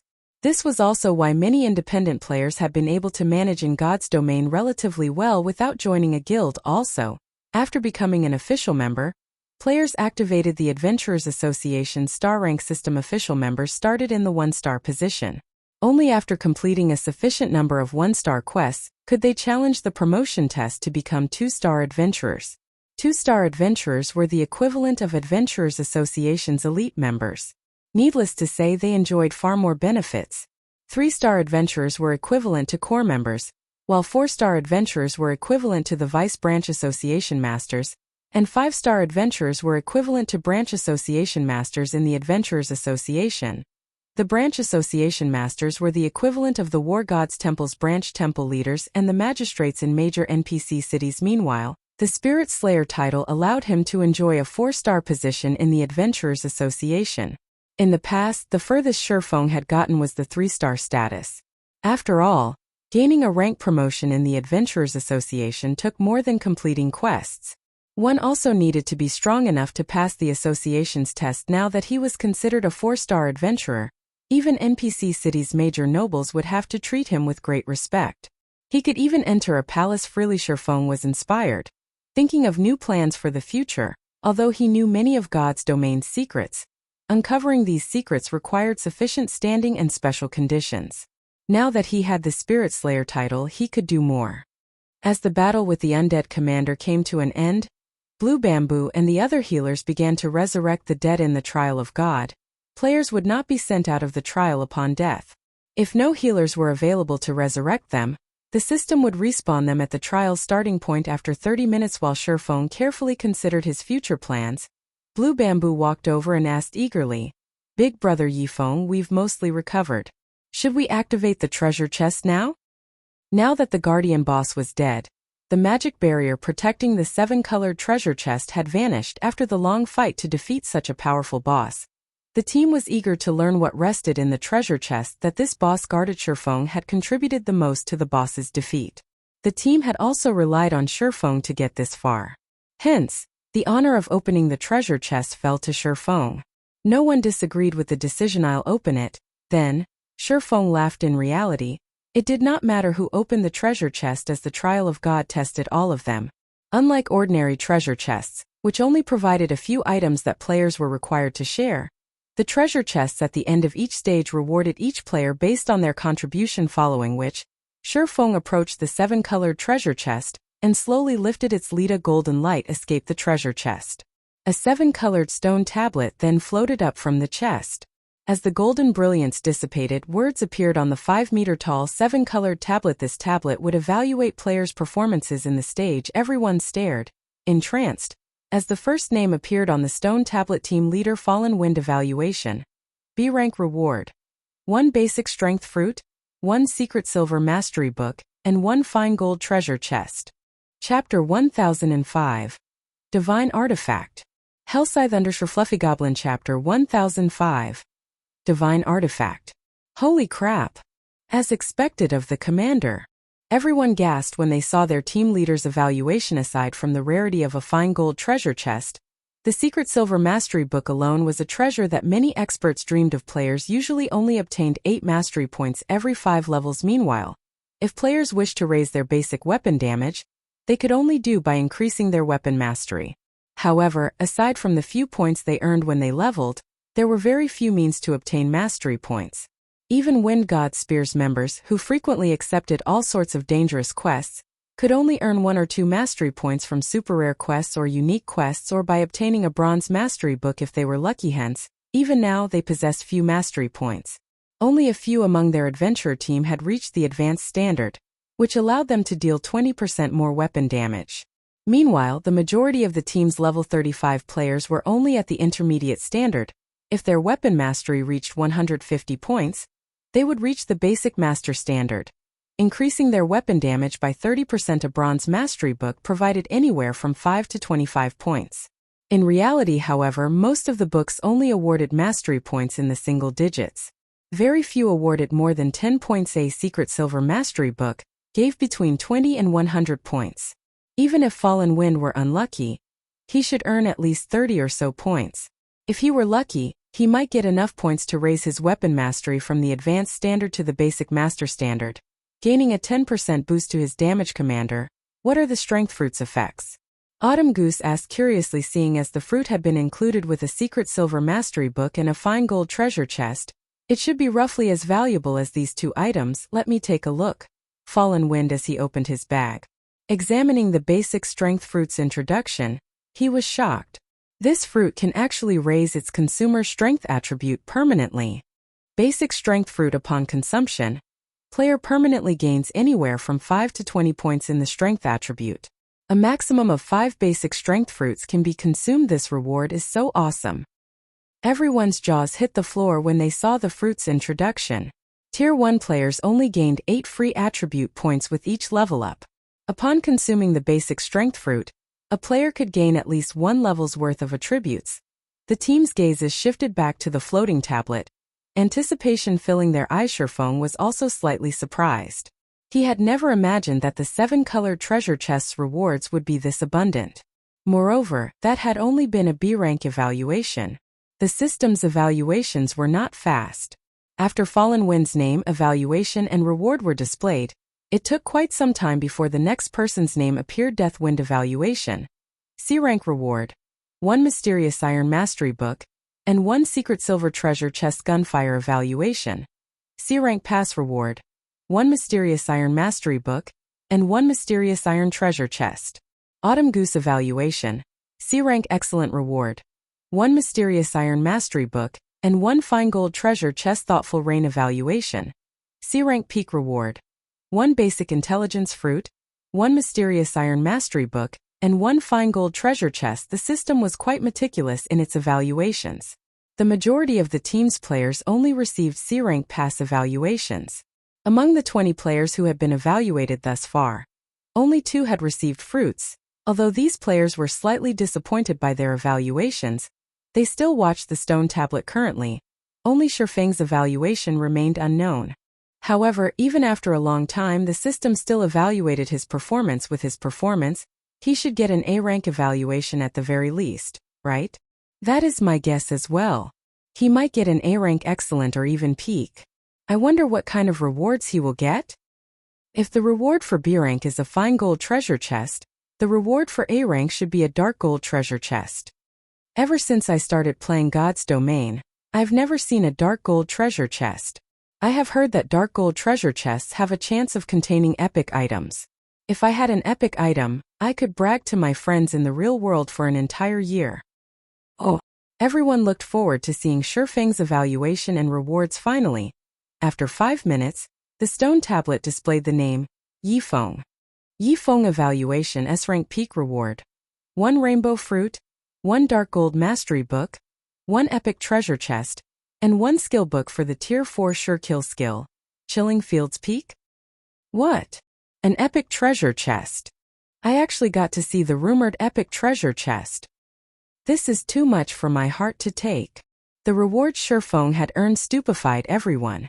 In their opinions, an A-rank evaluation was already out of their reach. They had never dreamed that Feng's performance would earn an S-rank evaluation.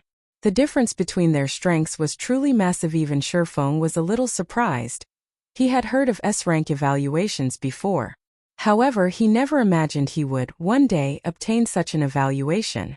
Moreover, his rewards were abundant. The skill book for Chilling Field was already enough to drive countless tier 4 and tier 5 players crazy. After all, domain skills could only display their true potential at tier 4. Meanwhile, the domain skill Fire Dance had learned was not even close to tier 4. It was only considered a half-baked domain skill. Moreover, Feng had personally experienced just how powerful the Chilling Field skill was. If not for the undead commander being a great lord and capable of only displaying the standards of a tier 3 class, they wouldn't have had any chance of victory. This is the rumored rainbow fruit? Feng opened his bag to examine his rewards, his heart pounding furiously. The rainbow fruit was the size of an apple. However, it radiated the dazzling 7-colored light. The fruit was soft like jelly. Just by holding it in his hands, Feng could smell an intoxicating scent from the fruit. The rainbow fruit was a divine artifact in God's domain. It was far rarer and more valuable than even the legendary fruit of life. It was one of the fruits that provided the largest boost to a player's attributes. Feng had only read about the rainbow fruit in books. He had never actually seen one before. He never considered that he could obtain one in the trial of God. Rainbow fruit, a fruit that has absorbed the power of God. Upon consumption, players can obtain a permanent increase of anywhere between 15 to 40 points to all of their basic attributes and hidden attributes. EXP gain will also increase by 10%. And death penalty will be reduced by 10%. In addition, the rainbow fruit can be given to an NPC. When consumed by NPCs, the fruit will significantly increase their attributes and growth potential. A maximum of 3 rainbow fruits can be consumed. What an intense boost. Feng's jaw hung open after he read the introduction. It's no wonder why the books called it a divine artifact. Chapter 1006. Attack Type Domain Skill. Hellscythe _ Fluffy Goblin. Chapter 1006. Attack Type Domain Skill. When Feng retrieved the rainbow fruit from his bag, he had not bothered to hide its attributes. The fruit's fragrance immediately drew everyone's attention after the team members read the rainbow fruit's description. They were rendered speechless compared to the rainbow fruit. The fruits Fallen Wind and Thoughtful Rain had obtained were nothing in God's domain. There were other items capable of permanently increasing a player's basic attributes as well. However, even now, none of them had ever heard of items that could permanently increase a player's hidden attributes. Players could not put points into the 4 main hidden attributes by simply leveling up yet. The 4 main hidden attributes happened to be extremely important to expert players. The Wind God's Spear had gathered in Lake Heart City because of a dangerous quest that might reward a weapon or piece of equipment that would increase a hidden attribute. I'm afraid that even an above average epic weapon won't be enough for this rainbow fruit. What are you even saying? If I had a rainbow fruit, I wouldn't trade it for an entire set of epic equipment. Those are hidden attributes we're talking about. Moreover, that fruit can increase anywhere from 15 to 40 points. Who knows how many quests we'd have to complete to get that many. Giving the fruit to a personal guard wouldn't be a bad decision either. NPCs are far more powerful than players of the same level and tier. If you can increase an NPC's growth potential to Dark Gold rank, you'd basically have a boss monster that could grow. Wouldn't that be even more awesome? Promoting your class to the next tier is always going to be more difficult than the last. For the sake of one's future, no matter how I think about it, one should consume the fruit themselves. After all, if you are strong enough, would you ever need to worry about getting good items in the future? The team discussed the rainbow fruit enviously. Using the fruit on oneself or giving it to their personal guard were both good options. If they tried to claim that they weren't jealous, they would be lying. However, Feng had already proven that he qualified to own the rainbow fruit, following which, Feng stored the rainbow fruit. He had no intentions of deciding how to use the fruit right now. After all, he was still in the trial of God. Clearing the trial of God was still a problem. On the off chance that they failed, wouldn't he have wasted the rainbow fruit? As for the epic treasure chest he had obtained, it was locked. He couldn't open it right now as it required 21 magic stones. As for the Dark Gold Mastery Book, Feng had no intentions of using it right now either. Even if he used it, he wouldn't gain anything. The Dark Gold Mastery Book provided anywhere from 50 to 300 mastery points. Unless he gained over 100 mastery points from the book, he couldn't upgrade his one-handed sword mastery from the basic Sword King standard to the intermediate Sword King standard. The only item left was the Tier 4 Sure Kill skill. Chilling Field. Feng had no idea what sort of dangers awaited him. Meanwhile, Chilling Field could increase his combat power significantly, far more than what the rainbow fruit right now. After all, the hidden attributes would only be useful in the long term. They provided very little short-term gains, following which, Feng clicked to learn Chilling Field. Chilling Field Tier 0, Level 1, requires 400,000 EXP to upgrade to Tier 0 Level 2, coverage radius of 30 yards. When activated, user may wield the power of frost within range to attack and defend. Attacks and defenses contain 70% of user's strength. Can attack up to 6 targets simultaneously. Main target will receive 160% damage, while other targets will receive 100% damage. All enemies within Chilling Field will suffer a 10% attribute decrease, 20% movement speed decrease, and 10% increased stamina consumption. When using this skill, user cannot move from their position. Moving instantly cancels Chilling Field. Duration, 5 minutes cooldown. 2 hours. It's already so powerful at level 1? Feng was surprised. He had seen Fire Dance's domain skill, Water Binding. As a Tier 3 Sure Kill skill, it was considered a pseudo-domain skill. It simply could not compare to Chilling Field regarding control capabilities. Water Binding was superior to Chilling Field. However, Chilling Field had the absolute advantage regarding offense and defense in God's domain. Domain skills were divided into many types. There were attack types, defense types, and control types. among which were more detailed subcategories such as single-target or AoE attack types. The same was true for defense types. To put it simply, all domain skills had their own strengths and weaknesses. There was no issue of weak or strong domain skills of a particular tier. It was only a matter of how suitable a domain skill was for a player. Obviously, Chilling Field was an AoE attack type domain skill. As for Water Binding, it was a control type domain skill that could only affect 2 targets at a time. In addition, the EXP required to level Chilling Field was double that of Water Binding. It would not be easy to upgrade it to Tier 4. However, Feng did not pay too much attention to that right now. Immediately, he upgraded Chilling Field to Tier 1 Level 2. Any further, and his level would fall from level 44 to level 43, losing him the effect of the free attribute points he had gained and allocated when he reached level 44. When a player's level decreased in God's domain, they would not lose the free attribute points they had gained and allocated from leveling up. Instead, the points would be temporarily inactive. Only after said player recovered the level would the points become effective again. They would not gain new free attribute points when they reached the level for a second time after upgrading Chilling Field to Tier 1, Level 2. The skill's attributes underwent an earth-shattering change. Chilling Field Tier 1, Level 2 requires 400 million EXP to upgrade to Tier 1, Level 3, coverage radius of 50 yards. When activated, user may wield the power of frost within range to attack and defend. Attacks and defenses will contain 90% of user's strength. Can attack up to 6 targets simultaneously. Main target will receive 260% damage, while other targets will receive 150% damage. All enemies within Chilling Field's range will suffer a 15% attribute decrease, a 30% movement speed decrease, and 20% increased stamina consumption. When using this skill, user cannot move from their position. Moving instantly cancels Chilling Field. Duration 5 minutes. Cooldown 1 hour 30 minutes. As expected of a domain skill, with this skill alone, no player of the same tier and level will be my match in a one-on-one. Feng was speechless after reading the skill's description. Only now did Feng understand why players who had learned domain skills in the past were practically peerless among the same tier. Players of the same tier without their own domain skill had no way of coping with such a skill. One would only have a chance of winning if they had an overwhelming advantage in terms of attributes. If one could upgrade a domain skill to Tier 4, even escape would be difficult. Feng had experienced this himself.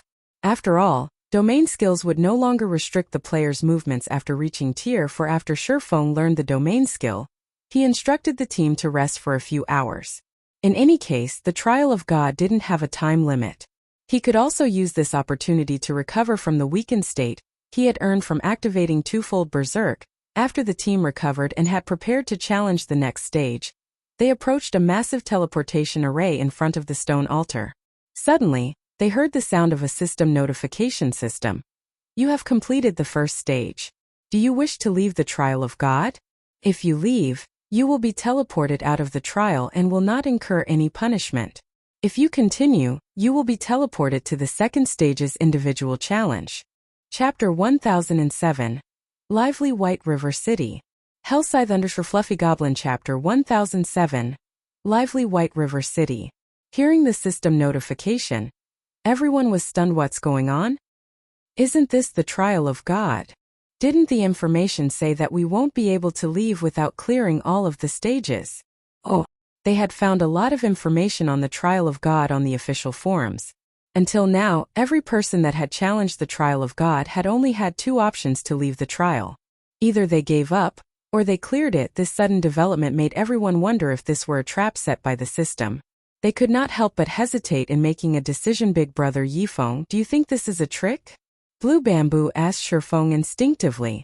In her opinion, there was nothing in God's domain that Feng did not know about. Thoughtful Rain also turned to Feng. Generally speaking, the game didn't use system notifications to set up a trap for players. However, for reasons unknown, she felt as if only Feng's answer would assure her of this. Seeing Thoughtful Rain and Blue Bamboo's hopeful gazes, Feng smiled bitterly as he said, God's domain system notifications will not lie to players. We were also transferred into the trial of God forcefully rather than through the normal procedures. This is probably why the system is allowing us to leave halfway through the trial.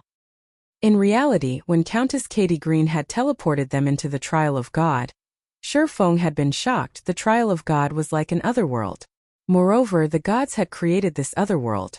Even demigods could not transfer players into the trail forcefully, much less an empire's countess.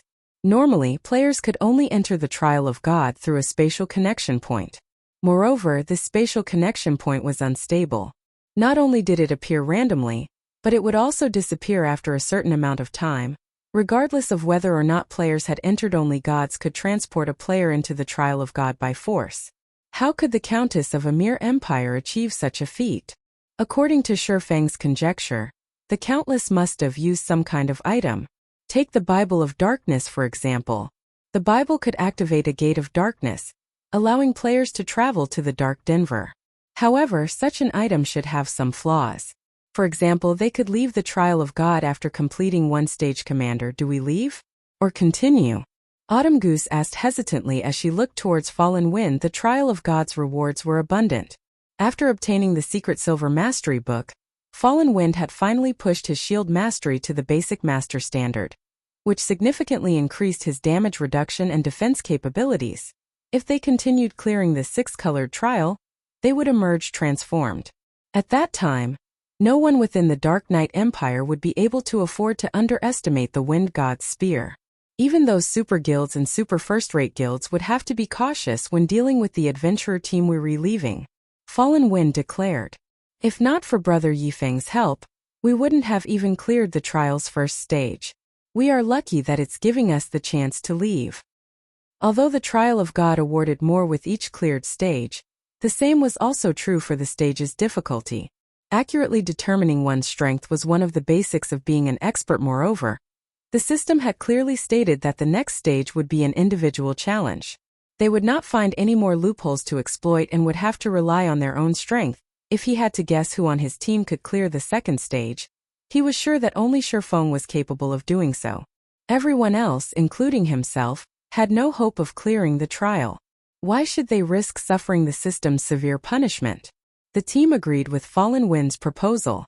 They all felt that greed had gotten the better of them and they had forgotten the reason they had come this far. Turning towards Feng, Fallen Wind asked in a very friendly tone, Brother Yifeng, the Wind God's spear intends to leave. May I know what you plan to do next? Me. After giving it some thought, Feng said, I'll leave as well. Although the trial of God's rewards are tempting, I still have many matters that I need to attend to. Since that is the case, let's add each other as friends. If not for Brother Yifeng's help, we wouldn't have left this place in one piece. If you need any help in the future, please don't hesitate to ask. I will give my all to assist you, Fallen Wind said. He then sent Feng a friend request, hoping that he could become close friends with this swordsman. It was also thanks to Feng's display that he had finally entered the flowing water realm, which he had struggled to reach for many years. Among the many guild experts he had met, none had truly earned his admiration. Feng was the first expert he looked up to. He didn't even feel this way about one sword of the 8-sword hero. Feng instantly accepted Fallen Wind's friend request. In the past, the Wind God Spear had been an apex adventurer team in God's domain. Although its fame was not as widespread as adventurer teams like the Midnight Tea Party and Owl, which even super guilds feared, they were still one of the few apex adventurer teams in the game. Gaining an ally like the Wind God Spear would definitely help Zero Wing's development in the future. If those super guilds found out that Zero Wing had formed a deep relationship with two of God's domain's future apex adventurer teams, they would most likely try to annihilate Zero Wing at all costs. Although the fact that Feng possessed a city-building order in his hands was already enough of a reason for super guilds to target his guild following, which, with Feng taking the lead, everyone teleported out of the Trial of God. He then returned to White River City with Thoughtful Rain and Blue Bamboo. After seeing Feng's group off, Fallen Wind glanced at his team members, addressing them seriously. You witnessed today's situation for yourselves. Following this, Wind God's Spear must work even harder. None of us can afford to be cocky anymore. God's Domain is a far more amazing game than we assumed. Nobody knows just how many hidden experts are here. Although the Wind God's Spear fared relatively well in the Dark Knight Empire, in the end, the Dark Knight Empire was only one of many empires in God's domain. It was truly laughable that they took pride in their current achievements. The adventuring players nodded in response to Fallen Wind's words. Setting Feng aside, They could already see how powerful Zero Wing was as a guild based on Thoughtful Rain's strength. Moreover, Zero Wing's core members had the opportunity to learn advanced combat techniques. This was not something their Wind God Spear could hope to compete with. Before this, they had all been proud of their ability to pick fights with large guilds. Star Moon Kingdom, White River City.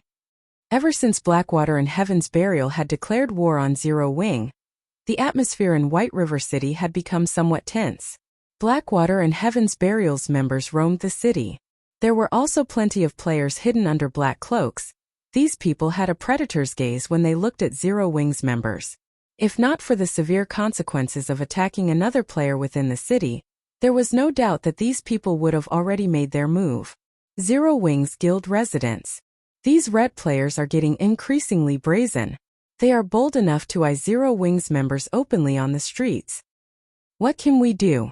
I don't know what Blackwater did, but it has persuaded many dark guilds to join hands against Zero Wing. Not only do we have to be wary of ambushes from Blackwater's teams, but our elite parties also have to look out for sneak attacks from red players. Those bastards only know how to use cowardly tactics. Once they see us rush at them, they scatter and flee. If I get my hands on them, I'll give them a good beating. A few core members in Zero Wing's residence angrily discussed the situation. Chapter 1008. Different Playstyle. Hellscythe_Fluffy Goblin Chapter 1008. Different Playstyle. After leaving the Trial of God, Feng returned to Zero Wing's residence in White River City originally. Feng had intended to pay Countess Katie Green another visit. However, after recalling what the Countess was capable of, he decided against it. He did not have the time or energy to risk getting sent into the Trial of God once more. In any case, if the Countess didn't expect his return, she wouldn't have a reason to flee. Moreover, both Blackwater and Heaven's Burial had declared war on Zero Wing. He needed to resolve this matter as soon as possible. Upon returning to the guild residence, however, Feng was greeted by a depressing atmosphere. The residence's main hall was far less lively than it had been. There were also fewer players around the quest boards. The former vigorous atmosphere that surrounded the guild residence was gone. It was hard to imagine that Zero Wing had fallen so far in just a few short days. One could see how powerful the Blackwater Corporation's foundations were. Fortunately, White River City was Zero Wing's territory. There were a large number of the guild's members here. It was not easy for Blackwater to deal with Zero Wing in the field. After all, Blackwater needed a lot of manpower to develop the many cities under its rule. The most it could afford was to send the guild's top experts in a war. Both sides needed to spend plenty of coins on rewards and remunerations. A guild's top experts were strong, so their chances of dying were much lower. They were also more capable of killing more enemy players. This was one of the most common methods employed in wars among guilds. In the end, each guild's resources would determine the outcome. Whoever lasted longer would be the winner. In the past, this method had destroyed many small guilds. Large guilds had more resources and funding. They also had more experts. Small guilds could not afford such a taxing war. The Blackwater Corporation really is impressive. In just a few days they have won over so many of Star Moon Kingdom's dark guilds. Feng could not help but frown as he overheard various conversations as players loitered in the main hall. It seems that I can't let the Dark Gods Legion continue its expedition in the Undead Gorge. Are those dark guilds very strong? Thoughtful Rain asked curiously. The Dark Gods Legion was Zero Wing's strongest legion. If he recalled the Dark Gods Legion, it would impact the legion's development. Wars between guilds generally lasted a very long time.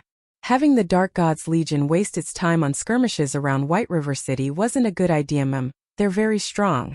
Unlike regular guilds, dark guilds have an abundance of battle maniacs who love PvP and plundering weapons and equipment from other players. They are very familiar with field battles. Moreover, the skills they learn, the weapons and equipment they wear, and the techniques they possess all focus on PvP. Most importantly, the conditions to join a dark guild are far stricter than regular guilds. To join a regular guild, you only need to pass the guild's test. However, dark guilds are different. Not only do you need to pass the guild's test, but you also need to complete the systems test. The systems test? Thoughtful Rain was even more confused now. This was her first time hearing about such a thing. The system's test to join a dark guild isn't exactly difficult. You are only required to kill 10 players who are no more than 3 levels lower than you. However, remaining in a dark guild is far more difficult. The system will periodically task you with killing a certain number of players and NPCs. By doing so, you will gain a large amount of EXP and various weapons, equipment, and tools. If you fail, however, you will be expelled from the dark guild. Because of that, players who remain in the dark guilds are incredibly strong. In addition, unlike regular players, dark guilds members are very discreet. They are not easy to deal with. This is also why regular guilds usually avoid provoking them. Feng explained slowly. In the past, many guilds have been forced to disband because they had provoked powerful dark guilds. Unlike regular players, dark guild players did not kill monsters to earn EXP, weapons, equipment, money, and other necessities. Instead, they earned EXP from the players they killed. They also earned kill points, which could be traded for weapons, equipment, various tools of slaughter, money, and such. Dark guilds could easily afford prolonged wars between guilds. It was just another day at the office. This was how these guilds continued to exist in God's domain. Despite so few dark guilds in the game and so few members following which, Feng notified Aqua Rose and called for a war meeting. As soon as Feng announced for the meeting, every Zero Wing member burst with excitement. Yes, our guild's upper echelons are finally going to make a move.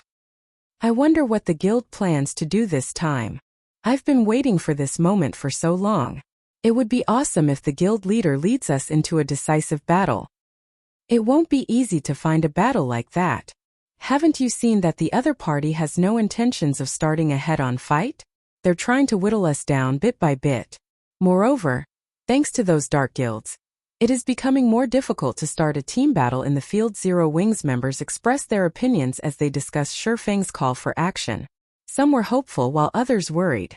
In a level 40 desert map near Star Moon City, large groups of level 20+ players engaged in battle.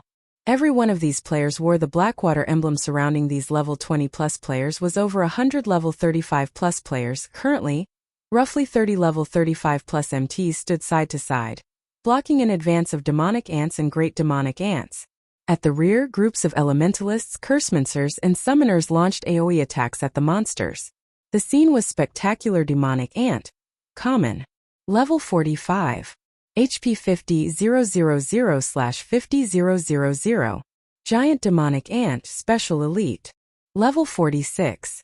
HP 550,000/550,000. One demonic ant was not much of a threat. However, demonic ants never acted independently. They generally swarmed with hundreds, sometimes thousands, of their companions. Moreover, demonic ants didn't offer much loot, and the EXP they gave was average at best. Ordinary teams usually avoided them rather than wasting their time. However, demonic ants were one of the best monsters to grind for levels. The leveling speed here is not bad. Continue luring monsters. The more the merrier.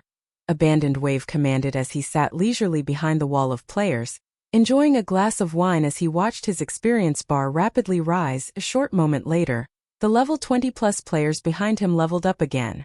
Their leveling speed was so fast that it could render elite players speechless. Suddenly, an indifferent man in a black cloak, with most of his face covered in black bandages, appeared beside Abandoned Wave. The few level 40 experts guarding Abandoned Wave instantly tensed. Glancing at the indifferent man, Abandoned Wave raised his hand and said, "No need to panic. He's one of ours." Hearing this, the level 40 experts relaxed slightly. However, fear filled their gazes as they looked at the indifferent player. After all, none of them had sensed the man before he revealed himself. If he had come here with ill intent, the consequences would have been unimaginable. "Why are you here?" Abandoned Wave asked the bandaged man curiously. "My side's preparations are almost complete. I'm here just to give you these items. When the time comes, your men won't need to worry about friendly fire." Chapter 1009 Moon God's Robes. Hellscythe Fluffy Goblin. Chapter 1009 Moon God's Robes. A large group of independent players had gathered before Heaven's Burial's majestic guild residence in Star Moon City, everyone quietly waiting to take the guild's entrance exam. In the past, such a situation would have been unthinkable for Heaven's Burial. Now, however, this had become a regular scene, and the city's inhabitants were used to it. Suddenly, These waiting players heard loud neighing. Everyone turned towards the sound. Wow, so many mounts. Are those common mounts? Those are warhorses. I heard that warhorses are bronze rank at the very minimum. Heaven's Burial is so amazing. It has so many warhorses. I have to join Heaven's Burial no matter what. If I get a bronze mount, all of the time I've invested into God's domain will worth it.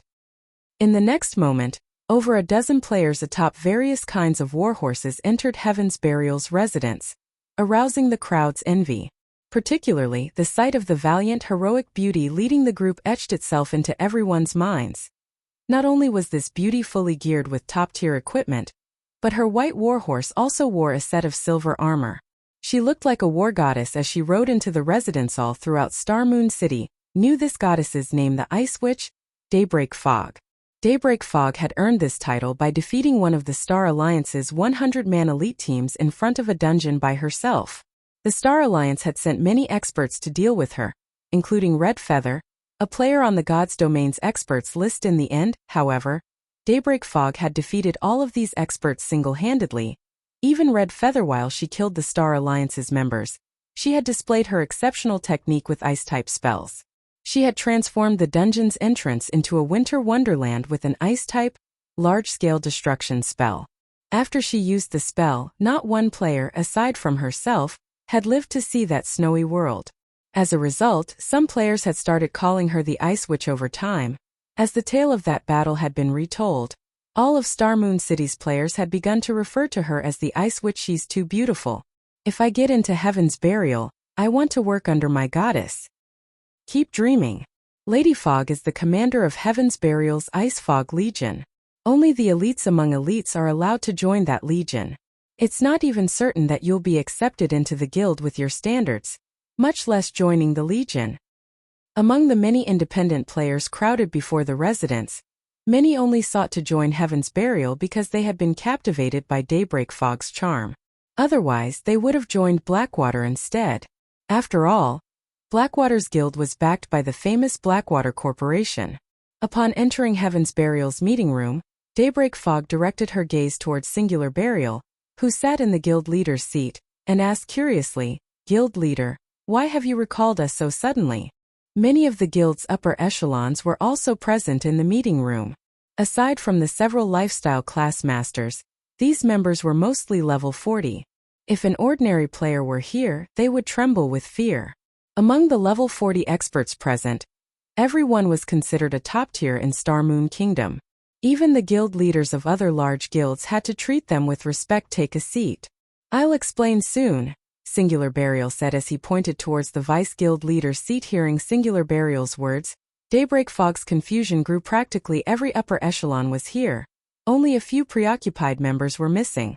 Yet, Singular Burial's comment seemed to suggest that they were waiting for someone. What's going on? When Daybreak Fog reached her seat, she noticed an additional, empty seat beside Singular Burial. This seat had been placed parallel to the guild leader's seat. Daybreak Fog wasn't the only person who wondered. The rest of the upper echelons were also curious. In Heaven's Burial, Singular Burial was their one and only leader. He had single-handedly supported the entire guild. No one sat as his equal. That hadn't even changed when Blackwater's guild leader, Abandoned Wave, had visited. After waiting for a little over 10 minutes, the meeting room's heavy doors swung open. Who is she? Everyone turned towards the doors, discovering a peerless beauty. The dazzling young woman wore a set of luxurious purple robes that reached the ground, vividly highlighting her graceful curves. The girl had silky black hair that reached her willowy waist. Every step she took felt as if she were stepping on their aspirations, inadvertently driving their gazes to the floor. How does such a person exist in this world? Daybreak Fog's eyes widened in shock. She had never dreamed of this world having such a beautiful girl. Even Daybreak Fog acknowledged that she was no match for the girl's beauty, and she could not help herself from being captivated. The instant this young woman appeared, she had become the center of attention. Is she wearing the moon god's robes? The cleric Flameblood commented, shocked, when he saw the young woman's luxurious purple robes. When everyone else heard the comment, they were also shocked. Ordinary players might not know what the moon god's robes were, but the equipment was relatively famous in Blackwing City's high-class auction house. As epic ranked mage robes, The starting bid was already a whopping 4,000 gold. Its price could already rival that of an epic weapon. In the end, however, a mysterious player had purchased it for 7,600 gold. Many players had ridiculed this mysterious player. After all, this player had spent so much money to compete with the NPC nobles over a single piece of epic equipment. Had that person spent a little more money, they could have afforded a major city's golden land. It would have been easy to earn back the cost. Then they had never dreamed that such a peerless beauty had been the mysterious player who purchased the moon god's robes. These guild members instantly activated their identification skills, hoping to discover this beauty's identity. However, even after using advanced identification skills, they had failed to learn anything. Sorry for the delay. I had some matters to deal with. The young woman apologized after taking her seat. Alright, since everyone is here, let me introduce you. This is the Blackwater Corporation's representative, Miss Ling Jingxian. She has come here to discuss the raid on Stone Forest Town, Singular Burial said, respect filling his voice as he introduced Ling Jingxuan. Although the introduction had been simple, everyone was shocked. Singular Burial's respect for Ling Jingxian was one thing, but they had not expected that their discussion would involve raiding Stone Forest Town. Chapter 1010. High-Profile War Declaration. Hellscythe_Fluffy Goblin Chapter 1010 High-Profile War Declaration. Guild Leader, are you really planning to do this? Flameblood asked, slightly confused. There were no NPC towns close to Stone Forest Town. If they attempted to raid Stone Forest Town, they wouldn't be able to dispatch reinforcements quickly. On the other hand, Zero Wings members could utilize the guild transfer scroll to reach the town in an instant. Even when they died, they would revive inside the town. To put it simply, this town was easily defensible. Although Stone Forest Town's protection period was over, players could hire NPC guards. Although the levels of the enlisted NPCs would not be as high as the level 150 NPC guards hired during the protection period, recruited NPCs were still 10 to 15 levels higher than current players, with Stone Forest Town being one of Zero Wing's primary revenue sources. After its protection period had ended, Zero Wing had hired 500 level 50 and above Tier 1 NPC guards to defend it. In addition, many of Zero Wing's members were garrisoned in the town. Zero Wing had also constructed basic mana pulse cannons, which the guild had used in its war against the Star Alliance. Around the town in the last war, Zero Wing had introduced everyone to the weapon's attack range and destructive power. Hence, raiding Stone Forest Town would not be easy. It was likely that they would have to sacrifice a significant number of players to take the town. The other Heaven's Burial members also turned to Singular Burial, wearing confused expressions. While they had considered raiding Stone Forest Town before, it was too early for that. God's domain was only starting to transition into the era of mounts. They should wait a little longer. I understand your concerns. However, I have already considered this problem. Since we are going to make a move, I am confident in our success. Singular Burial chuckled. However, I would like to invite Miss Ling to elaborate on this point. Everyone shifted their gaze towards Ling Jingxian, questioning looks filling their eyes. Ever received news that Zero Wing has recently contacted several major companies to gain financial support. In addition, the Dragon Phoenix Pavilion has begun to move against Zero Wing and is dealing with Zero Wing's branch guild in Lake Heart City. In response, Zero Wing has dispatched quite a number of their members to the Black Dragon Empire. Hence, the guild's member population in Stone Forest Town has decreased significantly. However, most importantly, Zero Wing has begun to show signs of activity in White River City. They have even recalled their guild's strongest Dark Gods Legion. As long as Zero Wing is focused on hunting down Dark Guild members, the latter will think of a way to pin down Zero Wing's main forces for as long as possible. After that, both Blackwater and Heaven's Burial can take the opportunity to attack Stone Forest Town. Ling Jingxuan's explanation had caught these upper echelons' interest. If Zero Wing pitted everything it had to defend Stone Forest Town, they would never be able to capture the town. However, now that Zero Wing's members were scattered, it would be a piece of cake to take Stone Forest Town with the strength of both guilds. I have a question. Daybreak Fog suddenly declared. If Zero Wing's members use their guild transfer scrolls, they can easily gather in Stone Forest Town. Regardless of how fast we assemble our forces, we're not faster than Zero Wing. As if she had expected this question, Ling Jingxian took out over a dozen old, tattered scrolls, displaying them on the table. Those are. Curiously, everyone examined the scroll's introduction. Immediately, everyone's jaws dropped. None of them could believe their eyes. Sealing magic array. This magic array would seal off an area for a certain amount of time, preventing the players from teleporting out of or into the area. This was a godly tool for raiding towns and cities. If Zero Wing could not teleport players into Stone Forest Town, with the small number of players garrisoned in the town, they could successfully raid it. As long as they took Stone Forest Town, Zero Wing would lose its main source of income. Meanwhile, their two guilds who captured Stone Forest Town would enjoy the town's massive profits. With this shift in power, it would only be a matter of time before Zero Wing was annihilated. Leave the sealing magic array in your hands. I hope that you can construct it quickly. If there's nothing else to discuss, I'll be taking my leave. After Ling Jingxian said so, she left the meeting room under everyone's watchful gazes. Fog, you and everyone else here get ready. I've already arranged for the advanced lifestyle players that will be required to construct the sealing magic array. You will protect them until they have finished their work.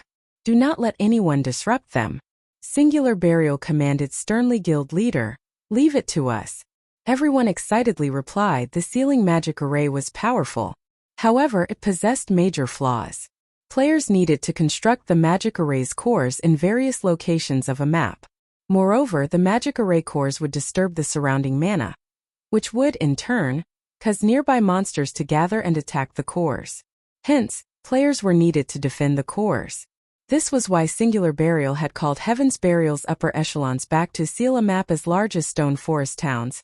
They needed to construct at least 14 magic array cores. In other words, they needed to defend 14 separate locations. If they mobilized too many players at once, it would attract Zero Wing's attention.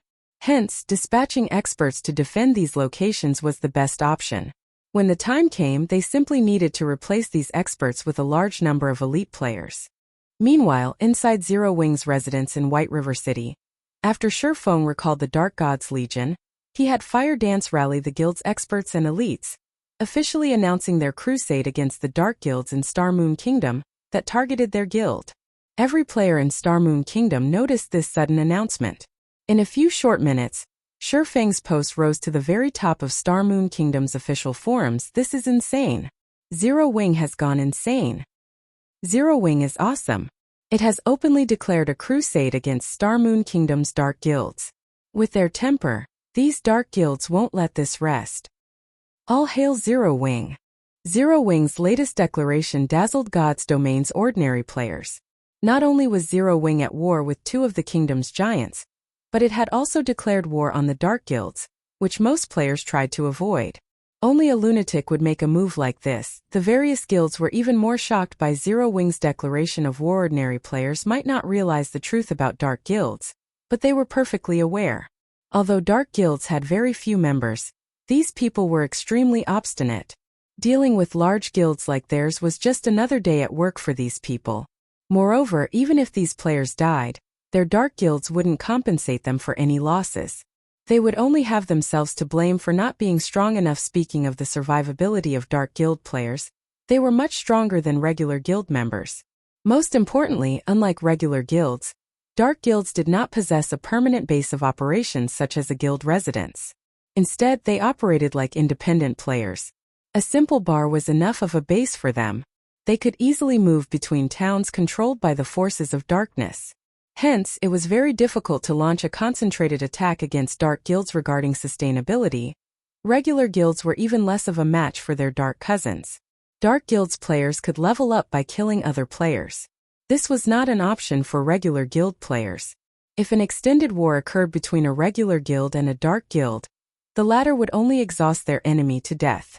Hence, regular guilds generally overlooked dark guilds as none of them wanted an unnecessary confrontation. Logically, Zero Wing should have been more focused on dealing with Blackwater and Heaven's Burial after it realized that its enemies had hired dark guilds to take action.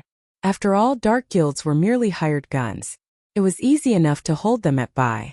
Once their employers were gone, they would go back to their normal lifestyle. Yet, not only had Zero Wing ignored Blackwater and Heaven's Burial, but it had also provoked the various dark guilds deliberately. Zero Wing's priorities were clearly skewed. Chapter 1011.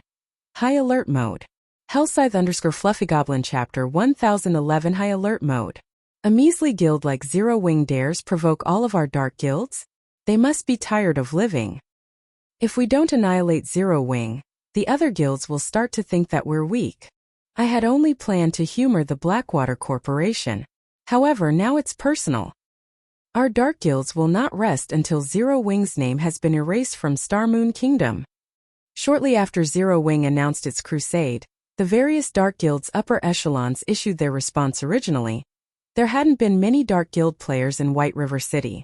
However, after Zero Wing's declaration, cloaked players began to flood into the city. Moreover, Zero Wing's members experienced more ambushes in the fields around White River City. Guild leader, now that the members from the various dark guilds have gathered, our guild's parties can't leave the city. Only larger teams have any sense of safety in the fields. Some of those dark guilds have even begun to boldly stalk our guild residence's entrance, trailing anyone who leaves and finding an opportunity to ambush them. Aqua Rose reported, frowning. She didn't understand what Feng was trying to do. They could deal with a single dark guild. Now, however, members from over a dozen dark guilds had gathered in White River City. The city was practically a hub for red names now. Yet Zero Wing couldn't do anything about it as long as these red players wore cloaks and disguised themselves with various items. They could easily trick the NPC guards. Even if they were discovered, as long as they escaped to the fields, they would vanish without a trace. Although she had dispatched Zero Wing's core members to kill some of these dark guild players, they barely made a scratch. If they continued this war of attrition, these dark guilds would wear Zero Wing down. Furthermore, Blackwater and Heaven's Burial were watching their guild closely gathered in White River City. Nodding, Feng smiled and said, "We should celebrate. With this, we won't have to waste time looking for them." Aqua Rose was confused. Despite the increasing number of enemies, Feng thought this was a good thing. However, Feng did not bother to explain. He simply let Aqua Rose and Fire dance to the Adventurers Association. In the end, dark guilds were still dark guilds. They were no different than street rats that were forced to hide in dark corners. Now that they were acting so bold inside an NPC city, they had to pay the price. "Hello, sir. How may I be of service to you today?" The blonde NPC beauty behind the counter asked as she watched Feng's group approach. "Hello. I wish to purchase a blood aura crystal. Also, I want to activate White River City's high alert mode." Feng said. Neither Aqua Rose or Fire Dance had any idea of what was going on. They had never heard of the blood aura crystal, or the so-called high alert mode. "Sir, you'll need to be at least a 2-star adventurer to purchase the blood aura crystal. As for activating White River City's high alert mode, you need to be a 3-star adventurer to apply for that," the NPC beauty explained. "Will this identity be enough?" Feng chuckled as he switched to the Spirit Slayer title. The Spirit Slayer title was an advanced title that allowed him to enjoy 4-star benefits in the Adventurers Association. His status was equivalent to that of a Vice Branch Association Master, so it is Lord Spirit Slayer. Here is the Blood Aura Crystal. As you are a 4-star adventurer, you will receive a 30% discount. You may purchase the Blood Aura Crystal for 700 gold. As for applying for the city's high alert mode, you must pay a 1,400 gold application fee. Upon seeing Feng's title, the NPC beauty adopted a more respectful tone and posture as she spoke with Feng. "All right," Feng said.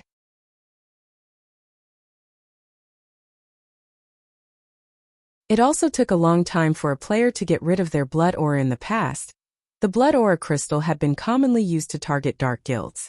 Only, current players had not discovered this yet. The blood aura crystal was also very expensive, and only 2-star adventurers could purchase and use it. As for the high alert mode, to put it simply, it would prevent all players within White River City from equipping black cloaks to hide their identities. The patrolling NPCs would also wield an advanced detection stone that would pick up on dark creatures' auras and red players' blood auras. At the same time, players within the city would not be able to use teleportation items. With this mode, there were only 2 ways to leave the city: the teleportation hall and the city's entrance. However, high-tiered NPCs guarded both locations. Without the black cloak to hide their identities, red players had no escape. Lord Spirit Slayer, your application has been approved. High alert mode will last for 3 natural days. You will have to wait another week before you can reapply for this mode, the NPC beauty respectfully informed Feng. After the NPC finished speaking, a system announcement rang throughout White River City. White River City system announcement. The city has temporarily entered high alert mode.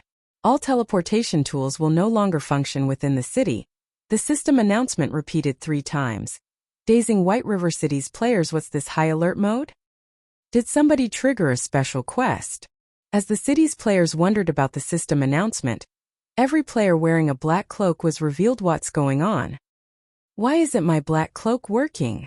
The Dark Guild players camping outside Zero Wing's residence panicked at this sudden development. Without their black cloak's hide effect, the high-tiered NPCs would easily see through their disguises as red players. They were as good as dead if they were caught inside an NPC city. Guards are coming. Don't worry. They're only patrol guards, not high-tiered NPCs. We just need to be careful. Once this high alert mode ends, we can leave the city safely. You're right. Only advanced identification skills can see through our disguises. Just as these red players started to relax, the patrol guards over 200 yards away charged towards them. Without hesitation, the NPC guards began to slaughter these Dark Guild players. For a time, battles broke out across White River City, shocking the city's ordinary players. After a few minutes, all Dark Guild members within White River City were dead. Not one had survived the NPC guards' onslaught. However, this was not the worst part. It was common knowledge that, in White River City, the punishment for attacking another player was quite severe. If the city's NPCs caught these Dark Guild members, who had killed countless players, these players' only real option was to delete their accounts and start all over. Chapter 1012. Profitable Investment. Hellscythe_Fluffy Goblin Chapter 1012. Profitable Investment. Ha ha ha. Now that Zero Wing has provoked so many Dark Guilds, I can't wait to see how the guild gets out of this. Even I am starting to pity Zero Wing. Gentle Snow can't get her priorities straight, either, refusing to join Underworld. I wonder how much she's regretting that decision. Young Master Feng, should we head to White River City and take care of Zero Wing's members too? That's a nice idea. Now that so many guilds are targeting Zero Wing, we can disguise ourselves and use this opportunity to rake in some profit. If we can get rid of 10 or so Zero Wing core members, we can upgrade everyone's equipment. If we're lucky, we might even get a cut of White River City. My position in the organization will rise again, and I won't have to listen to that damnable woman anymore. Currently, Feng Xianyang led a team to grind level 42 mine gnomes, using them to power level to level 40. However, as his team lacked good equipment, they couldn't afford to venture too far into the mine. If they could upgrade their equipment, they could increase their grinding speed. However, when Feng Xianyang thought about how he had been forced to lead this team personally, he was indescribably frustrated. He had been one of Underworld's middle managers. Now, however, he had been reduced to leading a team to grind monsters.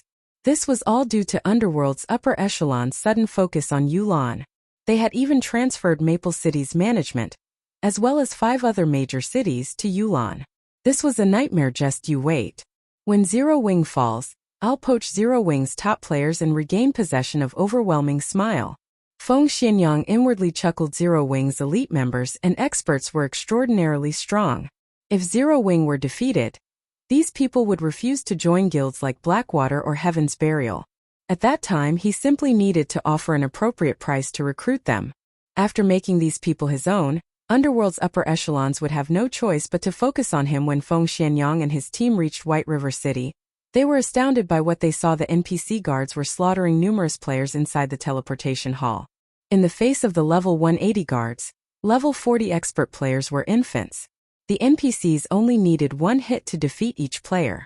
One cloaked player, who had just teleported into the city, died before he had even realized what had happened. What's going on here?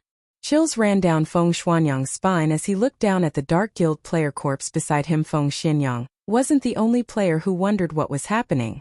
Many other guilds that had teleported to White River City to take advantage of Zero Wing's predicament were stupefied inside the spacious teleportation hall.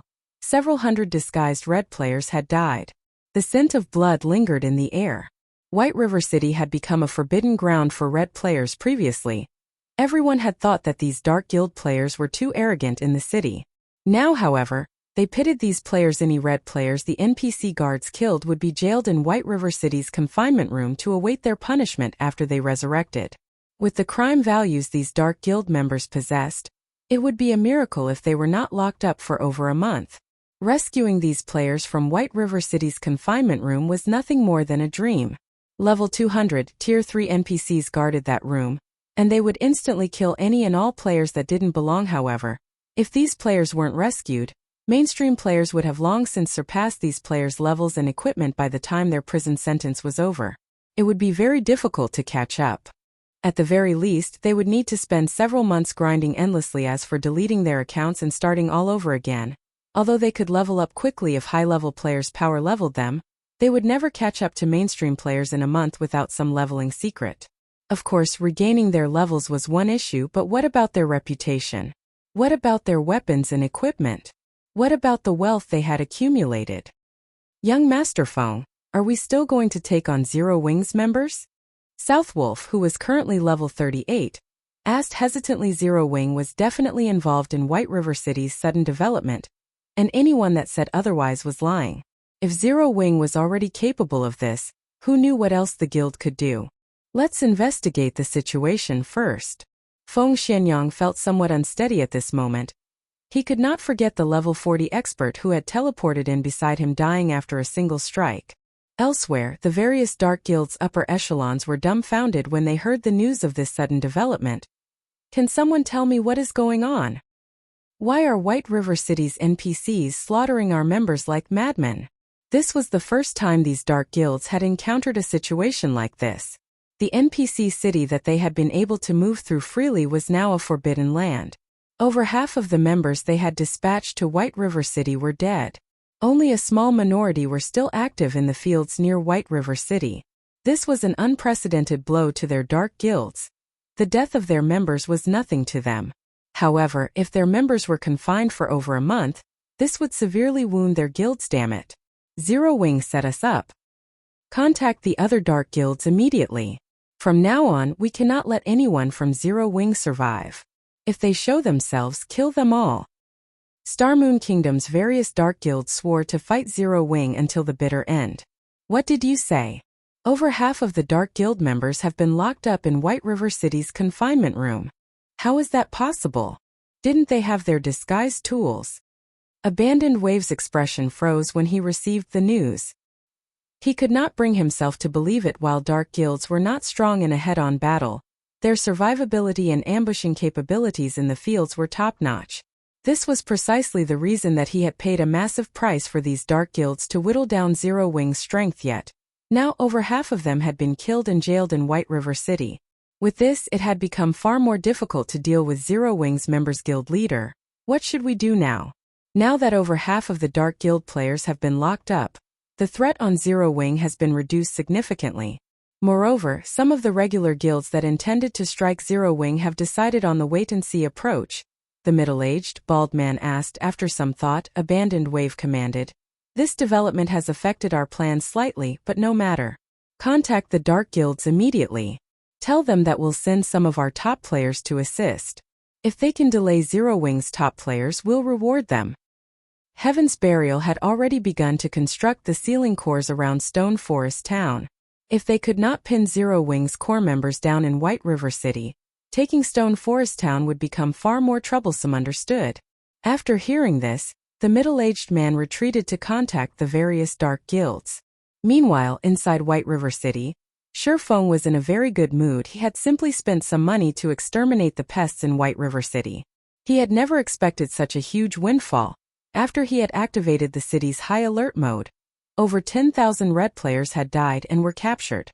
This result earned him yet another advanced title, City Protector. Chapter 1013 Epic Personal Guard Quest. Hellscythe_FluffyGoblin Chapter 1013 Epic Personal Guard Quest. When Feng heard the system notification, he was dazed for a long moment. He had never thought that he could obtain an advanced title like this. It was already difficult to obtain a basic title, let alone an advanced title. Now, just by spending 1,400 gold, not only had he dealt with the eyesores in the city, but he had also earned himself an advanced title. No one would believe this in the past. Many large guilds had willingly spent over 10,000 gold for an accurate clue that led to an advanced title, not to mention the method of obtaining one City Protector.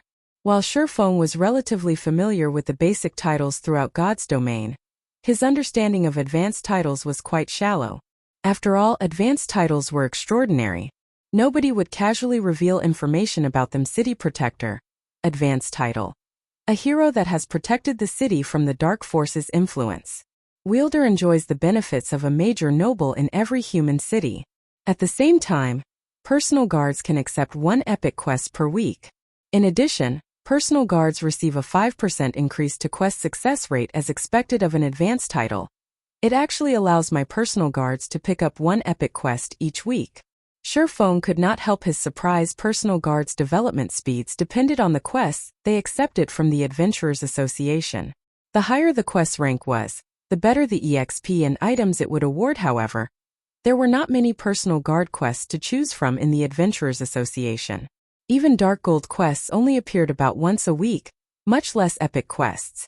One would be extremely lucky if they picked up an epic quest once a month. If his personal guards could complete an epic quest once a week, their improvement speed would be unimaginable. They also had a 5% success rate even if he allowed Dark Gold guards like Kite and Anna to challenge a Dark Gold quest. Their success rate was only 50%. If they were very well equipped, their success rate could top out at 80% as Feng understood it. Even extremely well-equipped Dark Gold guards only had a 30% chance of completing an epic quest. Otherwise, ordinary Dark Gold guards only had a 20% chance for success. As for Fine Gold guards, even with top-tier equipment, they'd be lucky if they had a 10% success rate. Hence, the City Protector title's 5% increase to his guard's quest success rate was amazing. Thinking up to this point, Feng immediately replaced his Spirit Slayer title with the City Protector title. He then summoned Kite and Anna to his side. Both Kite and Anna had leveled up significantly after some time away from Feng. The last time he saw the two NPCs, both were only level 60. Now, however, both had reached level 65. Meanwhile, Aqua Rose and Fire Dance, who stood beside Feng, were shocked upon seeing Kite and Anna. How are they so strong?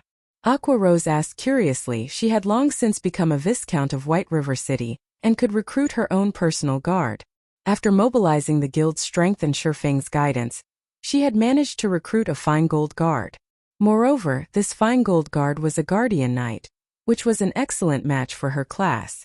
She had been overjoyed when she found this personal guard. After that, she had spared no effort to nurture her personal guard, helping the NPC accept all sorts of high-ranking quests.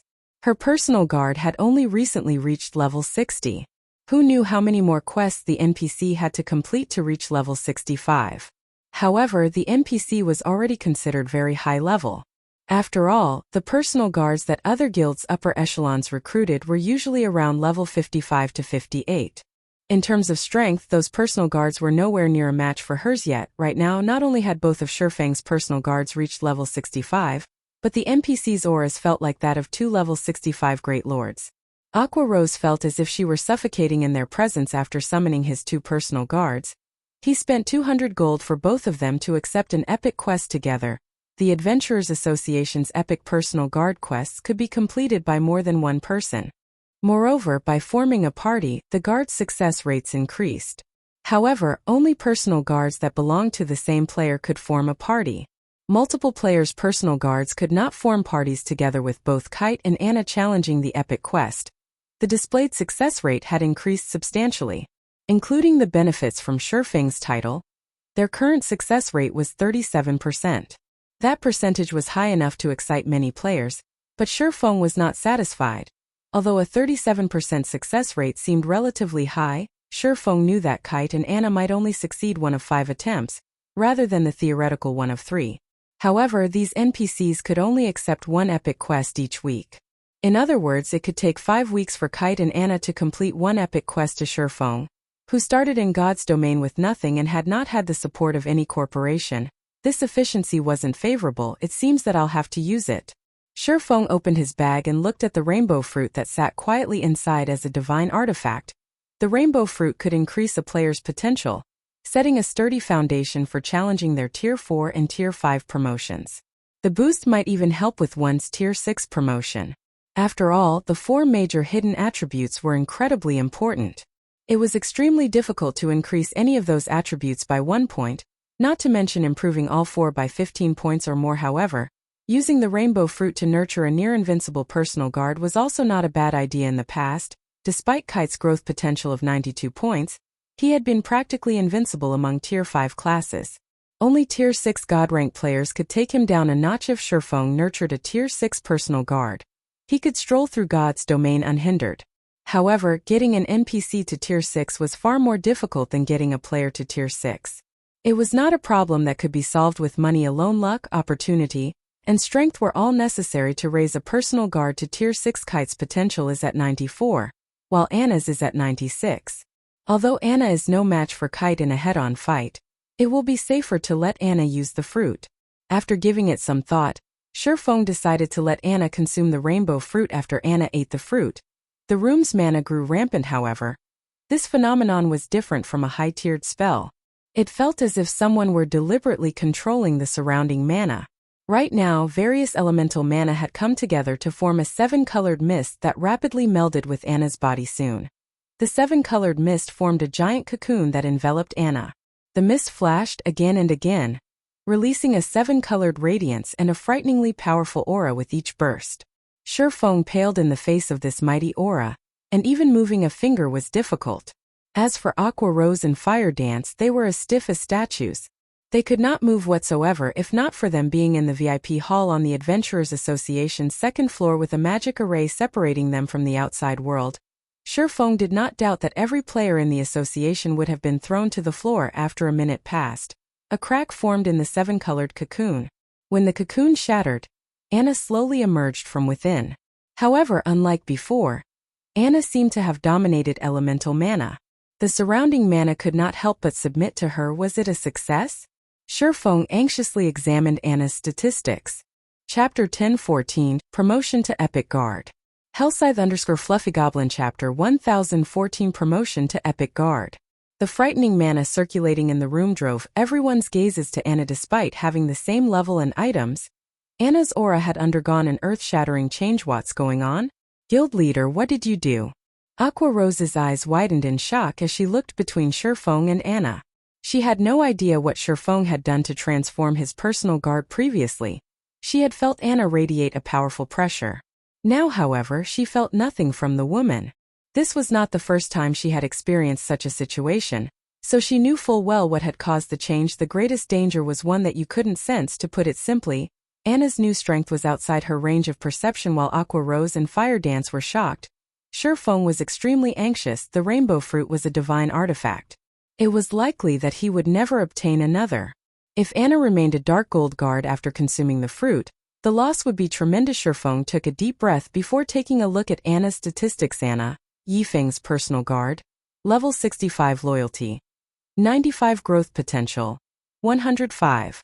Epic Rank. She reached Epic Rank. Feng was ecstatic. He had never heard of an Epic Guard. As to whether or not Epic Guards had existed in the past, he had no idea. He had merely been the guild leader of a second-rate guild back then. He had not been privy to many of God's domain secrets. However, he was certain of one thing: even among Epic Guards, one would be hard-pressed to find one with a growth potential as high as 105 points in God's domain. The importance of an NPC's growth potential grew as they reached higher levels. At higher levels, even an extra point would result in a massive boost to the guard's attributes with each level up. Hence, even personal guards of the same rank and level could have drastically different attributes. Take Kite, for example. Although his growth potential was only 2 points higher than it had been, after he reached the same level and tier that he had been in the past, his strength would surpass his past self by a minimum of 10%. If it came down to a battle, the present Kite could easily suppress and defeat the past Kite within a short time. Moreover, this was only a 2-point difference for Dark Gold rank. There was even less need to mention Epic rank. There had not been any clear standards in the past for Epic Guards. Any NPC whose growth potential exceeded 100 points was considered an Epic Guard. Currently, Anna's growth potential exceeded Kite's by a whopping 11 points. By the time Anna reached level 70 or 80, he had no doubt that she would defeat Kite even in a melee battle. In terms of combat power, even the current Anna could defeat Kite. As both NPCs continued to level, the gap between them would only grow wider. In the end, even Kite would have to look up to Anna. Amazing. Anna's promotion to Epic rank has raised the Epic Quest success rate to 67%. I doubt even a full party of Dark Gold guards could achieve such a percentage. Feng was speechless with her promotion. Anna had learned many new skills. She now had 3 Tier 2 curses, one more than before. Most importantly, she had learned a Tier 2 domain skill. With this domain skill, Anna was practically invincible among Tier 2 classes. Unless the other party also possessed a domain skill. Even 2 kites were no match for Anna, following which, Feng had Kite and Anna set out to complete their epic quest. The sooner they completed it, the more they could improve their strength. Guild leader. I've just received news that Blackwater has dispatched many of their top players. From the looks of it, it seems that they were sent to help those dark guilds. Meanwhile, the members of the various dark guilds have joined forces. Not only are they targeting parties, but they've also begun ambushing 100-man teams. Aqua Rose reported once she received this information. In addition, Blackwater has opened another shop in White River City and is selling cast steel armor kits and mana mixtures in large quantities. They've even reduced their prices. They've already lured a lot of players to their shop. They've also started purchasing rare herbs and ores at high prices from all over Star Moon Kingdom. It looks like they're getting serious. Getting serious, huh? Feng smiled. Since they want to play this game, then we'll get serious as well. Saying so, Feng purchased 100 cloaking scrolls from the Adventurers Association. The cloaking scrolls were unique to the Adventurers Association. Only 3-star adventurers could purchase them, and each scroll cost 20 gold. The cloaking scroll were considerably useful to players adventuring in the fields. When used, the scroll provided a cloaking buff to players within a 20-yard radius, which prevented them from being tracked, searched, and perceived. It also increased these players' movement speeds by 10% for 2 hours. This was a must-have tool for escaping and pursuing enemies. Unfortunately, only the person who purchased items from the Adventurers Association could use them. 2-star adventurers could purchase a scroll similar to the cloaking scroll, but the scroll was only effective on themselves, following which, Feng gathered the Dark Gods Legion's members in Zero Wing's main force in the guild hall. He then used the Blood Aura Crystal and cloaking scroll. Everyone immediately obtained a buff. White River City region, Snowy Forest. The Snowy Forest was a level 40 to level 50 high resource map. Usually, White River City's various large guilds came here to level. Now, however, this had become the main battlefield in the war between Zero Wing and the various dark guilds. Godfire, you really are amazing. You actually defeated that level 39 expert from Zero Wing in 3 moves. A level 39 mighty berserker in spiked armor gushed with admiration as he gazed at a level 40 emaciated youth wearing dark gray mage robes. As their dark guilds had agreed to work together, they no longer operated individually or in small parties. They now moved in large teams after experiencing several battles together. Everyone on this team admired this level 40 elementalist. It's nothing. Zero Wing's experts are noobs. They couldn't dodge my great fire dragon technique.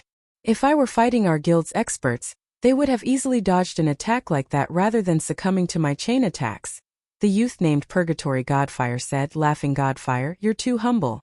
I've heard that you are the top 5th elementalist in your guild. Among the elementalists in Star Moon Kingdom, only a handful are as strong as you. Another level 40 masked assassin said. Others might not realize Godfire's strength, but he knew. After all, Godfire's dark guild was far from ordinary. The elementalist was a member of Smiling Angel. It was a top-tier dark guild that operated in multiple kingdoms and empires. The guild was many times stronger than their dark guilds, which only operated in Star Moon Kingdom. While everyone chatted with each other merrily, 5 streaks of blue light swept past the team in the blink of an eye.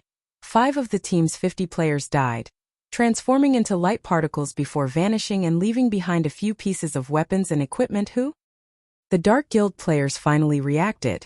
They turned towards the blue light's origin. They were all experts, yet they had only noticed the ambush after 5 of their team members had died.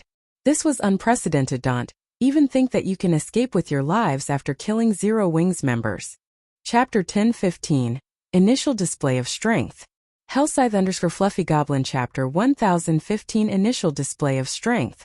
As a deep voice echoed throughout the forest, over a dozen figures emerged from the woods. Every player bore a silver, 6-winged emblem on their chests. Moreover, the lowest leveled player among them was level 39, while many of them were level 40. These players also brandished awe-inspiring weapons and equipment. However, after these dozen or so players appeared, the anxious Dark Guild members calmed, wearing mocking grins. And here I thought Zero Wing's members had surrounded us. It seems these people have only found us by coincidence. Indeed. It seems that we're quite lucky, though the same can't be said for them. With so few we won't even break a sweat. A team of Zero Wings core members. If we get rid of them, we'll earn more excellent equipment. These are Zero Wings experts? With just a dozen or so players they dare to ambush us? Their foolishness knows no bounds. Let's finish this quickly. If we waste any more time, Zero Wings' other members will catch up. While Zero Wings' sudden appearance had given them a scare, after a closer look, the difference in strength between them was clear based on each team's numbers. The outcome of this battle was obvious. Although they had lost 5 players, they still had more than 40 team members. On the other hand, there were only a dozen or so Zero Wing members. These red names had an overwhelming advantage. Not to mention they also had a top-tier expert on their team leader. Leave that ranger to me. I'll use him as practice for killing Black Flame. I'll leave the others to you, Purgatory Godfire said, smiling as he focused on Minor Wind, the ranger that had fired the first 5 arrows at their team. He could sense that, among these dozen or so players, Minor Wind was undoubtedly the strongest. He was even stronger than the Zero Wing core members he had already killed. Minor Wind was the best practice target, alright? Leave the rest to us. The mighty level 39 berserker who led the team replied. He realized that even he could not take down the level 40 ranger Minor Wind. Leaving the ranger to Purgatory Godfire was definitely the best choice here. However, as soon as this mighty berserker finished speaking, his expression darkened before anyone realized it. A figure had appeared behind Purgatory Godfire, a snowy white dagger sinking into the elementalist's head and forcing him into a fainted state. Immediately, the player thrust another dagger towards Godfire's back. This sudden development even stunned the elementalist. He had failed to notice the sneaking assassin. However, Purgatory Godfire was no ordinary expert. In the moment of extreme peril, he activated Blink. Not only did he avoid the backstab, but he also cancelled the fainted state and appeared 15 yards away from his enemy. Unfortunately for him, as soon as Purgatory Godfire used Blink, the black figure followed by using shadow steps and appeared behind him once more, the gleaming dagger resuming its attack scram. Panicking, Godfire used Flame Blast in an attempt to knock back his opponent. However, when Flame Blast struck the black figure, contrary to Godfire's expectations, the black figure stood steady. His Flame Blast had passed through the figure's body harmlessly. Crap. An afterimage. Godfire immediately realized that he had been fooled. Although he tried to rectify his mistake by casting Ice Wall to guard his back, the black figure landed a kidney strike, forcing him back into a fainted state, before his Ice Wall could even take shape. The figure instantly followed up with an absolute strike, transforming into a shadowy streak that passed through Purgatory Godfire's body. When the figure reformed, it spun in the air and launched backstab on Purgatory Godfire's side, stealing the elementalist's last strand of HP. How are you so fast? Could you be Zero Wings #1 expert? Fire Dance. It seems that I truly have rotten luck. As Godfire's HP was about to reach 0, his eyes focused on the black-robed assassin. As far as he could remember, only Zero Wings Fire Dance possessed this kind of ability. Smiling angle. His Dark Guild had even labeled Fire Dance as a unique combatant. Should any of the guild members encounter her in battle, they were warned against taking her on alone. They should enlist the help of 3 or more people to deal with her at the very least. The group must have an expert member. As well, Big Sis Fire doesn't need to dirty her hands with the likes of you. I Flying Shadow am more than enough. You're 10 years too early to think of fighting Big Sis Fire. The black figure expressed its disdain in response to Purgatory Godfire's words. However, Flying Shadow had not lied. Despite having reached the half-step refinement realm after much difficulty, when he had sparred with Fire Dance, he had not even had a chance to retaliate. Meanwhile, Purgatory Godfire had not even reached the half-step refinement realm. He was nowhere near good enough to be Fire Dance's opponent. Although Godfire wanted to say something, his vision began to gray. In the end, none of his words left his mouth. Godfire is dead. How can he be dead? The other Dark Guild members were stupefied when they watched the expert die. They had all witnessed Purgatory Godfire's strength personally. Even their Dark Guild's top experts were no match for him. Yet against Flying Shadow, Godfire had stood like a child before a master. These players even wondered if they were dreaming, Although they had heard rumors of Zero Wing's many powerful experts, Flying Shadow's strength was insane. While these Dark Guild members struggled to recover from their daze, dozens of arrows and spells bombarded them. In the blink of an eye, another 7 died. Damn it. We've encountered some troublesome experts. Retreat. The leading berserker commanded. After examining the situation on the battlefield, he understood the difference between their teams. Although they had a numerical advantage, it was only temporary. If the battle dragged on, more Zero Wing members would arrive.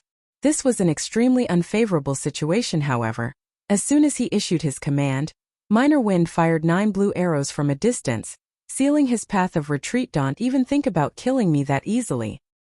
As one of the Dark Guild's team leaders, he had the strength to earn the position.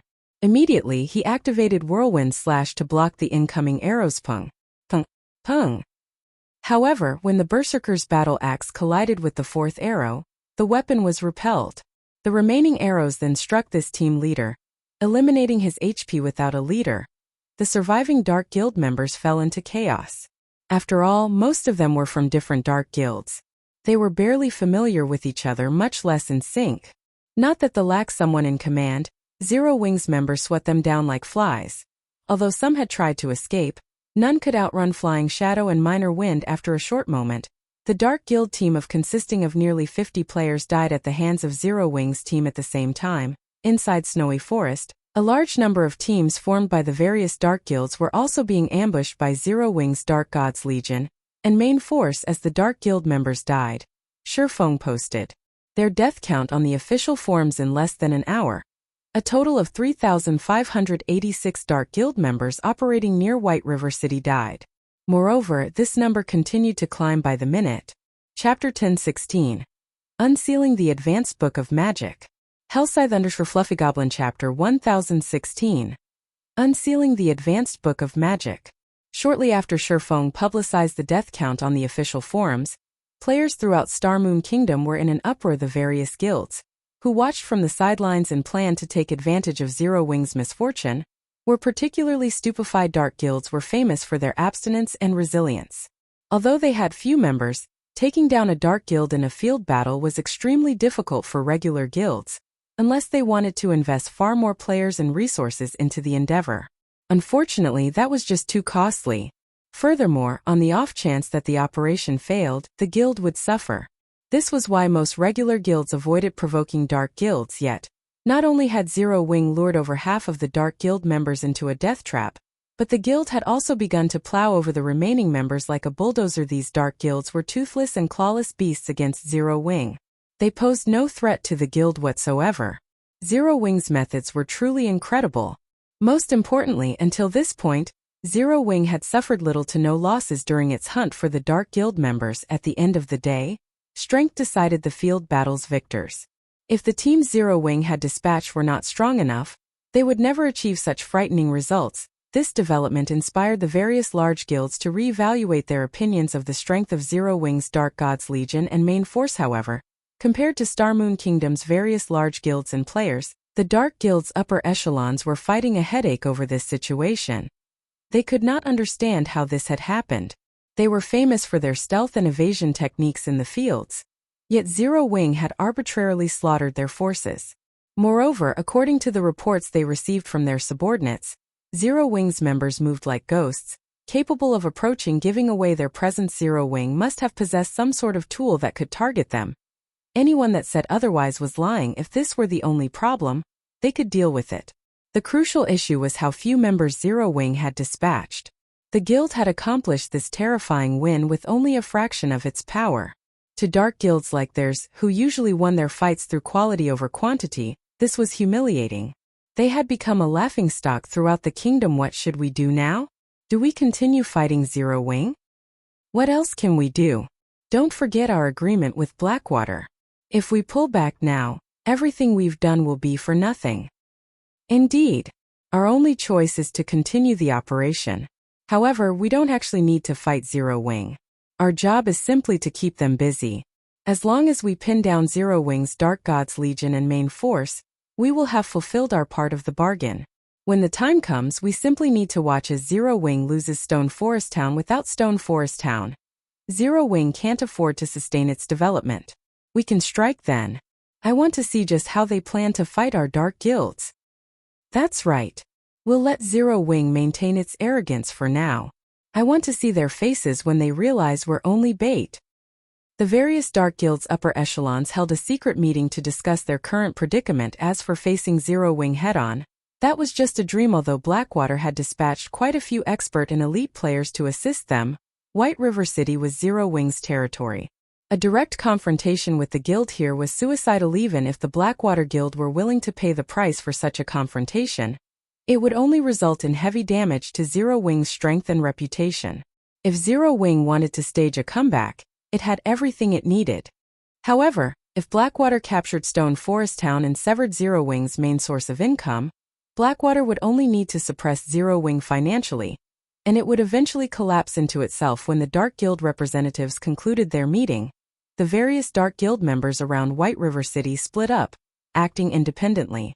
With this, Zero Wing would have a harder time dealing with them. After the Dark Guild's weak behavior, the various large guilds that had watched the situation began to withdraw to their own territories, afraid that they would suffer the same circumstances as these Dark Guilds. Despite Blackwater clearly being the mastermind behind all of this, Zero Wing had deliberately chosen not to target Blackwater's members. Rather, it had decided to teach the assisting Dark Guilds a vicious lesson. After realizing this, they had no desire to take that risk. Guild leader, your plan is brilliant. The guilds that have been watching from the shadows are too afraid of becoming our next target and have withdrawn, Aqua Rose said. She hadn't been able to hide her smile when she received the report. The players from the various large guilds have split up. Although they are somewhat more bothersome to deal with now, if we invest a little more time, we'll eradicate them sooner or later. Even if the Dark Guilds intend to oppose us, I'm afraid they won't be able to. Not only had the Dark Guild's defeat increased Zero Wing's morale, but it had also improved the world's evaluation of Zero Wing. Some major companies, which had been pessimistic about Zero Wing's chances, had begun to express their interest in cooperation. Only Feng rejected all of these offers. However, he had not done so because he no longer lacked money. Rather, these corporations demanded a cut of Zero Wing's shares in exchange for their cooperation. Feng would not tolerate that. Crap. Zero Wing is too arrogant. Do they really think that a small guild like Zero Wing can stand against the Blackwater Corporation? Without our support, the Blackwater Corporation will, sooner or later, reduce Zero Wing to nothing. The various corporations' representatives were enraged when they received the blatant rejection. Guild leader, should I utilize my family's authority to invest some of the Star and Moon Group's funds? Aqua Rose asked somewhat worriedly. The Blackwater trading firm dropped its prices, again and again. They were now taking a loss with almost every item they sold. However, Aqua Rose had to admit that it was quite effective. The Candlelight trading firm had been losing profits as a result. In addition, Zero Wing had recently established 2 more branch guilds. It cost a considerable amount of coins to maintain the additional main forces.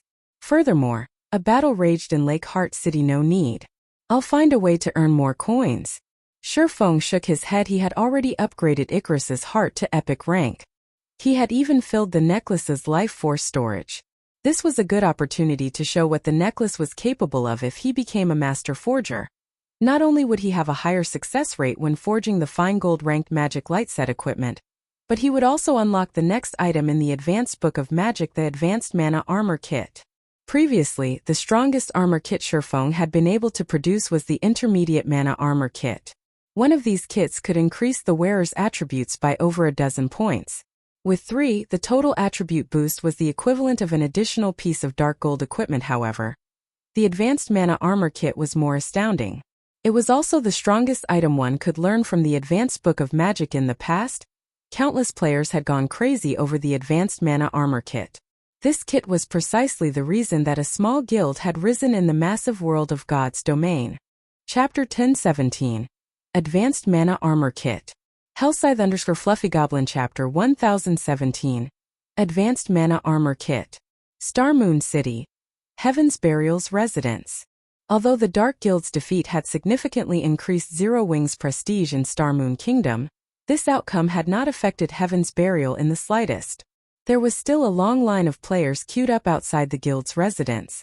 Rather, things had become even more lively outside the guild residence after the majority of the Dark Guild members had been confined in White River City. Heaven's Burial announced its recruitment for a large number of lifestyle players. It had even publicly announced that lifestyle players who joined the guild could receive guidance from a few of the virtual gaming world's well-known lifestyle masters.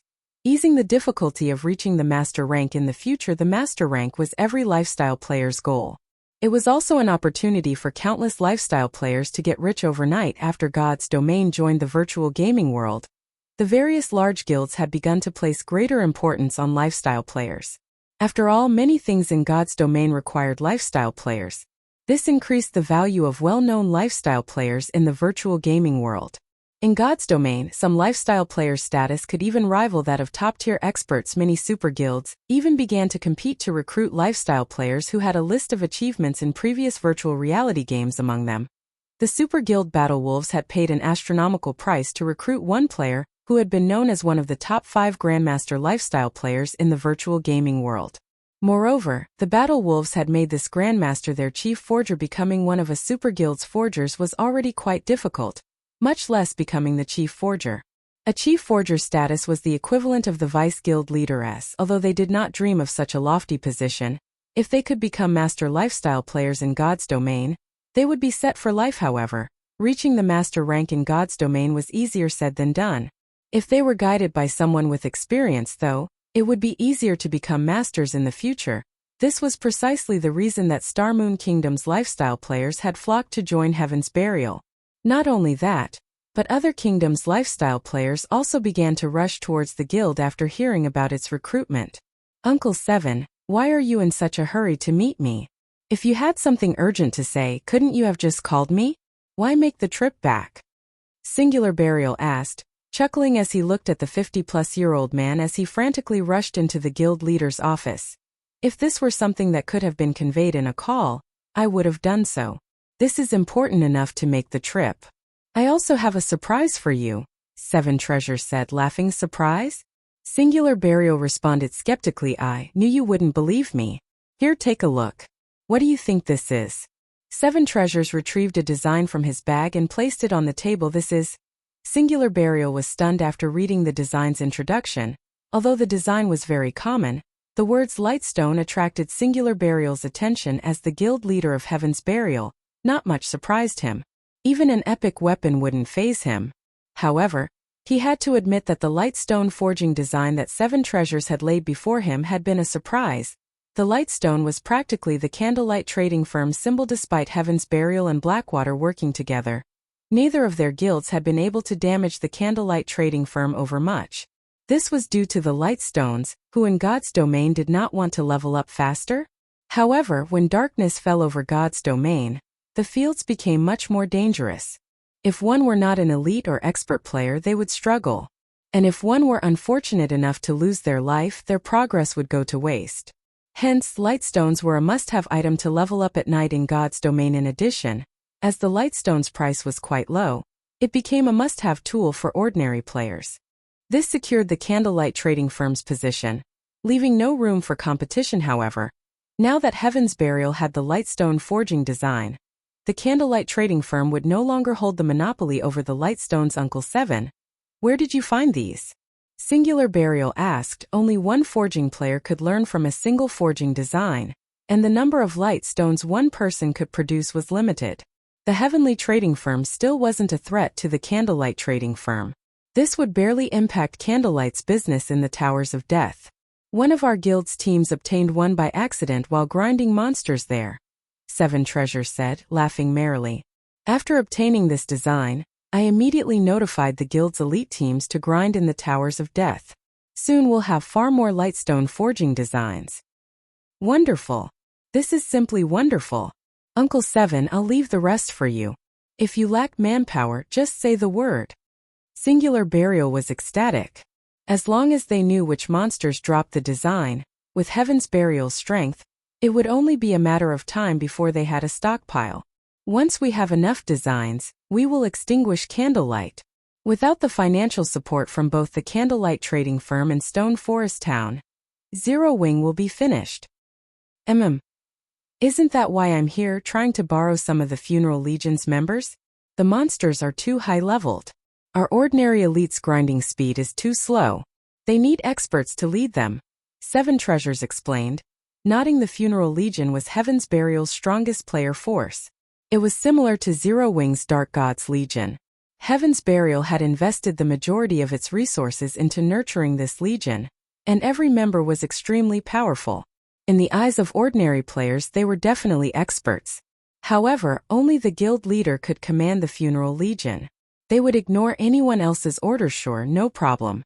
I'll give you command of 400 members. Without hesitation, Singular Burial notified the Funeral Legion's commander, instructing him to dispatch 400 members to the Towers of Death immediately. Inside one of the Candlelight trading firm's special forging rooms in White River City, after sacrificing 500 units of life force to activate Icarus's Heart's God's Blessing skill, Feng began forging advanced mana armor kits. One after another. Not only had Feng forcefully raised his forging standard to master rank, but the effect also lasted 3 full hours. Meanwhile, God's Blessing's cooldown was only 4 hours. With this buff, he was practically a bona fide master lifestyle player. The only downside was that God's Blessing cost too much life force to sustain. Regardless, Feng was satisfied with this result. As a master forger, he could learn the advanced mana armor kit's production method. By utilizing various tools, he also increased his success rate with the advanced mana armor kits to 41%, which allowed him to succeed 1 out of 3 tries in 3 short hours. Feng had successfully forged 31 advanced mana armor kits. Although the production volume could not compare to the intermediate mana armor kits, the advanced version's attributes trampled over the intermediate versions. Chapter 1018 Master Forger. Hellscythe _ Fluffy Goblin. Chapter 1018 Master Forger. There were many kinds of armor kits in God's domain. However, few armor kits were suitable for high-tiered players. The advanced mana armor kit was one. Armor kits suited for high-tiered players also had another name: extraordinary armor kits. While armor kits such as the intermediate mana armor kit and the cast steel armor kit were acceptable for Tier 1 and Tier 2 players, to Tier 3 players and above, the attributes those armor kits provided were simply too pitiful to the point of being negligible. After all, as players reached higher tiers, they received far more free attribute points with each level. At Tier 0, players received 4 free attribute points with each level, while at Tier 1 they received 8 points. After reaching Tier 2, however, players would receive 15 points. The difference was obvious at a glance. Because of this, the earlier players completed their promotion to a higher tier, the more of an advantage they had. If a player completed their Tier 1 class promotion 3 or 4 levels later than others, they would have fallen behind by over 10 free attribute points. This gap would widen if the same situation occurred at Tier 2 and beyond. This was where the extraordinary armor kits came in. Even among extraordinary armor kits, the basic attributes, the advanced mana armor kit's basic attributes, were on the higher end of the spectrum. Hence, many high-tier players preferred these. It seems my luck is quite good. The attribute increases are all above the standard. Feng was very satisfied with the advanced mana armor kits. He had forged advanced mana armor kit. When physical armor kit is equipped, defense plus 600, strength increased by 3%, endurance increased by 4%, agility increased by 3%. Maximum binding limit per character. 3 cannot be bound to level 40 equipment or below when magical armor kit is equipped. Defense plus 240, intelligence increased by 3%. Endurance increased by 4%, vitality increased by 3%. Maximum binding limit per character. 3 cannot be bound to level 40 equipment or below. When 3 kits were equipped, they would increase each of a player's basic attributes by roughly 10%. This was a considerable increase for ordinary players, not to mention expert players, who wore full sets of excellent equipment. A 10% increase to a player's basic attributes could increase one's combat power by roughly 20% to 30%. With such a huge boost to combat power, a player with 3 advanced mana armor kits could easily defeat a player possessing the same combat standards, weapons, and equipment who did not have any armor kits equipped. Hence, many high-tiered players would flock to purchase the advanced mana armor kits. What a pity. Feng felt a twinge of sadness as he looked at the advanced mana armor kits he had produced. Although the advanced mana armor kit was very good, its flaws were obvious. These armor kits took significantly longer to produce than the intermediate mana armor kits. Moreover, only he could produce them. Its production volume was fated to be low. He'd be lucky to produce enough for Zero Wing's core members at most. He could use the advanced mana armor kits to attract players to the Candlelight trading firm. These kits were not profitable products right now, following which, Feng waited for an hour to pass before he used another 500 units of life force to activate God's Blessing, continuing to craft the advanced mana armor kits. Once Feng had made 100 armor kits, he switched to forging the magic light set equipment. While the advanced mana armor kit provided a powerful increase to a player's attributes, its true purpose was to help high-tiered players. To current players, its increase was extremely limited. After all, current players' basic attributes were still relatively low. Compared to the armor kits, the magic light set equipment was far more valuable to current players as a level 50 fine gold set equipment. The attributes it provided were far superior to a level 45 dark gold equipment. The set's total attributes could even put a tier 1 set equipment to shame. Although Feng had obtained the magic light set equipment forging design, he had been an advanced forger. He hadn't been confident of successfully forging the level 50 fine gold set equipment. Only after reaching the master rank was he confident of succeeding. If a player could equip the fine gold ranked magic light set as soon as they reached level 50, aside from players who owned multiple epic items, they would surpass every player of the same level. If the magic light set were dark gold rank, even a player with multiple epic items would be no match. Moreover, players were not necessarily required to reach level 50 to equip the magic light set. As long as they possessed weapons or equipment that reduced level requirements, they could equip the set below level 50. This was one of the benefits of owning epic or growth type equipment. Feng possessed the 7 Luminaries ring and the even more powerful Heavenly Dragon's Breath, which decreased items' level requirement by 5 and 10 levels, respectively. Feng was currently level 44. He was fully capable of equipping the level 50 magic light set right now. There were also a few players within the guild that possessed weapons, equipment, or tools that lowered level requirements. Although none of those items were as impressive as the Heavenly Dragon's Breath, they still enabled their owners to equip the magic light set before reaching level 50, gaining overwhelming attributes. Feng was incredibly pleased, following which, Feng went into action. While he had been in the Trial of God, the Candlelight trading firm had purchased plenty of emeralds in Emerald City. He had more than enough to make numerous magic light sets aside from the emerald requirement, which was a powerful mana conductor. The magic light set also required mana stones. Hence, Feng took out a pile of magic crystals and began his alchemical synthesis. After the 1-hour cooldown of God's Blessing ended, Feng stood before a large mound of mana stones. He then activated God's Blessing once more and began to forge the magic light set equipment. Compared to the advanced mana armor kit, forging the magic light set was significantly more difficult. Even with his various tools, Feng barely managed a 45% success rate. He needed roughly 3 attempts to produce a complete set. However, Feng was satisfied with this result. If any other master forger attempted to craft the set, they'd be lucky if they achieved a 35% success rate. Rather than producing 1 set out of 3 tries, they should thank the high heavens if they produced 1 set out of 5 tries. Forging 1 complete fine gold ranked magic light set required 18 mana stones. Meanwhile, 50 magic crystals were needed to synthesize 1 mana stone. According to magic crystals' current market price, each magic light set would need 225 golds worth of magic crystals. With the other materials, crafting the magic light set was abhorrently costly. If an ordinary master forger tried to forge the set, their production cost would be well over 1,000 gold.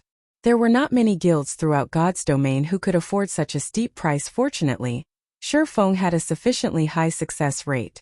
When he was lucky, he could forge 1 set every 2 tries. With his normal luck, he produced 1 set in 3 tries. By crafting these himself, Feng saved hundreds of gold. After 3 hours, maybe due to his high luck attribute, he produced a total of 5 magic light sets with his 9 attempts. As for the remaining 4 sets, they were defective products at secret silver rank. Even so, he could still make decent money from these defective products. After all, once players reached level 50, secret silver set equipment would still be relatively rare. Even guild elites would generally wear level 50 mysterious iron equipment. As Feng had nothing better to do while he waited for God's Blessing's cooldown, he took out the epic treasure chest he had obtained from the Trial of God. He hadn't carried any mana stones on him while he had been in the trial. Now that he had a pile of them, he could use this opportunity to open the treasure chest. The last epic treasure chest Feng had opened had surprised him. It was especially true for the Beastmaster's compendium. Now that he had obtained another epic treasure chest, Feng grew nervous. Silently, he began to pray, please don't be an epic item. Please don't be an epic item. Epic items were the most worthless items one could obtain from an epic treasure chest. The truly valuable items were designs and recipes. Following which, Feng sacrificed 200 units of life force and activated Divine Providence, instantly increasing his luck by 70 points. He then activated the epic treasure chest. Chapter 1019. Unbelievable Luck. Hellscythe _ Fluffy Goblin Chapter 1019 Unbelievable Luck. When Feng opened the epic treasure chest, a purple radiance enveloped the forging room. Had he opened the chest in the middle of White River City, he would have attracted everyone's attention as the purple light faded. The room's mana density increased significantly and remained that way for quite some time. There were a total of 3 items in the epic treasure chest. One item was luxurious red armor fashioned with white detailing. The armor was encrusted with 7 gemstones, neatly arranged to form a miniature magic array. The surrounding mana gathered around this magic array, condensing into a thin layer of 7-colored mist, which made the armor extraordinarily eye-catching. When he saw the finished product, even Feng was shocked. This was definitely the most visually appealing armor he had ever seen. What kind of armor is this? Feng wondered. This was the first time he had seen equipment that could increase the surrounding mana density. Despite not wearing the armor, his mind felt much clearer than before. The special forging room's mana was even denser than the basic meditation room. If a player's mind could be this clear all the time, it would massively help their training and battles. Following which, Feng clicked to check the armor's introduction. 7 Luminaries Battle Armor, Chestplate, Fragmented Legendary Rank, Equipment Requirement, Strength 1000 Class Requirement, Berserker when equipped, Defense increased by 100 * player's level. All attributes increased by 3 * player's level. Strength increased by 60%. Agility increased by 40%. Endurance increased by 60%. Magic resistance increased by 30%. Ignore levels plus 20. All Berserker skills plus 5 levels. All item level requirements reduced by 10 levels. Additional passive skill 7 Luminaries Protection. Decreases incoming damage from players of a lower tier by 70%, players of the same tier by 40%, and players of a higher tier by 20%. Grants immunity to control skills. Additional passive skill 2 Magic Reinforcement. Increases the strength of wearer's attacks by 50% and improves wielder's physique by 30%. Additional active skill 1 Sky God's Glory. Grants immunity to all magical damage, decreases physical damage received by 80%, and increases movement speed and attack speed by 100% for 10 seconds. Cooldown 1 hour. Additional active skill 2 7 Luminaries Domain. Effective radius of 50 yards. Decreases all enemies' reaction speed within affected area by 30%, movement speed by 40%, and attack speed by 40%. Wearer can also control up to 3 7 Luminaries Spears. Each spear contains 200% of wearer's strength and causes 500% holy damage. Duration 2 minutes. Cooldown 5 hours. Skill is currently tier 1. Skills tier will increase with player's tier. The 7 Luminaries Battle Armor was a legendary item created by the blacksmith god Soros. During the Great Ancient War, it had been greatly damaged by the Lord of the Abyss. However, as the battle armor's core remained intact, its repair only requires 10 god crystals. Current number of absorbed god crystals, 0/10. Feng was dazed for a long moment after reading the armor's introduction. He had never thought that it was possible to obtain a fragmented legendary item from an epic treasure chest. It was even a considerably powerful fragmented legendary item. Whoever equipped the 7 Luminaries Battle Armor would watch their combat power soar. Unfortunately, only berserkers could equip this armor. If he could equip it, it was very likely that he wouldn't find a single player throughout God's domain that could match him. After all, if he had 2 fragmented legendary items equipped, not only would he have an overwhelming advantage in terms of attributes, but he would also possess absurdly powerful skills. If his opponent didn't have a similar lineup of equipment, he would be invincible. Although the battle armor had its own glaring flaws, repairing it would be easier than repairing other fragmented legendary items. there was a much higher chance that he could repair it and transform it into a true legendary item. Aside from the battle armor, 2 plain, old books lay within the epic treasure chest. As Feng was already satisfied with the 7 luminaries battle armor, he hadn't paid much attention to the 2 old books. However, when Feng read their introductory texts, he was shocked once more. Icarus's heart's effects are unbelievable. Feng was speechless as he held the 2 books of the 2 books. One was an alchemy secret journal, while the other was the design for the magic tower in God's domain. Both books were treasures that could only be obtained with luck. Among the 2 books, the alchemy secret journal recorded the recipe for an exotic potion. However, only a maximum of 10 alchemists could learn the recipe. There were many types of potion in God's domain. Most generally lasted only 1 or 2 hours. Moreover, the effects would disappear upon death. However, exotic potions were different. Not only did they have long durations, but their buffs would remain after the player died and resurrected. Furthermore, these were only exotic potions' side effects. Exotic potions were the product of the hard work of God's domain's craftsmen alchemists. Every exotic potion was extremely powerful. The secret journal Feng held contained the recipe to produce an exotic potion named Exotic Stamina Potion. When consumed, the potion increased players' maximum stamina by 10% and stamina recovery rate by 80%. For 10 hours, stamina was indispensable for players. Regardless of whether players fought or ran, they consumed stamina. Only the amount consumed was different. If players ran out of stamina, even if their HP were full, they would lose the ability to move. Hence, most players generally took a break after grinding monsters for a certain time, using the opportunity to recover their stamina. If a player's stamina recovery rate and maximum limit increased, they would become far more efficient when grinding. Hence, in God's domain, all items capable of increasing a player's stamina or their stamina recovery rate were extremely valuable. Although the exotic stamina potion was not as effective as the blood refining crystal's life essence, its effects were still considerably good.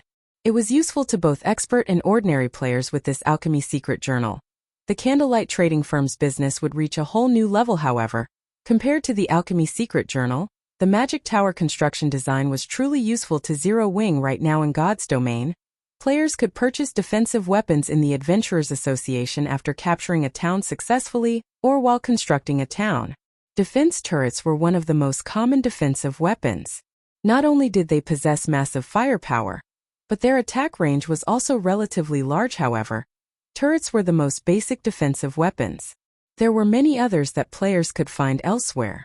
The basic mana pulse cannon was one example. Unfortunately, it was very expensive. Moreover, not only did it possess a very long cooldown, but it was also costly to operate. Even so, its attacks were a force to behold.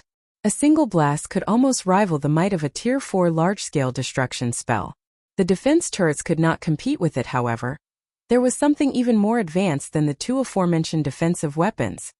The magic tower. Not even 8 defense turrets were a match for the defensive capabilities of a single magic tower. This was precisely the reason that the basic tower had become a mainstream building in Feng's past. Unfortunately, constructing a magic tower was very difficult. Now that Feng had the design, he would need a lot of resources to build it. Chapter 1020 Soaring Attributes. Hellscythe _ Fluffy Goblin. Chapter 1020 Soaring Attributes. Feng looked at the tattered magic tower construction design in his hands.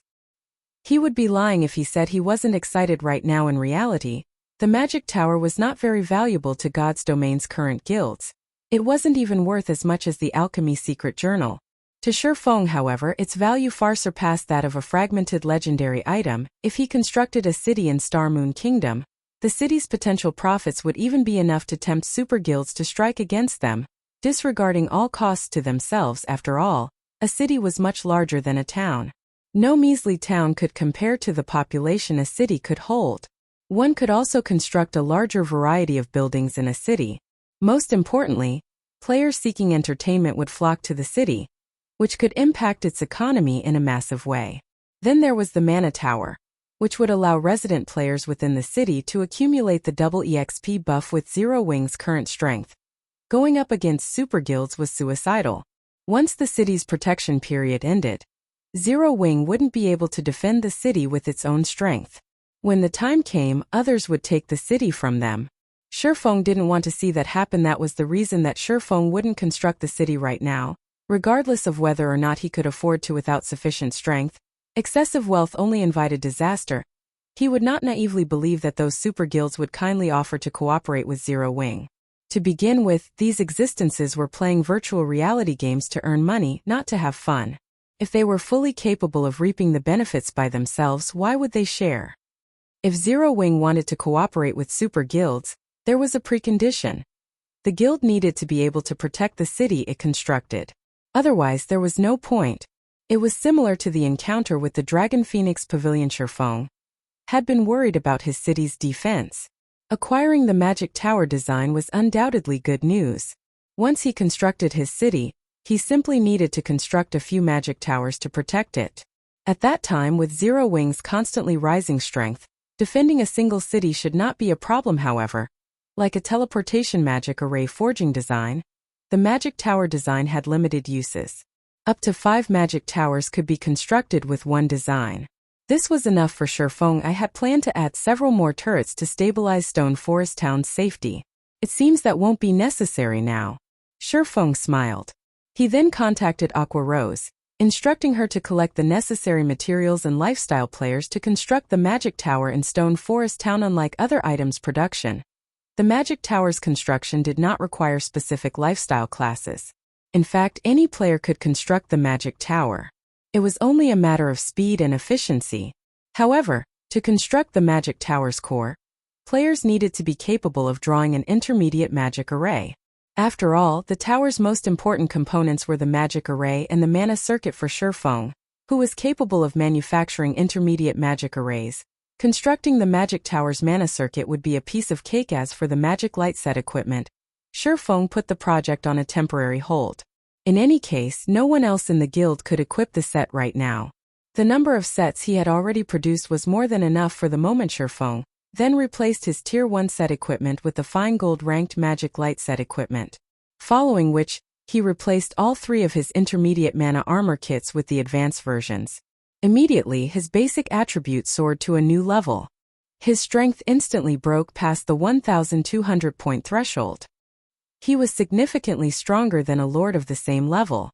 His HP also soared to 32,550, while his defense could probably render even Zero Wing's number 1 MT Cola speechless.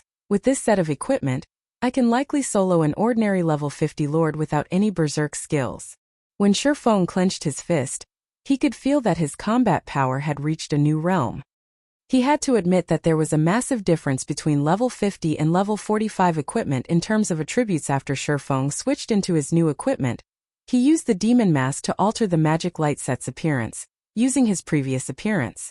This way, outsiders would not notice any changes to his weapons or equipment, and they would not be able to gauge his strength without fighting him. As Feng arrived downstairs and was about to rearrange the counters in the Candlelight trading firm's first-floor hall, he noticed that the number of players in the hall had decreased significantly.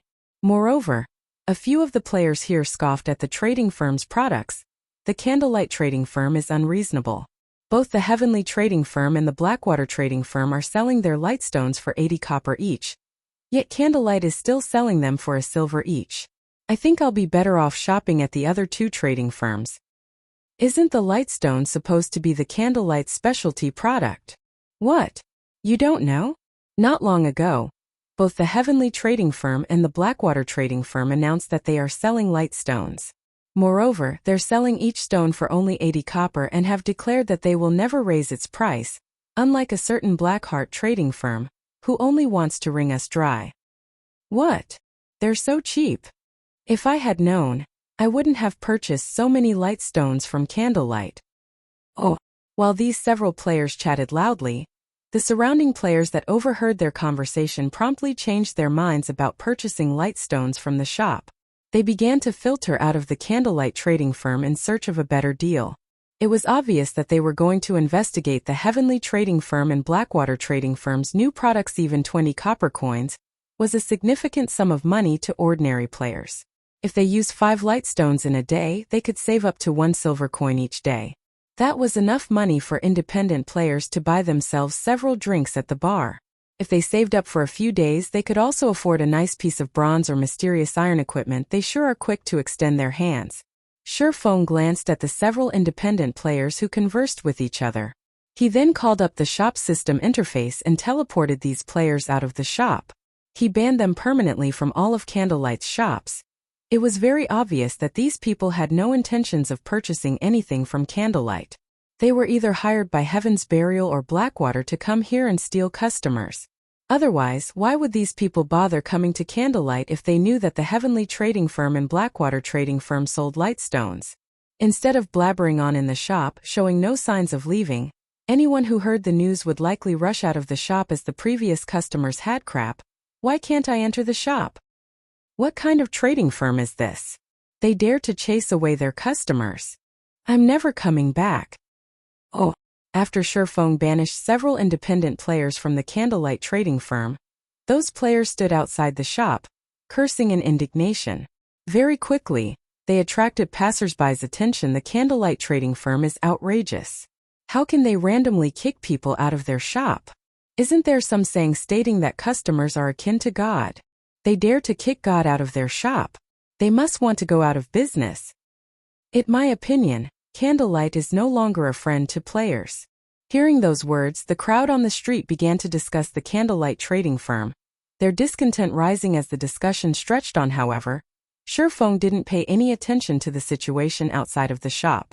Instead, he opened a new counter in the first-floor hall. He then placed 10 advanced mana armor kits on display inside the counter's cabinet. Chapter 1021. Astronomically Priced Armor Kit. Hellscythe _ Fluffy Goblin. Chapter 1021. Astronomically Priced Armor Kit. I can't wait to see what the Candlelight trading firm plans to do now. As several players felt triumphant, thinking that their actions would damage the Candlelight trading firm's business, they noticed that the player traffic entering the firm gradually began to increase, rather than decrease. Moreover, among these players, there were even members from various large guilds. A flood of advanced horse carriages also began to stop near the shop's entrance. Quick! Quick! If we're late, they will sell out. One after another, guild players alighted from the carriages. What's going on? The independent players who had been banned from the shop realized that something was off, but they had no idea what was wrong. Although they wanted to enter the shop to investigate the situation, no matter how hard they tried, they could not take one step into the building. They could only stare at the establishment from outside. Fellow brother, do you know what's going on inside the Candlelight trading firm? It seems that Candlelight has revealed a new product in the first-floor hall. After hearing what a friend told me, I stopped what I was doing and hurried over immediately. The new product is called the Advanced Mana Armor Kit, and I heard that its attributes trump the intermediate version. However, the production volume is much lower. Hence, Candlelight intends to hold an auction in a few minutes. If I can get my hands on one, I'll definitely make a fortune by reselling it later. Advanced Mana Armor Kit. The several players that Feng had chased out were stupefied. They had been tasked to observe the Candlelight trading firm and to cause some trouble while they were at it. Yet, as soon as they had been kicked out of the shop, the Candlelight trading firm began to sell the Advanced Mana Armor Kit. Everyone in Star Moon Kingdom and the several surrounding countries knew about the Mana Armor Kits. However, due to their rarity, very few players could actually get their hands on them. For the intermediate Mana Armor Kits, only Zero Wings members had reliable access to them with their guild contribution points. Even then, elite members were only allowed to purchase one kit, while only core members were allowed to purchase 3. Because of this, the various large guilds were forced to purchase the intermediate Mana Armor Kits from Zero Wings members secretly and at a high price. Moreover, only their guild's top-tier experts qualified to use the kits. Now that Zero Wing was selling the superior Advanced Mana Armor Kit, it would cause an uproar throughout Star Moon Kingdom. It was no wonder why the various large guilds had frantically dispatched their representatives to Candlelight. Even the large guilds, who had come to White River City to grind abyssal monsters, surged into the Candlelight trading firm. Thinking up to this point, these spies contacted Blackwater's upper echelons immediately, hoping these upper echelons would send representatives to purchase the kits. If they could make it in time for the auction, the guild might decide to forego their punishment. However, as soon as they began to contact their upper echelons, they heard a cheer from inside the Candlelight trading firm, following which a loud, clear voice echoed down the street. Welcome, everyone, to the Candlelight trading firm. The auction for the Advanced Mana Armor Kits will now begin. When the announcement ended, Some new arrivals rushed into the shop with eager smiles upon hearing news of the Advanced Mana Armor Kits auction. They immediately teleported to White River City and rushed over in an advanced horse carriage. Had they waited a minute longer, they might have lost their chance to purchase the armor kits. At this moment, the several incognito Blackwater members were stunned. They no longer had a way to explain themselves to their superiors. Even if someone from White River City's Blackwater trading firm headed this way now, they wouldn't arrive for at least another 10 minutes. By then, the auction would be over. As for having their guild send them money, although the funds would arrive in time, they couldn't enter the Candlelight trading firm. Meanwhile, inside the Candlelight trading firm, the various guild members and independent players began to yell out their bids. The Advanced Mana Armor Kit's starting bid was 10 gold. Everyone was surprised. No one had expected the Candlelight to sell these kits so cheaply. Even the Intermediate Mana Armor Kits cost more than 10 gold per piece. Every player here had seen the Advanced Mana Armor Kit's attributes for themselves. If a player equipped 3 of the kits could increase their basic attributes by roughly 10%. This might not be a lot to Tier 1 players, but once players reach Tier 2 or above, the boost would be massive. When everyone thought about how they could use the Advanced Mana Armor Kit after reaching their Tier 4 and Tier 5 classes, the passionate light in their eyes blazed as they looked upon the kits. This time, a total of 10 armor kits were up for auction, with each lot containing 1 kit. The various large guilds inwardly cursed the Candlelight trading firm for this despicable decision. The benefits of a single Advanced Mana Armor Kit were barely noticeable. If one wanted the most benefits out of the kits, they had to collect 3 of them. In other words, if one managed to obtain 2 kits in this auction, they would have to purchase the 3rd kit regardless of the cost. The competition in this auction would be fierce, although the starting price of a single kit was 10 gold. Shortly after the auction began, the price quickly soared, surpassing everyone's imaginations. 50 gold. The 100 Flowers Palace wants it.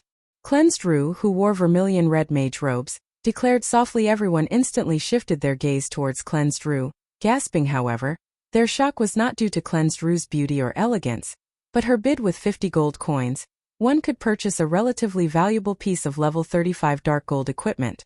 Suddenly, an indifferent youth emerged from the crowd and said, "What arrogance from the 100 Flowers Palace! Isn't your offer just a measly 50 gold? The secret pavilion bids 100 gold." This youth was none other than the secret pavilion's genius newcomer, Cold Autumn. The youth had already reached level 40, and was fully geared in level 40 dark gold equipment. Many guild members were stunned when they saw Cold Autumn 110 gold. Cleansed Rue unhurriedly announced she must obtain the Advanced Mana Armor Kit. If Zero Wing had only held the auction after some promotion, the 100 Flowers Palace might not have had a chance to purchase the armor kit. This auction was too sudden. As a result, not many guilds had made it in time. She, on the other hand, just happened to be in White River City to purchase land for a guild residence. Hence, she had plenty of coins on hand. She definitely had what it took to compete with the secret pavilion. However, Cold Autumn did not give up as he shouted his next bid. Within a short moment, the Advanced Mana Armor Kit's price rose to 150 gold, causing most players to give up on the item. Although the Advanced Mana Armor Kit was impressive, one would only have around a 10% increase to their basic attributes after gathering 3 kits. It was not worth that much money. Just as everyone thought that the Advanced Mana Armor Kit would go to the 100 Flowers Palace, a woman wearing green mage robes raised her hand and called out, "I bid 200 gold. Chapter 1022. Candlelight's Large-Scale Auction. Hellscythe _Fluffy Goblin Chapter 1022. Candlelight's Large-Scale Auction. 200. She is insane. With that much money, I'd rather buy a level 40 dark gold weapon."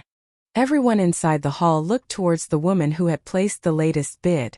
What they saw, however, stunned them. The woman who placed the bid was level 41. Among the crowd in the hall, there were only a handful of players who had reached level 40. Meanwhile, every one of these players was an expert from a powerful guild such as Cleansed Rue from the 100 Flowers Palace and Cold Autumn from the Secret Pavilion.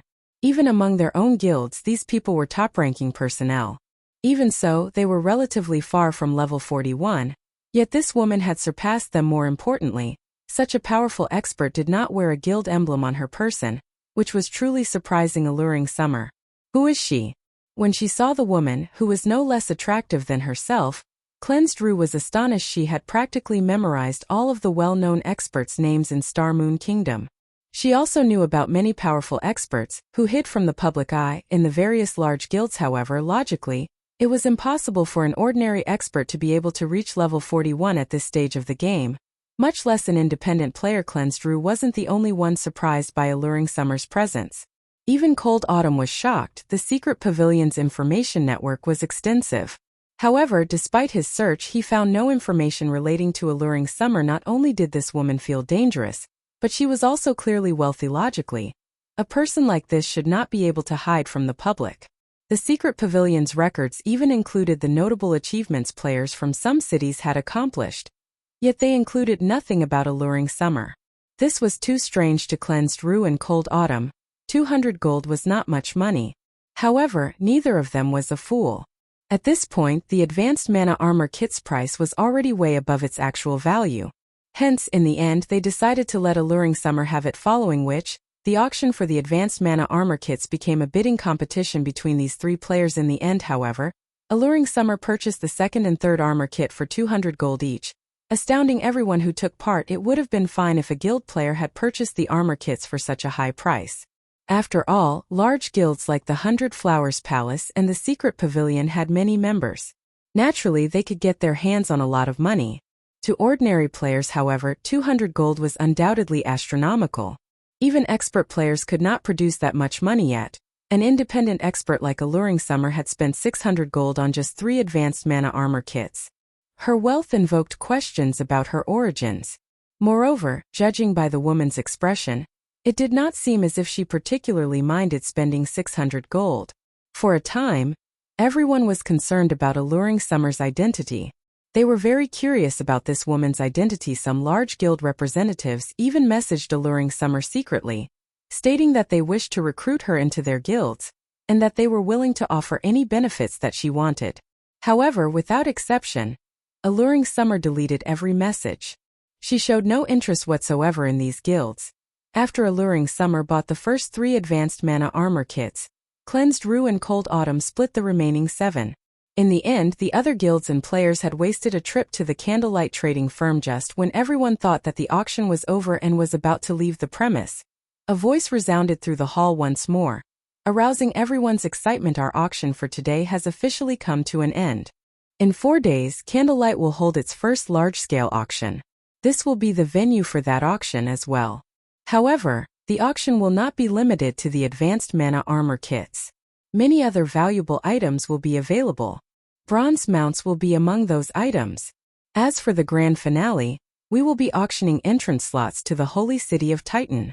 We hope that you all will spread the news of our upcoming auction. As the announcement faded, everyone in the hall had chills. Although they had no idea what the holy city of Titan was, they knew what bronze mounts were. Many top-tier experts in God's domain had already reached level 40. This hinted that the era of mounts had officially begun. Unfortunately, they weren't easy to obtain. Ordinary players had a hard time obtaining common mounts, not to mention bronze mounts. Any guild that had their own would prioritize their own experts. A guild would never sell their bronze mounts yet. The Candlelight trading firm had publicly declared that it would sell bronze mounts in its large-scale auction. How could they not be excited? After the announcement, many independent experts started to consider joining the competition for the bronze mounts. After all, even ordinary experts only found one if they were lucky. However, if it were only a matter coins, then independent experts had a chance. At this moment, some independent experts were even considering to purchase coins with credits. Bronze mounts were different from common mounts. Not only were they faster, but they could also assist players in battle. This small difference might not be much to ordinary players, but to experts it was extremely important. More often than not, that small difference could decide whether or not they could solo a powerful monster. Moreover, if they had the assistance of a bronze mount, their survivability and hunting capabilities in the fields would increase significantly. Hence, even if they had to spend a lot of credits to get their own bronze mount, they would do so. This was the equivalent of investing into one's business. What? Is Zero Wing that desperate for money? They're even selling the Titan City slots? The announcement surprised Cold Autumn. The majority of the players present might not know what the holy city of Titan was, but he knew. After all, Pantheon had exposed the truth about the Holy City to God's domain's various superpowers. So, he understood how valuable the slots to Titan City were. What an interesting guild. Everyone believes that Zero Wing will succumb to Blackwater's attack. It seems that they have underestimated Zero Wing's foundations. Cleansdrew smiled upon hearing this announcement, her interest in Candlelight's large-scale auction growing. After the auction, players left the Candlelight trading firm, one after another. However, once outside the shop, they found that a group of level 39 expert players radiating killing intent had surrounded the trading firm's entrance. Every one of these players wore Blackwater's guild emblem.